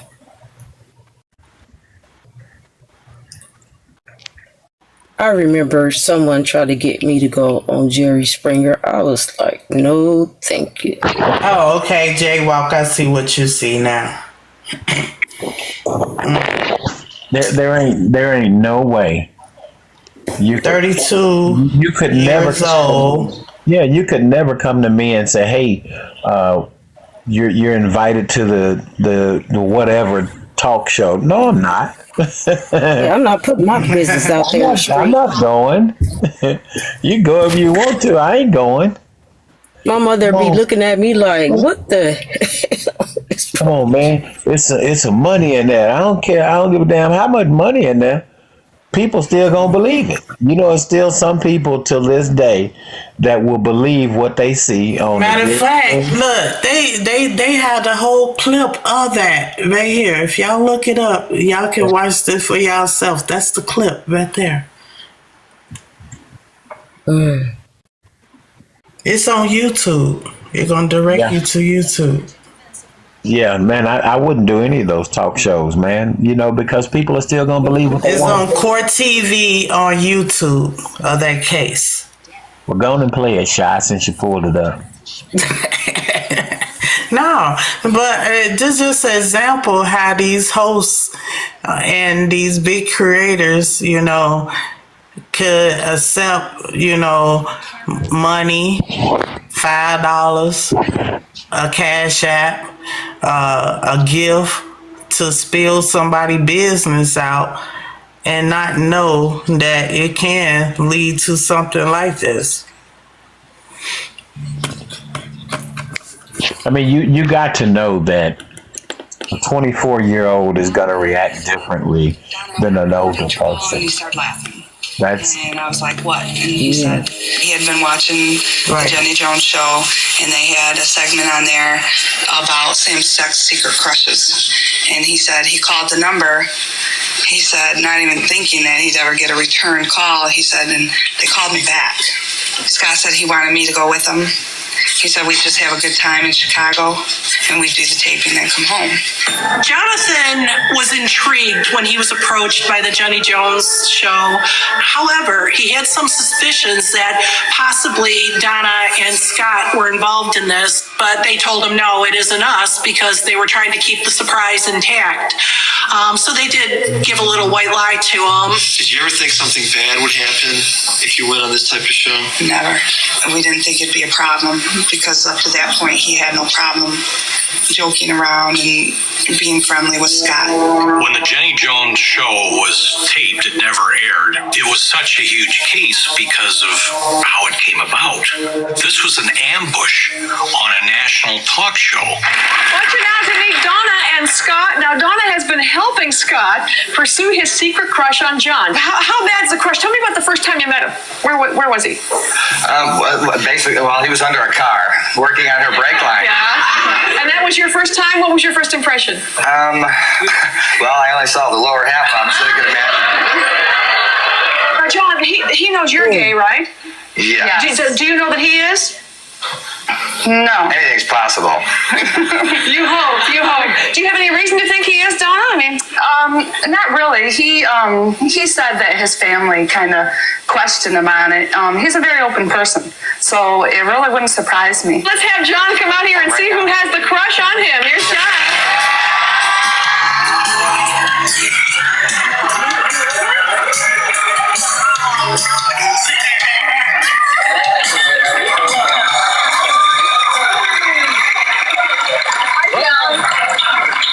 Did you think Donna had the crush on you? Did I? No, we're good friends. Well, guess what? It's Scott that has the crush on you. You lied to me. In that moment, you can see that Jonathan is sort of surprised and sort of like has this look on his face like, oh no, this isn't what I was hoping for. But he's not angry. He's not shocked. He doesn't throw a chair. He doesn't do anything at all to make you feel like this is a horrible thing. Take a look at, we'll show a little playback of what Scott said about you. Wait. Let me take this down for a minute so y'all can actually see his face. That was a setup. Yeah, they said it was an ambush.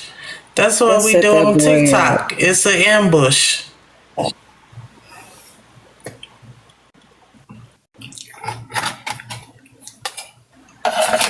Man. Take a look at that Oh, mother right here. here. I got a pretty big hammock in my yard, and I thought about tying him up to my hammock. And? Well, it entails like whipped cream and champagne, stuff like that. Did you have any idea that he liked you this much? No. I did not. Can you tell us what your status is? Are you involved with anybody or? No, but I am definitely a heterosexual, I guess you could say. And he kept that smile on his face because that's what he was like. He's not going to show that he's mad. He doesn't get angry at people. He doesn't fight people. And all he could think of at that time was his grandparents. They would think, you must be gay if this gay guy is trying to hit on you. From what you saw, as far as John's reaction, was he visibly angry at that point? No. He made a statement to the effect of, when questioned by Jenny Jones of how this is going to affect his relationship with us or with Scott, and he said that he could remain friends. After the taping of the show, Jonathan told Donna and Scott that he would drive them home from the airport back here in the Detroit area if they changed their flights to get onto his flight, which they were able to do. They had partied on the plane, and while en route back to Detroit, at that point they drove from Detroit to the Chateau Orient Trailer Park in Orient Township, where the victim, Scott Amador, lived. They went to Scott's trailer, went in briefly. At that point, they left and went to a bar called Brewski's. Then they stop at a bar and have some drinks. And that's where there's some stories about what happens after these drinks. The media has fixated on the surprise of the show. They leave out these critical details that after the show, there might have been an intimate encounter between Jonathan and Scott. And if you're struggling with your own issues and then this thing is all of a sudden surfacing in you, this absolutely has to be part of the story. This encounter might have driven Jonathan to make sure he exterminated this gay man who had this crush on him. The truth is that John was humiliated when he was ambushed. He was horrified when he was ambushed, which ignited one of those cycles of violence.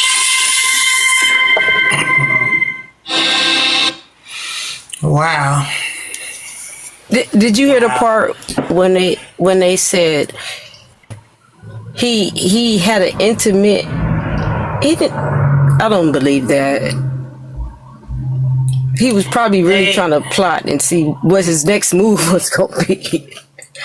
Yeah, I mean, when they got home and changed or whatever, they went to a bar. When they went to that bar, y'all have to understand that, you know, when the airing of these shows happen and stuff, it don't just be aired out on that day. It takes probably a month or two or whatever, because the show wasn't canceled. This happened in March, but the show wasn't canceled until May.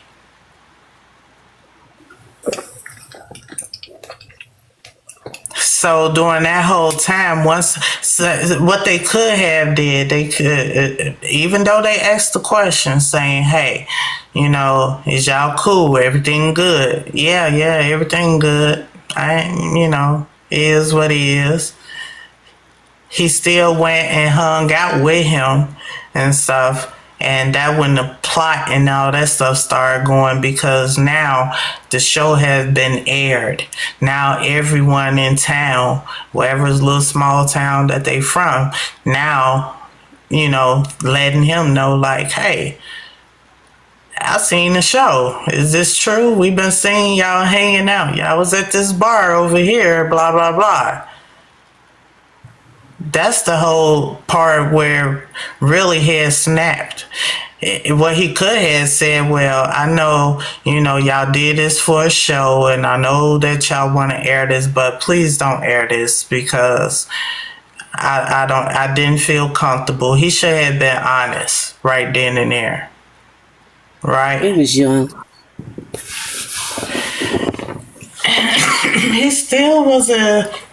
He still had that self-control to say exactly how he felt. I mean, he was 24, so anytime when you know right from wrong, and you understand if something's going to be harmful towards you, you should be able to say, hey, I don't think that was cool. I'm not like that. I know y'all trying to get y'all shows out, but please don't air this, I just wasn't comfortable. I didn't want to blow my top while I was on the stage, but, it's a lot of things that he could have said to not do what he did. He was just in shock. Mimi said that man may have physically tried him. And that's the problem. But put a nail in the coffin.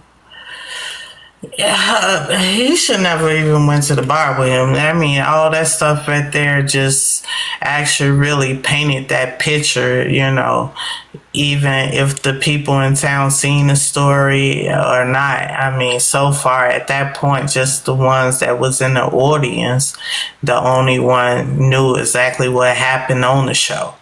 And that show was in Chicago. They was from Michigan. And by him doing that, they probably could have charged him with premeditated. Because they say he planned it because he went to the bar and did all that.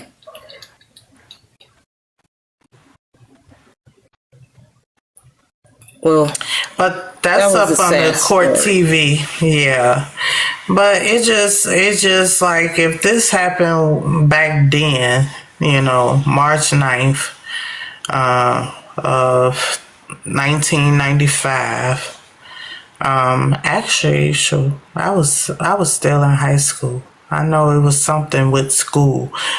When that had happened. I think I graduated. Yeah, I graduated in 91. Yep. So, but I did see it in 4K when it did happen because my dad, he was all into, these talk shows and stuff back in the day. So it was like no other choice but to see all this stuff. But, all that took her all the way to, hey, she's a regular, normal person now today, It's just the love of money, the love of, it's a lot, a lot of people played a part in that. Yeah. It seemed like she was old back then, was she? Well, I mean, she'd be 78 in June. She would be 78 in June. 78. She was in her 50s, yeah. But she looked good for her age. She really did. I said 40s. She was like in her 40s. But that was a big eye opener.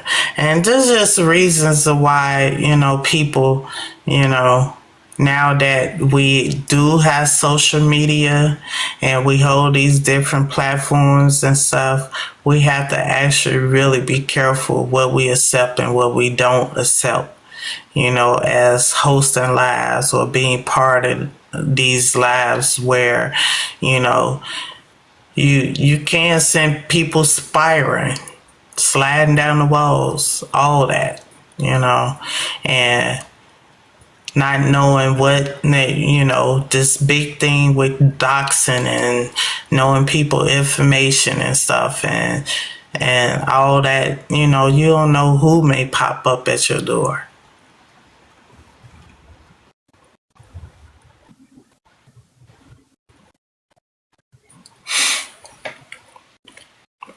Yep. Tansy, good morning to you. Thank you for having me. I just had to pop in. Oh, you're welcome. Yeah, and you guys have a blessed morning. 'Cause it's morning. Yes, it is. Well, you too. Okay. You're welcome to come back anytime you want to come back. Okay. I talk reality over here. So. Right. No, I see that. Sure, I love it. I'm gonna drop down in the box. Okay. Okay. Wait, I gotta figure out how to do this. All right, let me see. I got you. Oh. Good morning, Tansy. Good morning. How you doing? Well, kind of okay. I'll say okay, to be honest. What's going on? Well, a couple of things. I don't know what it's called when someone takes over your life. Do you? When they take over your live, meaning what? They over talking you while you hosting your live? Yeah.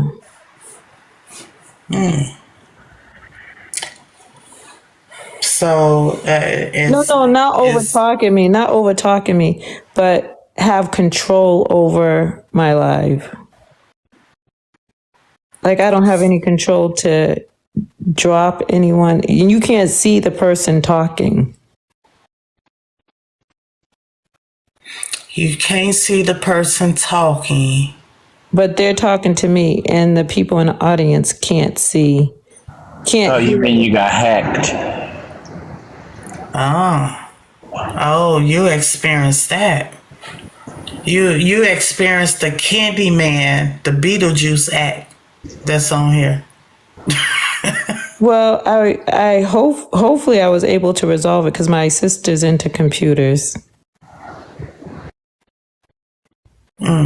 So, and then we did some other things because we have some other connections with TikTok.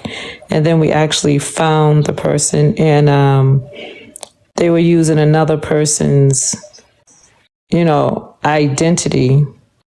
And the people on the panel was offended. So they found out where he was actually at and called the local authorities. You're about the, I think, fourth person that have experienced this situation, and well, I believe it's something that's going on this app and stuff, and I guess a lot of people that reports this individual that is doing this, hopefully, they'll catch them. Well, the one that did it to me, they caught that person because there was someone. I have a lot. So it's more. It's more of them. There's more of them? No, you said they had caught the individual, so it's just one person doing it, or it's a group of them? The person that did it to me, that was only one person. And as far as I know, because they were only able to find one person. Like, see, on my live, I have a lot of professionals. I have a lot of people that's into IT because I don't know why I attract those type of people. And then I also have people that's like police officers that come up and people that's like I don't know why I attract those type of people, but I attract really like strong individuals when they're on my live. So I just so happened during that time to have some really strong individuals, and I didn't even know that they were in that field. And they were like, no, just first they were trying to get me to troubleshoot the problem. I couldn't troubleshoot the problem. And then they said, that's okay because I'm recording it and we're about to find out their location. So then as they were talking, this detective was like, okay, we know what he has a Baltimore accent. And they were like, okay, but let him keep on doing what he's doing. Don't shut down your live. Just let him keep on doing it so I can locate some type of number, even if it's fake. And then he made a mistake because he kept on switching pages. And then he took somebody else's live and he used their live and it had a child on it. And that's what got him caught. That's when the police got involved.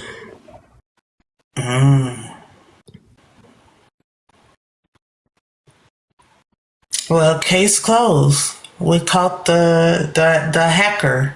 Well, if it's just him, or was it more?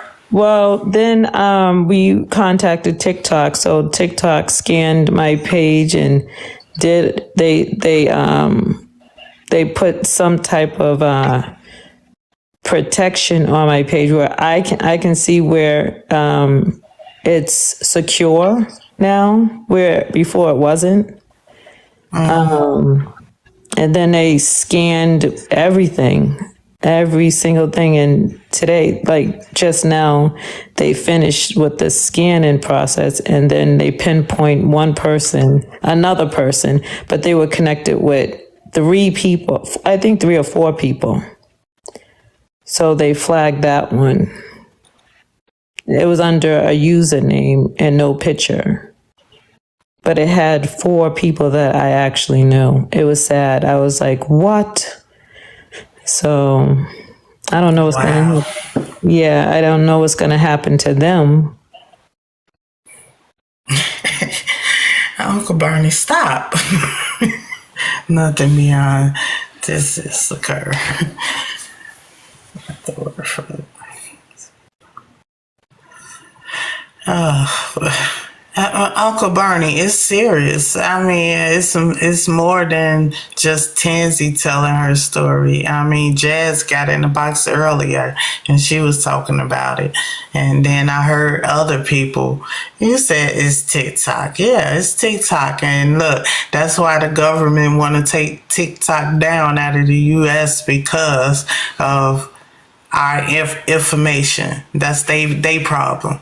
They saying that's the problem. They got our information, and now these people can hack your page, get into your live and stuff, and do crazy stuff like that. But they didn't only get into my page. They went to another person's page that had a child on it and used their information to continue. They kept on switching people so that we the VPN number. So they kept on switching it, and it just so happened to be a young kid, and it was a real page. So that they contacted that person with that child, and that's how they found the guy. Good morning.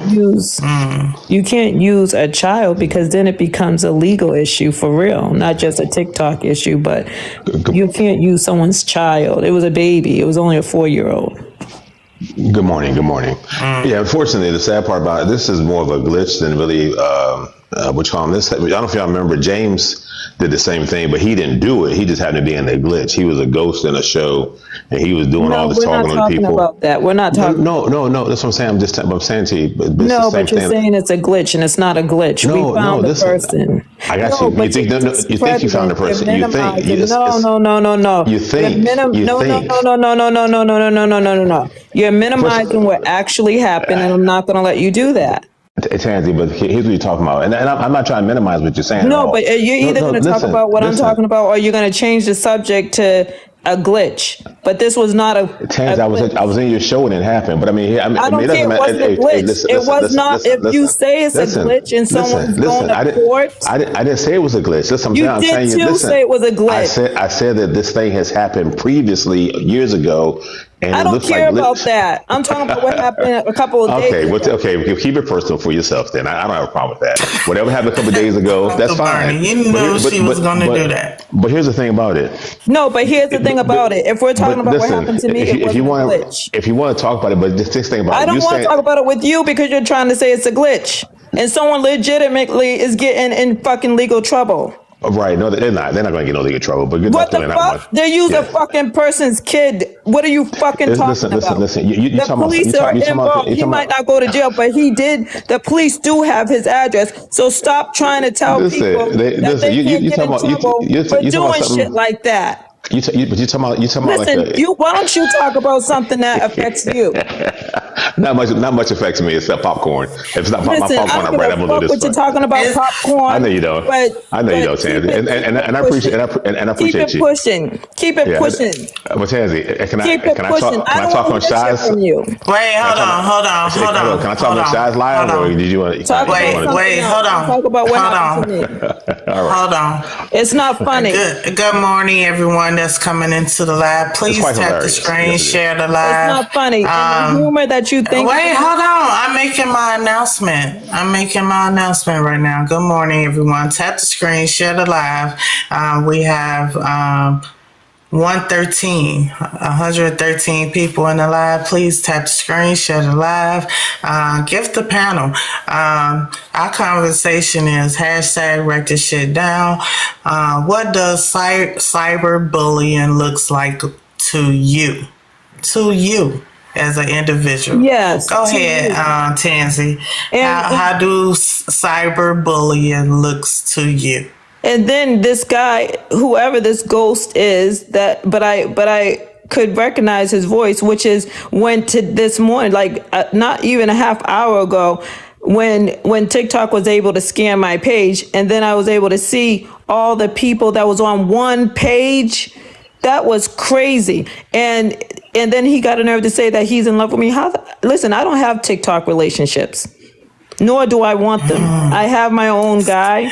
I don't need to be in it. I don't do that. That's for a certain class of people. I'm too bougie and too smart and too pretty to have to fucking be on social media to fucking get a man. I got men all around me and I already got a man. I don't need one. And if people are so sick and unhinged that they want to act like just because I'm sitting on their platform that I'm in a fucking relationship with them, and then because I open up my own live and I'm not over there anymore, and they're like, you're ruining the family and you better apologize.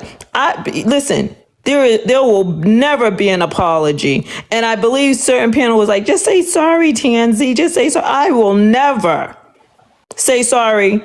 And no one can make me say sorry. Do what you want to the page, because I don't live for TikTok. As soon as they take this bitch down, as soon as someone want to hack and do whatever they want to hack, guess what? I'm off doing something even better than TikTok. Like, come on now. You ain't gonna make me fold. I'm too strong for that. Yes, I'm upset because I can't believe that someone would be that jealous and unhinged and mentally unstable to do that just because I stopped going on their platform. That don't make no sense. And then you're gonna come up and minimize what actually happened and you claim you were actually there? And you say he ain't gonna get in trouble. Well, tell that to the local police authorities. And I would not want any police authority to knock on my door and tell me I did something wrong on TikTok. That's embarrassing. Well, if I may say, they're not knocking on anybody's door. But here's the thing about it: if it's an active investigation, you shouldn't be discussing it. That's one of the first things. You done forwarded it already. But so Tansy, he heard what you said. Can he respond to it, Tansy? Tansy, you're such an alarmist. You've been an alarmist. He's telling misinformation. He's saying that the police, after the other people, they're not knocking on nobody's door. Who called the individuals, and the police actually found his location and said that they are opening a you talking about a microscopic. Because I know I ain't nobody over here. Hey, come on, one at a time. I know I ain't nobody over here, but nobody's gonna get anywhere if we can't just take the time to listen. You don't have to agree, but respect each other when they're talking. Yes, one at a time. And if y'all can't be respectful, then y'all don't need to be up here on the panel. Well, he's annoying me, and I'm just telling my story, and he's minimizing. No, your story. No, I'm not minimizing your story. No, your story is great. But what I'm saying it's not a great story. It's just, yes, it is a great story. You see how you see what I'm talking about? You see how he's minimizing and making it sound it's a great story. No, but we're talking about less than 24 hours. I'm the one that came up, and I would like to talk to Shy. That's why I came up here about what happened. But you're on Shy being an alarmist. We're just talking. We're just talking about it to inform her. So if she wants to do research, she can help someone else.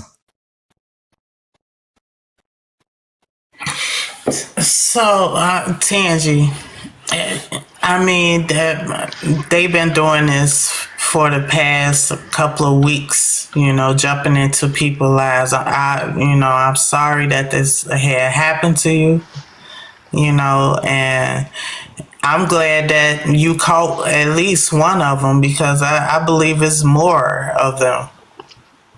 Yeah. And it's more of them. The thing is, I didn't catch them per se. There was people, I guess when he made a mistake. First of all, he stayed too long. And then one of the girls, I'm not going to say her name, knew exactly who he was. See, it's more to the story that I don't want to share because I don't want to out anybody. Because then they went into my DM and said, because they told me who the individuals were, because she said it right on my platform.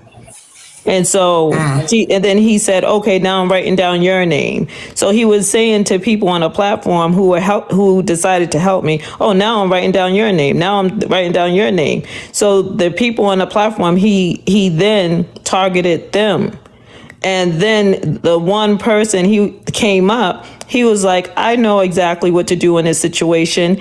And he explained what he was doing. He's like, just let him keep on talking and we're going to find out who he is. And then he called someone that he knew. And I have someone on the phone right now. Are you still there? I'm not going to say who your name is, but are you still there on the phone? Hello? Yeah, I'm around. And then I called my computer friend. Go ahead and speak. Yep, we checked, got them to check the IT department area. And we can't, and we can't give out all the information because it is under investigation. I have the person right here, and we scanned my phone, and we found 4 people that were implicated. Did we or did we not? And you knew them? Yes, I did. Wait a minute. Wow. Go ahead. Yeah, we scanned and everything's all set. Found out who it was, where it's coming from, IP department area. And that's how we got it. Yeah, but again, and it's great. It's a great thing, but it's all allegations. I mean, and nobody's going to step forward and say I'm guilty. So I mean, it doesn't matter. He doesn't have to. You heard what he said. Yes. There's another person on here that's saying a lot of people. No one's going to say that they're guilty, and therefore they can't be held accountable. That's what he's trying to say. In 24 hours, you got the case open, shut, and closed, and that's not how this works. Wait a minute. Can you be quiet so he can talk? No, I was talking. That's why I can't be quiet. No, anyway. I have someone on the phone. Yeah, someone. Yeah, because I'm not going to disclose it. Jaywalking so. Jaywalking. Uncle Bernie, he's a mod over here, but Uncle Bernie don't know how to use the mod stuff. So I don't. But he is a mod, but he will learn today because you keep cutting him off. Oh no, not at all. No, I would never drop a woman. No, I would drop a woman at all. I know. No. But hey, look, it's crazy. I enjoy Tansy's live. So Tansy, whatever her affinity with me has, I have no problem. I enjoy her live. I would continue to go to her live until she blocks me. But anyway, listen, this is not about you. Tansy, listen, I'm the narcissist, not you. This is not about you, and I want the person, and I'm not going to disclose.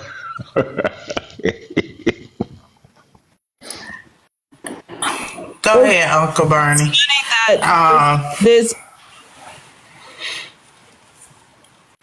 We're trying to hear both of y'all side of story because both of y'all y'all bringing awareness to what happened. Yeah. Now, Tansy, he's minimizing it, and he's saying that the person's not going to get in trouble. And then he's saying, yeah, the person on the phone. Excuse me, I'm not going to disclose anybody. No, please don't. Please don't. No, we don't want you to. I'm going to say, Miss, I'm not going to. Who are you no, listen, that he's a ghost. think I'm going to have to disclose anything He's a ghost. to you? But let's Tansy, listen. We just talked with Tansy. There's no accusations being made. We just talking. I just don't know of anything that you though. No, that's fine. I'm talking to the panel. Talking to Shy. I'm talking to you in the comments. But I'm not talking to you though. Okay, I appreciate that. I don't know why you think you're so tickled about this shit. Oh, I'm tickled all day long. It seems like you're unhinged too to be a mom. Yes, ma'am. Yeah, I'm unhinged. Oh, don't worry. Hey, you know why I'm a mod? Because I don't know how to use it. He don't know how to use it. I don't use this stuff, Tansy. He don't know how to use it. It's a TikTok joke, Tansy, me being a mod. I'm not using joking. stuff. Do you hear me laughing? You miss what I'm saying. It doesn't matter what you're doing, and unfortunately, you should enjoy this because it's just TikTok. But if I may say it, I'm going to go. I don't enjoy what if I may say, be quiet, please. No, if I may say, I'm glad everybody jumped to your situation so quickly. Hold on, Uncle Bernie. Okay. Hold on, Uncle Bernie.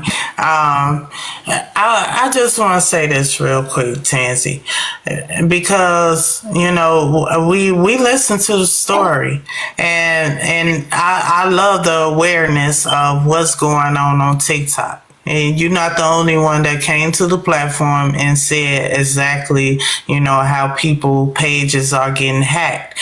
But you also brought to the light that y'all had caught an individual and how y'all called them and stuff. You walked us through that and stuff. But that's a good thing. I know it's more than just that one person. It's probably a group and a gang of them. No, right. So at the end of the day, if someone else have a output and may see it a different way, you have to, see that other people have a different point of view of this situation. No, but he's saying that no police is going to knock on the door, and they made a fatal mistake. And wait a minute, go ahead, speak, Mr. Anonymous, because I'm not going to disclose your name. If they use of someone that underage, yes, they can get in problems. It's a federal thing. So, Mr. Poetic, if you keep on misinforming the audience and make them think that it's okay, and they make that fatal mistake that they made on my live by using a child, here's the problem. Here lies the problem. Here lies the problem. If you say it's federal, right? Well, federal is not leaving out no Sunday morning knocking on nobody's door. No one said nothing about Sunday morning knocking on somebody's door, Mr. Minimization. Okay. Mr. Minimization, nobody said that. Mr. Anonymous, did we say that on you said they knocked on the door? The federal government was knocking on people's doors? Oh, I misunderstood you. Anonymous. He's trying to say that he haven't got his thought out, Tansy, because you keep cutting him off. We hearing more of your story. He keeps on saying stupid stuff like no federal agent on a Sunday morning. Nobody said that. You said knocking on doors. They were notified on that day. They opened up a case on that day. Did they not? By email? By email? On a federal agent? Are you kidding me? Mr. Anonymous, can you just briefly, this man is so mentally, he's incapable of understanding. I'm not going to go. I'm not No, we just talk. Listen. It doesn't matter what I understand. We just talking, but I'm saying that. I'm not going to. Hey, I was saying, you got great. Too much information, but what he's trying to say. Please don't. No. I'm not trying to give him too much information, but what he's trying to say is, a federal agent on a Sunday morning. Well, no, you keep saying y'all jump from federal case to municipal case. I'm not sure what case you're jumping at. Wait a minute. Go ahead. Say it again.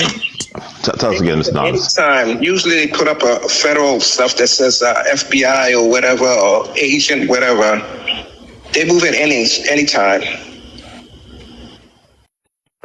especially You said you said they move anytime. First of all, they can't move without local authorities. The FBI has to have local authorities to move. They're just not moving. He's challenging you now. No. I'm saying, okay, let's say let's say what you say is true, right? It didn't happen. Go ahead. No. That's what I'm saying. Go ahead, Tangi. Hold If on, the Uncle FBI Bernie. Hold comes on, in- Uncle Bernie. Okay. Hold on, Tangi. You don't want to give too much information out there, okay? It's something that's going on still. You want to leave it alone. Tangi, you gotta calm down. You on Shy's panel. You're being combative. Oh God, here we You're go. not listening to you and Uncle Bernie going back and forth at each other. Yeah, that's because you're supporting the mod. Okay, so no, I'm gonna support the platform. It ain't got nothing to do with the mod. Listen, don't come for me with this bullshit. You coming over here with this attitude, and you up here. You know what? Yelling Chill at out. everybody and That's screaming why at everybody. I said I was now you don't got me upset because now I'm yelling at you. I don't know if you yelling get at me upset because like you're this. But I don't like the person. disrespect on the panel. That's what I'm talking about. I came up here to talk to Shy. Yeah, you came up here to talk to Shy, but you was also. I'm not talking. I'm not talking to nobody else. Yeah, it's whatever, Tangi. You came over here with a fucking attitude. Listen, keep your attitude to your motherfucking self. Don't come over here with this shit. Yeah, because I watch you. I don't care what you want on your panel. I see how people come from I don't care at you on your panel. You damn right. Get your ass up out of here. That bullshit. Oh my gracious! What the world? Come over here with this fucking attitude shit. Ain't nobody got time for that bullshit. And then she over here being I tell you what, some of these people, some of these people, you don't want to make a moderator because they actually use those powers.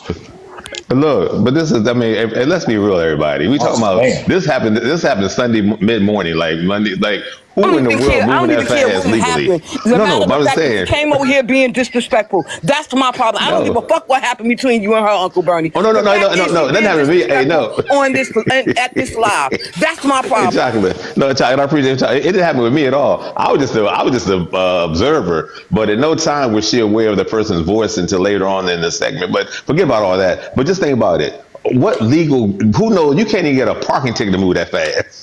You know what I'm saying? I hope legally all this stuff. You know what? Honey and Chocolate, I gotta take a bathroom break. Okay. I got y'all in my ear, but I gotta take a bathroom. Okay, Shy, go ahead. Let me entertain you while you're in the bathroom. First of all, I don't have to explain to you when and how they move. No. And second, first of all, now we go straight on. Can I finish? Let me finish, and I'll let it go. I heard the joke.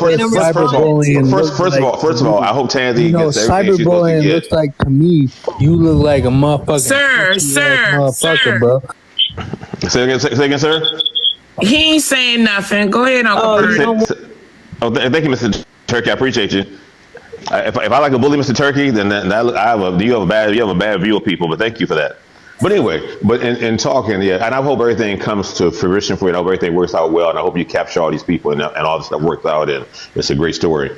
I was just saying that I just know from certain things just doesn't, the wheels don't move that fast legally, because you're talking about you have to do different type of scrapings from a digital process. You know who I know. It's not about people knowing anybody. That's the most important thing. Like, you can know the governor, you can know the president, but they're not going to intercede. No one said it happened this without jeopardizing themselves. Yeah, it doesn't matter about the knowledge of people. That's the greatest thing. We all know people. I know the lady down the street here, my popcorn lady. She's one of the best popcorn people to watch. You're saying it happened. But I can't get a bag of popcorn from her no quicker than investigate. Right. But anyway, I hope everything goes well with it. Happened right. I hope everything runs smooth and well with that, and I hope Carrot Top process that. Shut up, Carrot Top. Sir, whoa! Let's not get too far and beyond yourself. Oh, we could have played with Mr. Turkey. Well, why we let him go? This isn't a play game. Oh, but it is. We're on TikTok. What else are we doing here? I mean, but anyway, good luck to y'all. I'm gonna go on mute.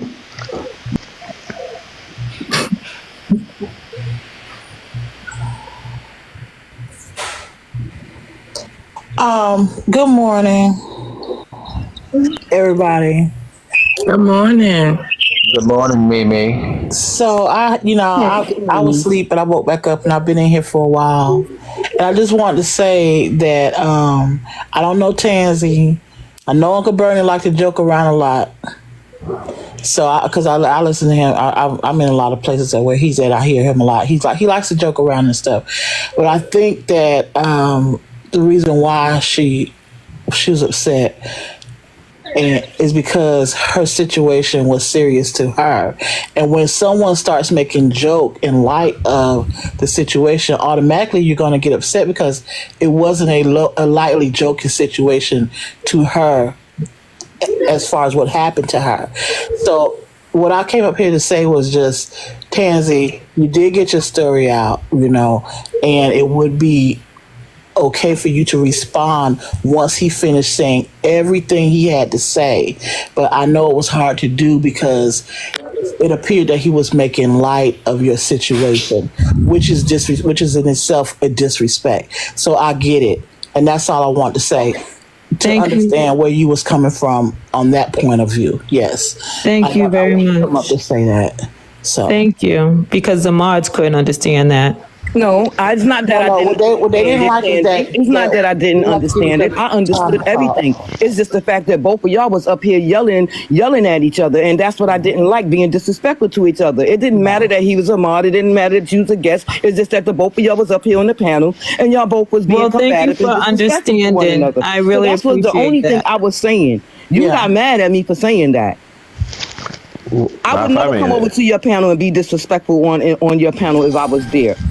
And even if I got into a debate with someone, I still wouldn't be disrespectful. Excuse me, you.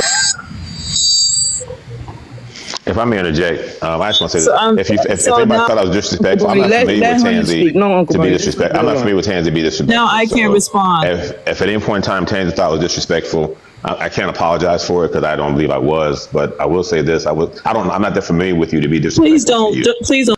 No, I wouldn't. But Uncle Bernie, I don't know if you. I don't know how you communicate with people, but in general, if someone has a situation that they're taking seriously and you lead off with laughter about it, that is in a form disrespect. That's you're so right, and that's why I don't go to. You're so right. I don't go to. No, you're so right, and maybe my own persona is disrespectful in itself, and I don't go to funerals because I laugh at funerals, so I try to go to funerals. Yeah, I said that. I said that. You love to joke around. I said that. So you're right. No. Okay, I'm back. No, and I appreciate that too. We're in agreement, and so if it was perceived as disrespectful, I can't say anything to it, and I just go on with you people. Whatever, not you people, what everyone has perceived it as. I just laugh at things all the time because I enjoy the pleasure. I'm in the pleasure part of life. So, but do you think that's cool? So you do think that's cool? But that's okay. That's fine. Yeah. I mean, no, not just that it's cool, but it's comfortable for me. It may be uncomfortable for others, and I don't know what to do with that because I'm not in the comfort business. But we have to stop condoning Uncle Bernie behavior on this app because he do have a serious behavior problem on this app. And he admitted it. Look, he admitted that his behavior is can be a little triggering to a lot of us. Yes, my behavior is very atrocious. Yeah, that's like. And I always tell him that he knows that his behavior is bad, and when he get called out on it, he give you that type of response back anyway. And think about it. If in and person, so why am I being muted? When he's I'm going to mute. I'm going to mute. You got to give him time to speak, even though he's that way. You got to give him his time. I didn't come up here to talk to him. I came up here to just talk to Sean. Wait a minute. Realize it's a platform. Oh, now y'all finna get honey started now. Listen, these women. I'm just trying to figure out. She keeps saying she came to talk to you, but how she come to talk to you and it's 130 of us in here and 8 on the panel? How she come just to talk to you? I didn't. No, I came to talk to you. She might need your phone number, Shy, or something. No, that's a crack, that's the only way not she even gonna be able to just talk to you. Listen, honey. Don't listen me. Listen, if you have an attitude, that's your problem. No, I won't listen to you. Well, then why you want me to listen to you then? So that's the thing about TikTok. When you come on somebody's platform, and there's other people, and there are other people on the panel, you're not just speaking to the host. You're speaking to everyone in the room and the rest of the people on the panel. It may not be what you want to happen, but that's what happens when you come in on someone's panel. And that's true. Well, and Tansy, you just made it awareness to everyone. You know, it's not just my host, I'm me hosting a live. It's other individuals in here that host lives too. And what I said to you, hey, okay, it's more out there, but I'm glad that, you know, one is being, caught right at this moment as you told your story. But I can't silence everybody else from talking in the comments or on the panel because yes, they have questions. They want to know how, this procedure, go from this point and how, others can actually really, learn from this experience that you had. But you do have to allow others to, respond. But that's what I was trying to do, Shy, and I wasn't trying to, like, the people in the audience, I already know that they're listening. I did look at your numbers before I even came up here. The problem that I was having was that someone was trying to make this a comedic situation, and it wasn't. And then they were trying to undermine the process, which we're still troubleshooting the problem to see how many people are involved. And now we just located 4 people that I know, and TikTok was able to single them out, and we just got through with this. This has been this is an ongoing investigation because they used a child. Now, if Mr. Poetic has autism in some type of way, then he needs to control that so that we can crying out loud. Listen. You still gotta let him get it out though, whatever it is. Yeah, but she's saying the man got autism. What the world? Oh, but you just Uncle Bernie, stop laughing. It's not funny. Spectrum. But I gotta say this: I'm on a spectrum. I'm on a spectrum. But look at it. I know you are, because if you laugh at funerals, then it tells me that. I have 5 degrees. I have a psychology. Use all 5 of them. But then there's something wrong with that. Uncle Bernie, he came into the box at a funeral. We're like, if you don't get your butt out this box, he at the funeral. Because he has a mental illness. And that funeral was hilarious. That was hilarious. He cammed up. But the piano player, that Bama could play and sing. I thought, but he was wearing a hat, like a baseball cap. I was like, that's strange wearing a baseball cap. I thought he was, when he first walked up, right? And I'm glad you brought that up. When the guy oh my God, I think you call me a narcissist. Anyways, I'm glad that I shared this. When the guy walked up, I thought he was just like a random family member, right? This Bama goes and sit at the piano. So I'm like, he's sitting at the wrong place. He was dressed real casual. But anyway, long story short, that's why. So yeah, it was funny to me at that funeral. But anyway, forget about that. But no, this is my last top piece. I'll let this go. But I remember there's a TikTok feed out right now with a woman in a bathroom twerking with some kids, like maybe a babysitter, and she's using kids, and the feed's still running. So I mean, no, that's different. Because she decided to use that. We're talking about No, she's using kids. I mean, that's what I'm saying. Like, I don't understand what the difference would be if you're using kids. The difference is that they use. But you're using kids. We don't know whose kids she using. Somebody else's kid and somebody else. Wait, Tansy. No control. That's all. I'm saying that. So but again, I'm glad the legal system. No, you see how he's not listening. Yes, I'm going to mute. Good morning, Auntie Pearl. Good morning. Good morning, Shy. Hey, panel. How y'all doing this morning? Welcome in, Miss Pearl. Good morning. We was just chilling, and then everybody came in unhinged after I played Jenny Jones. And oh, that's old school. That's old school, Shy. I wanted to come up and say that Uncle Bernie, his tone of voice is like that all the time. He doesn't mean anything by it, and I don't think that's something he can change. His tone of voice is like that. He just talks very animated. That is just who he is. And Tansy, you were very disrespectful to him. You were very rude to him. You wouldn't let him get a word out. Even now when he was just talking before Shy handed the mic over to me, you still kept taking your mic off mute, and you did it like 5 times just to try and interrupt what he was saying. Baby, you're gonna have to calm down. It's too early in the morning for that. The only way a conversation works, no matter how upset you are, is to let him say what he has to say, and then you can respond.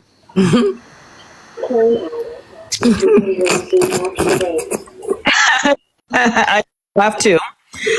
So this is what I'm going to say to Oh my that. goodness. You need 3 people. That's overcorrection. And if you need a team of people to say something to me, then that means I'm more powerful than everybody on this platform, except Shy. Because she was very respectful in how she communicated to me, and the woman above me was very respectful in how she communicated.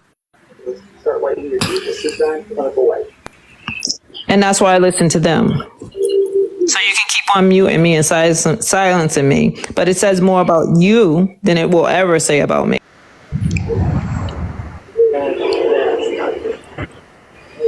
See how that works?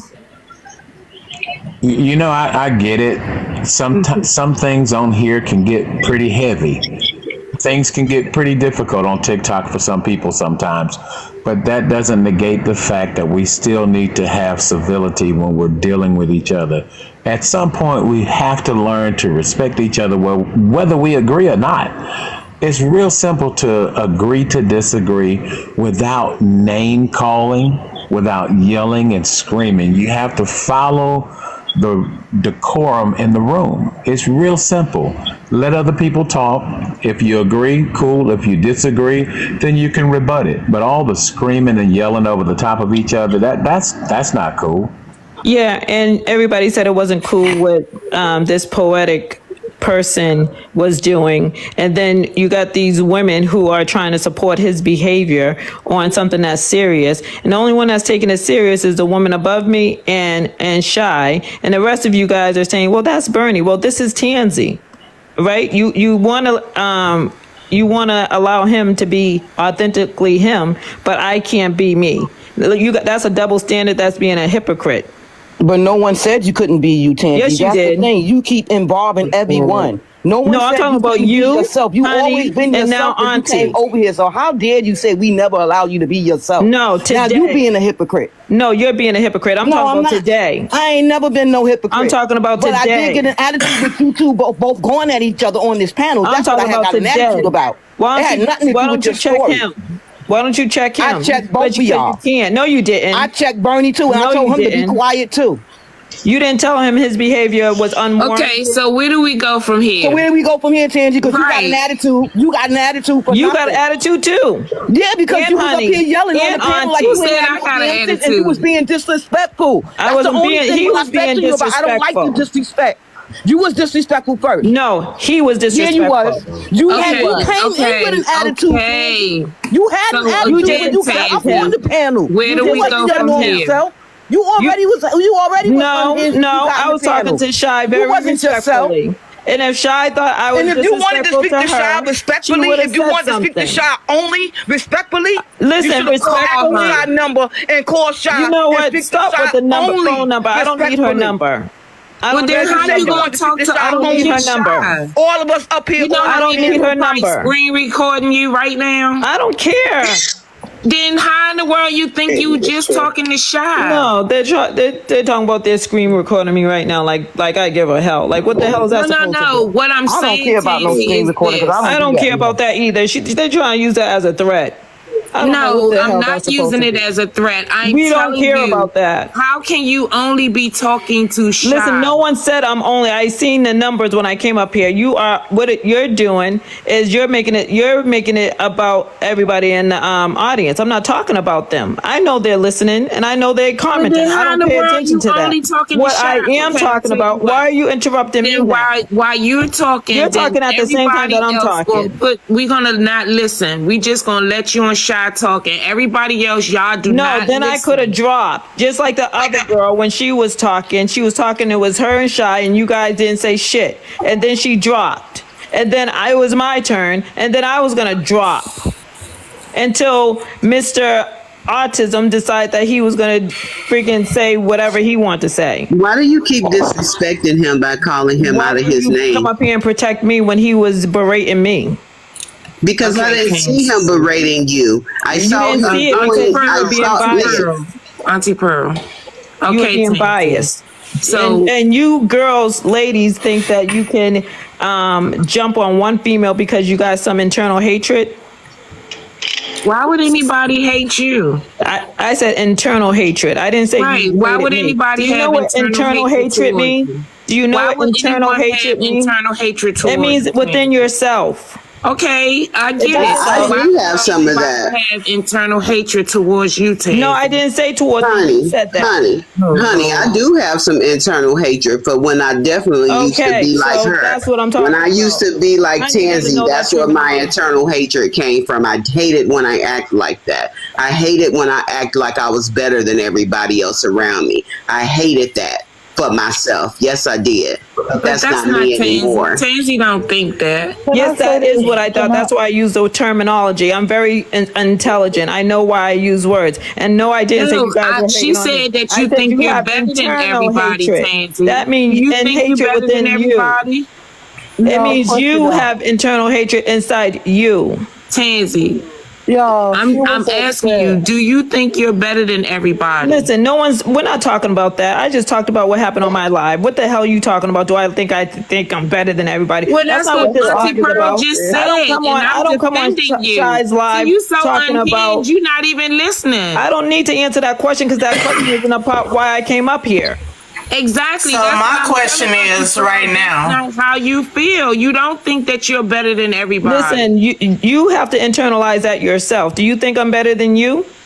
I definitely don't. So then that's your answer. I know. So let's do a poll. So what does cyberbullying looks like to you? What's on your platform now? Now, smiley face if y'all feel that Tansy feel that she is being bullied since she said that. No, if not. Here we go. Smiley face, crying face. Is Tansy being bullied now or not by you, Shy, though? But you're making it seem like it's by you. I'm talking about by Chocolate and Honey and now Auntie and then Poetic. Or is they correcting behavior? The only one that was civil was you, Shy, and the woman above me. And my opinion has not changed. I still feel that what he did was what he made light of her serious situation that brought her, a bit of pain, which is why she came up here to talk about it. And he said, well, if I did that, I can't speak anything to that because I'm just being me. But anytime you have a conversation with someone or someone's having a conversation and then you come in with laughter, I'm sorry, you're definitely making me feel some type of way as though what I went through is not that serious and I'm just going overboard on my page. I definitely have a situation with. Mimi. And I don't change that. Go ahead, Miss Auntie. Mimi. So 21 people said that it's not cyberbullying. Mimi, because we let her, we let Tansy tell her story. We let her tell her story, and once a response or a question to her story came about, it became unhinged at that point. Well, that's true, but I wouldn't say it's cyberbullying because then that would implicate you, Shy. So of course everybody's going to say no. Mimi, I want to show you something. You have been on this app just as long as I have, and I'm not sure how many panels you've been in with Uncle Bernie, but I want to correct y'all. When Uncle Bernie started speaking on the situation that she brought over here, he was not laughing, y'all. Yes, he was. That is his voice. No, he was not. He even said he was laughing. He started laughing in the comments, first of all. He made joke in the comment, and then he came up with laughter. Yes. So I When don't he know, Uncle came, Shirley, you was not in here when he first okay, came up. I'm going to show y'all something. Now, You when see- Bernie you see? starts talking, He's when the he- next no, time he gets the mic, he's telling him listen, what to do. the next time he gets the mic and he starts talking, No, now you're gonna Bernie's tell him voice what to is do. always animated. I don't know No. what y'all not. You're calling it You know what? animation. I'm not gonna argue with y'all about it. I know what I know, and I know And I what know the what hell I I know, see. and I'm And not if gonna you argue ask about me, I feel like Tansy, you are up here trying to bully him. You are Oh, up here yeah, trying to right. disrespect Oh, him. yeah, You right. are up here trying to be You are- disrespectful to you- this man. you That is what you are doing. You have not let him speak. You have not let him get a word I out. don't need Every to. time your mic gets cut off. See, that's what I'm saying. And see, you know what? And this is why we have the conversation every day, a you lot hear of her? times, about why men feel disrespected by us women. See what I'm saying? Like, that doesn't even make any sense to me. He did nothing wrong. His said voice he is did, like that. He huh. talks like that every single day. Y'all act like he came up here like, ha, girl, your ass a trip. You lying like a motherfucker. Ain't shit happened to you. That's not what he did. No, now you exaggerating. Bernie's voice is animated every single day, all day. I don't care what time he's on this app. His voice sounds like that. Shai already addressed the problem and said that it was a problem, and he even said it was a problem. He did. I don't know why she. Where Uncle Okay, Shirley- so now, ladies, what? Tansy, did you get your story out? I already had my story out. I was addressing the comedy part that he thought it was funny, and no FBI agent will come out instantly. Like, that's impossible. Actually, it's an ongoing investigation. Again, he was still So I have Sweet in the box and 2 more in the queue. Two more in the queue. All right, I'll drop because I just want to say what I had to say. No, Well, please say Tansy, it. I think a lot of them want to come up and I can drop Shy. ask questions. I can drop it in the comments. But if I'm in the before I go. Listen, if he can talk like that, that's how he should have been speaking to me. That's how I don't know what changed up, but okay. Hey, before you drop and before anybody else come up, let me say this for on Bernie's behalf. Yeah, only on Bernie's behalf. Listen, I have yet, on Bernie's behalf. Ma'am. Shai already addressed. Ma'am, one moment, please. I have yet to see Bernie disrespect a woman. You may you've not seen it today. Ma'am, may I please? May I please? So, as I was saying, I have yet to see him flat out disrespect a woman. You may or may not agree. Just because he doesn't cuss, that doesn't mean he can't be disrespectful. Can he at least get it out, Tansy? Go ahead, J-Walk. I'm done. Good. Well, let me say this, Miss Tansy. I was in the comments and I was trying to say, it's not correction because it's all about the approach. But sweetheart, you are more disrespectful. And I sit here and I listen than Mr. Bernie would ever be. Oh, you gone? You are more disrespectful. You have cut everyone off that tried to interact or say something. And that is the reason they are approaching you like they are. I tried to in the comments. Shy can read them. I tried to. But you are being more disrespectful. You call Mr. Bernie artistic. That's like a pot calling the kettle black at this point. And I have a whole speech impediment. And for you to try to make be an ableism, and that's what it was, because you didn't feel like you was being heard. You're wrong, sister girl, or whatever. You're wrong. Mr. Bernie always come up throwing jokes. Don't nobody take Mr. Bernie serious. He's funny. He gonna say something. We overlook him. That's why we call him Uncle. But you, sister girl, you did that. You was wrong from the go. You wrong, and you told a triggering story, and you should not been on the fence like that. Take time to heal. If you're being bullied, take time to heal. Push this app away. It's not for everybody. Especially if you don't know how to handle or interact with different types of people. push it away. It's okay. And that's all I want to say.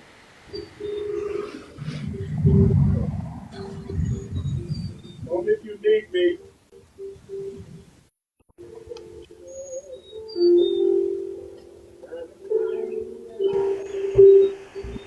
Anybody else want to come up?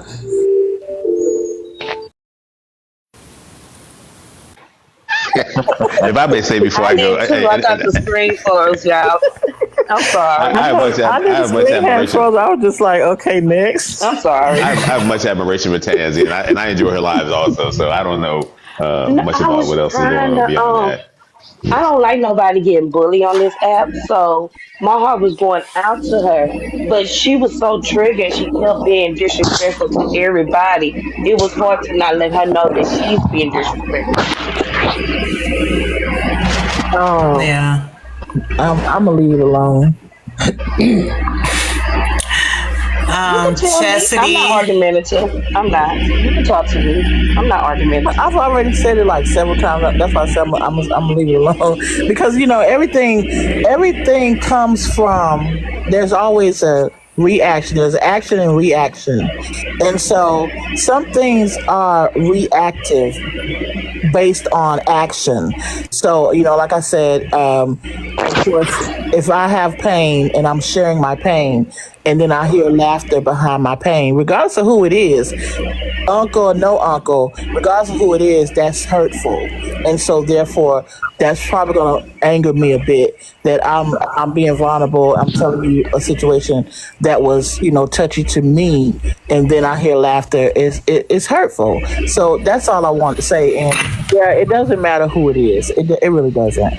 But, at the same time, you are absolutely correct when you say, if you're in that much hurt and you need that kind of healing, then, maybe being around all different types of spirits is not what you want, because people don't take your pain the same way you do at all times. It really doesn't happen that way. So I get what you're saying, and I respect that as well.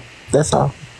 And Mimi, I think the way that you came up and explained it to her when you first came up on the panel, you explained things to her very, very well.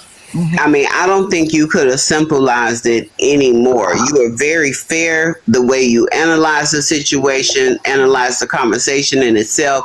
I think you you did a very great job when you spoke to her, Uncle Bernie, when you got up here. Oh. But that right there, that you spoke so gentle to her, right? She respected that, right? However, although you spoke to her so gently, we got a professional IT person on here. See what I mean? And although you spoke to her very well and you want to put them on, and you handled her conversation with care, she turned right around and did the exact opposite and kept showing her behind. That's what's making people not want to listen to her. Right. I mean, I get that. She's not taking turns in the proper way and letting people get their opinion out, regardless if it goes along with what she's saying or not. That's the way it's supposed to be. And sometimes that takes time. I don't know how new she is to TikTok, but she not that new. Mimi, she not that new. So she trying to get back in the box, and y'all keep y'all keep dropping her, y'all keep muting her. Well, I didn't drop Tanny, I had TikTok. She won't let nobody else speak. I'm not touching nothing. Crazy. Tansy, hold on. Let Shy talk to her, y'all. Let Shy talk. So Tansy, we're gonna let you talk. But every time you come in the box, you just want to just go and do your own thing, and that's not fair. Now, you said that you have a person on the phone or something to explain this, how this works. They said that they had 5 minutes. They're going because they're doing some stuff, but now they just left. But that's why I came up so quick, because I had TikTok, one of the agents on the phone to tell you that yes, that person can get. What did he say? It don't matter. We listening to you. No, because you guys need to know, because Uncle Bernie wants to say that it doesn't happen that quick. But wait a minute, But we listening to you. You telling us what's going to happen and what's the correct way. No, but they need to know Uncle that's Bernie legitimate. Can you tell them? But the person in the background that she talking to. It's a federal problem. It's a federal issue. And yes, they can get in trouble for that, especially using a child's information. You cannot do that. It's a federal. It goes from, it's a whole internet system worldwide. You cannot do that. Yes, they can. They will be investigated. They'll be watched, monitored, but I can't say much about that. It's an ongoing investigation. And we just had someone on the phone, but they dropped me and I had to come back up, so he couldn't speak and he had to do whatever he had to do. Okay. Go do another business going on in the building here. Can I ask a question? The gentleman who's talking, what would be his vested interest that he be on the line so long? What because we're still investigating. That's No. I said his vested interest. Like, what would make him be? I hired someone. Okay. And then and he's scanning my phone, and that's why I said this morning. Okay, so he's just staying with you, scanning your phone right now. I mean, not with you, but he just got finished scanning the phone. No. I'm saying he's just staying on the line just because he's doing other stuff as well. I had to call him back. He's not staying. No. I'm talking about the gentleman that's on the line right now with you. Yeah, he's an agent. Yes, he's an agent. Okay, yeah, okay. And he's not staying on the line. I keep on calling him back because I paid for this. The other man, the man who just talked in the background, the one we just heard. What are you talking about? These are all agents of TikTok. No, the one man you just said was talking. I thought he was Mr. Anonymous. Yeah, because I didn't want to tell his name. Okay, but then, I thought another TikTok his agent name had to go isn't do really something. Mr. Anonymous. I'm saying anonymous because I don't want to say his name. No. We just talking. Listen. I'm just trying to understand the different. This is an characters. agent of TikTok. Right, the man who we just heard. Okay, and then there's another agent also who's going to come tell us some more information. So he said you need to drop it, and I need to drop. All right, thank you. Okay. Tell him he's very advisable. We appreciate him. Okay, thank you. Now I'm really laughing. What's that movie? You had all the different people that came out of different places. One man being everybody. No, they all work in the same department. Unfortunately, what's that movie? Y'all do know y'all can go to prison for impersonating an FBI agent, right? Yeah. I hope you know that. He's a TikTok agent. He's a TikTok agent. Not impersonation, and I'm glad it's recorded. Bro, he's a please, TikTok agent. Let's move. Let's take it there, so that you know. So when Mr. Poetic starts laughing, he might not laugh so loud. Right. Well, tell him to investigate me while he's at it, because I hope this is recorded. Yeah. I hope this is recorded. Can I say something, y'all? Yes, go ahead. Tansy, let me say something to I your agent. actually went to TikTok. Let me say this before y'all get too far gone. While TikTok agents are listening, I want to say this. Fuck y'all TikTok, because y'all are full of shit. Go ahead, Chocolate. Unmute.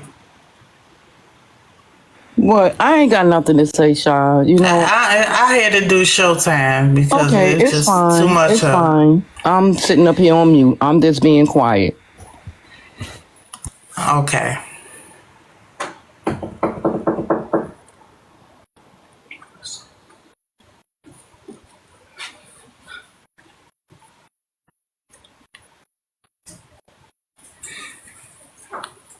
Go ahead, J-Walk. Okay, yeah, I was just playing, but look, this is starting to get out of hand. You know, we can have these civil conversations and discuss the back and forth about how it affects each other when people are hacking other folks' accounts, and we could possibly get our accounts hacked too. Some people ask questions because they want to know more about what's going on, not because they're challenging what's being said. We've got to tone it down so we can get through to each other. We're never going to get anywhere. We're never going to fix any problems that we're faced with until we learn how to have civil discourse and stop all this fighting and whining like little children on this app. We're grown-ups. We're adults. We can have these conversations. We can discuss these topics, and we don't have to call each other out of our names. That's not how we move forward. That just takes us and just drags us way, way back. And it's like nothing ever gets resolved. Learn to be more respectful so you can have the conversations that need to be had, and stop whining like little children.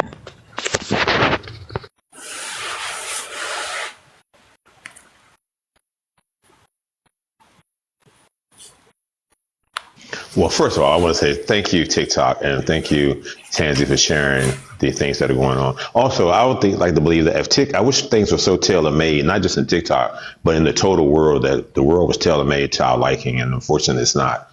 So I'm not going to be the likable candidate for many people, and that's understood.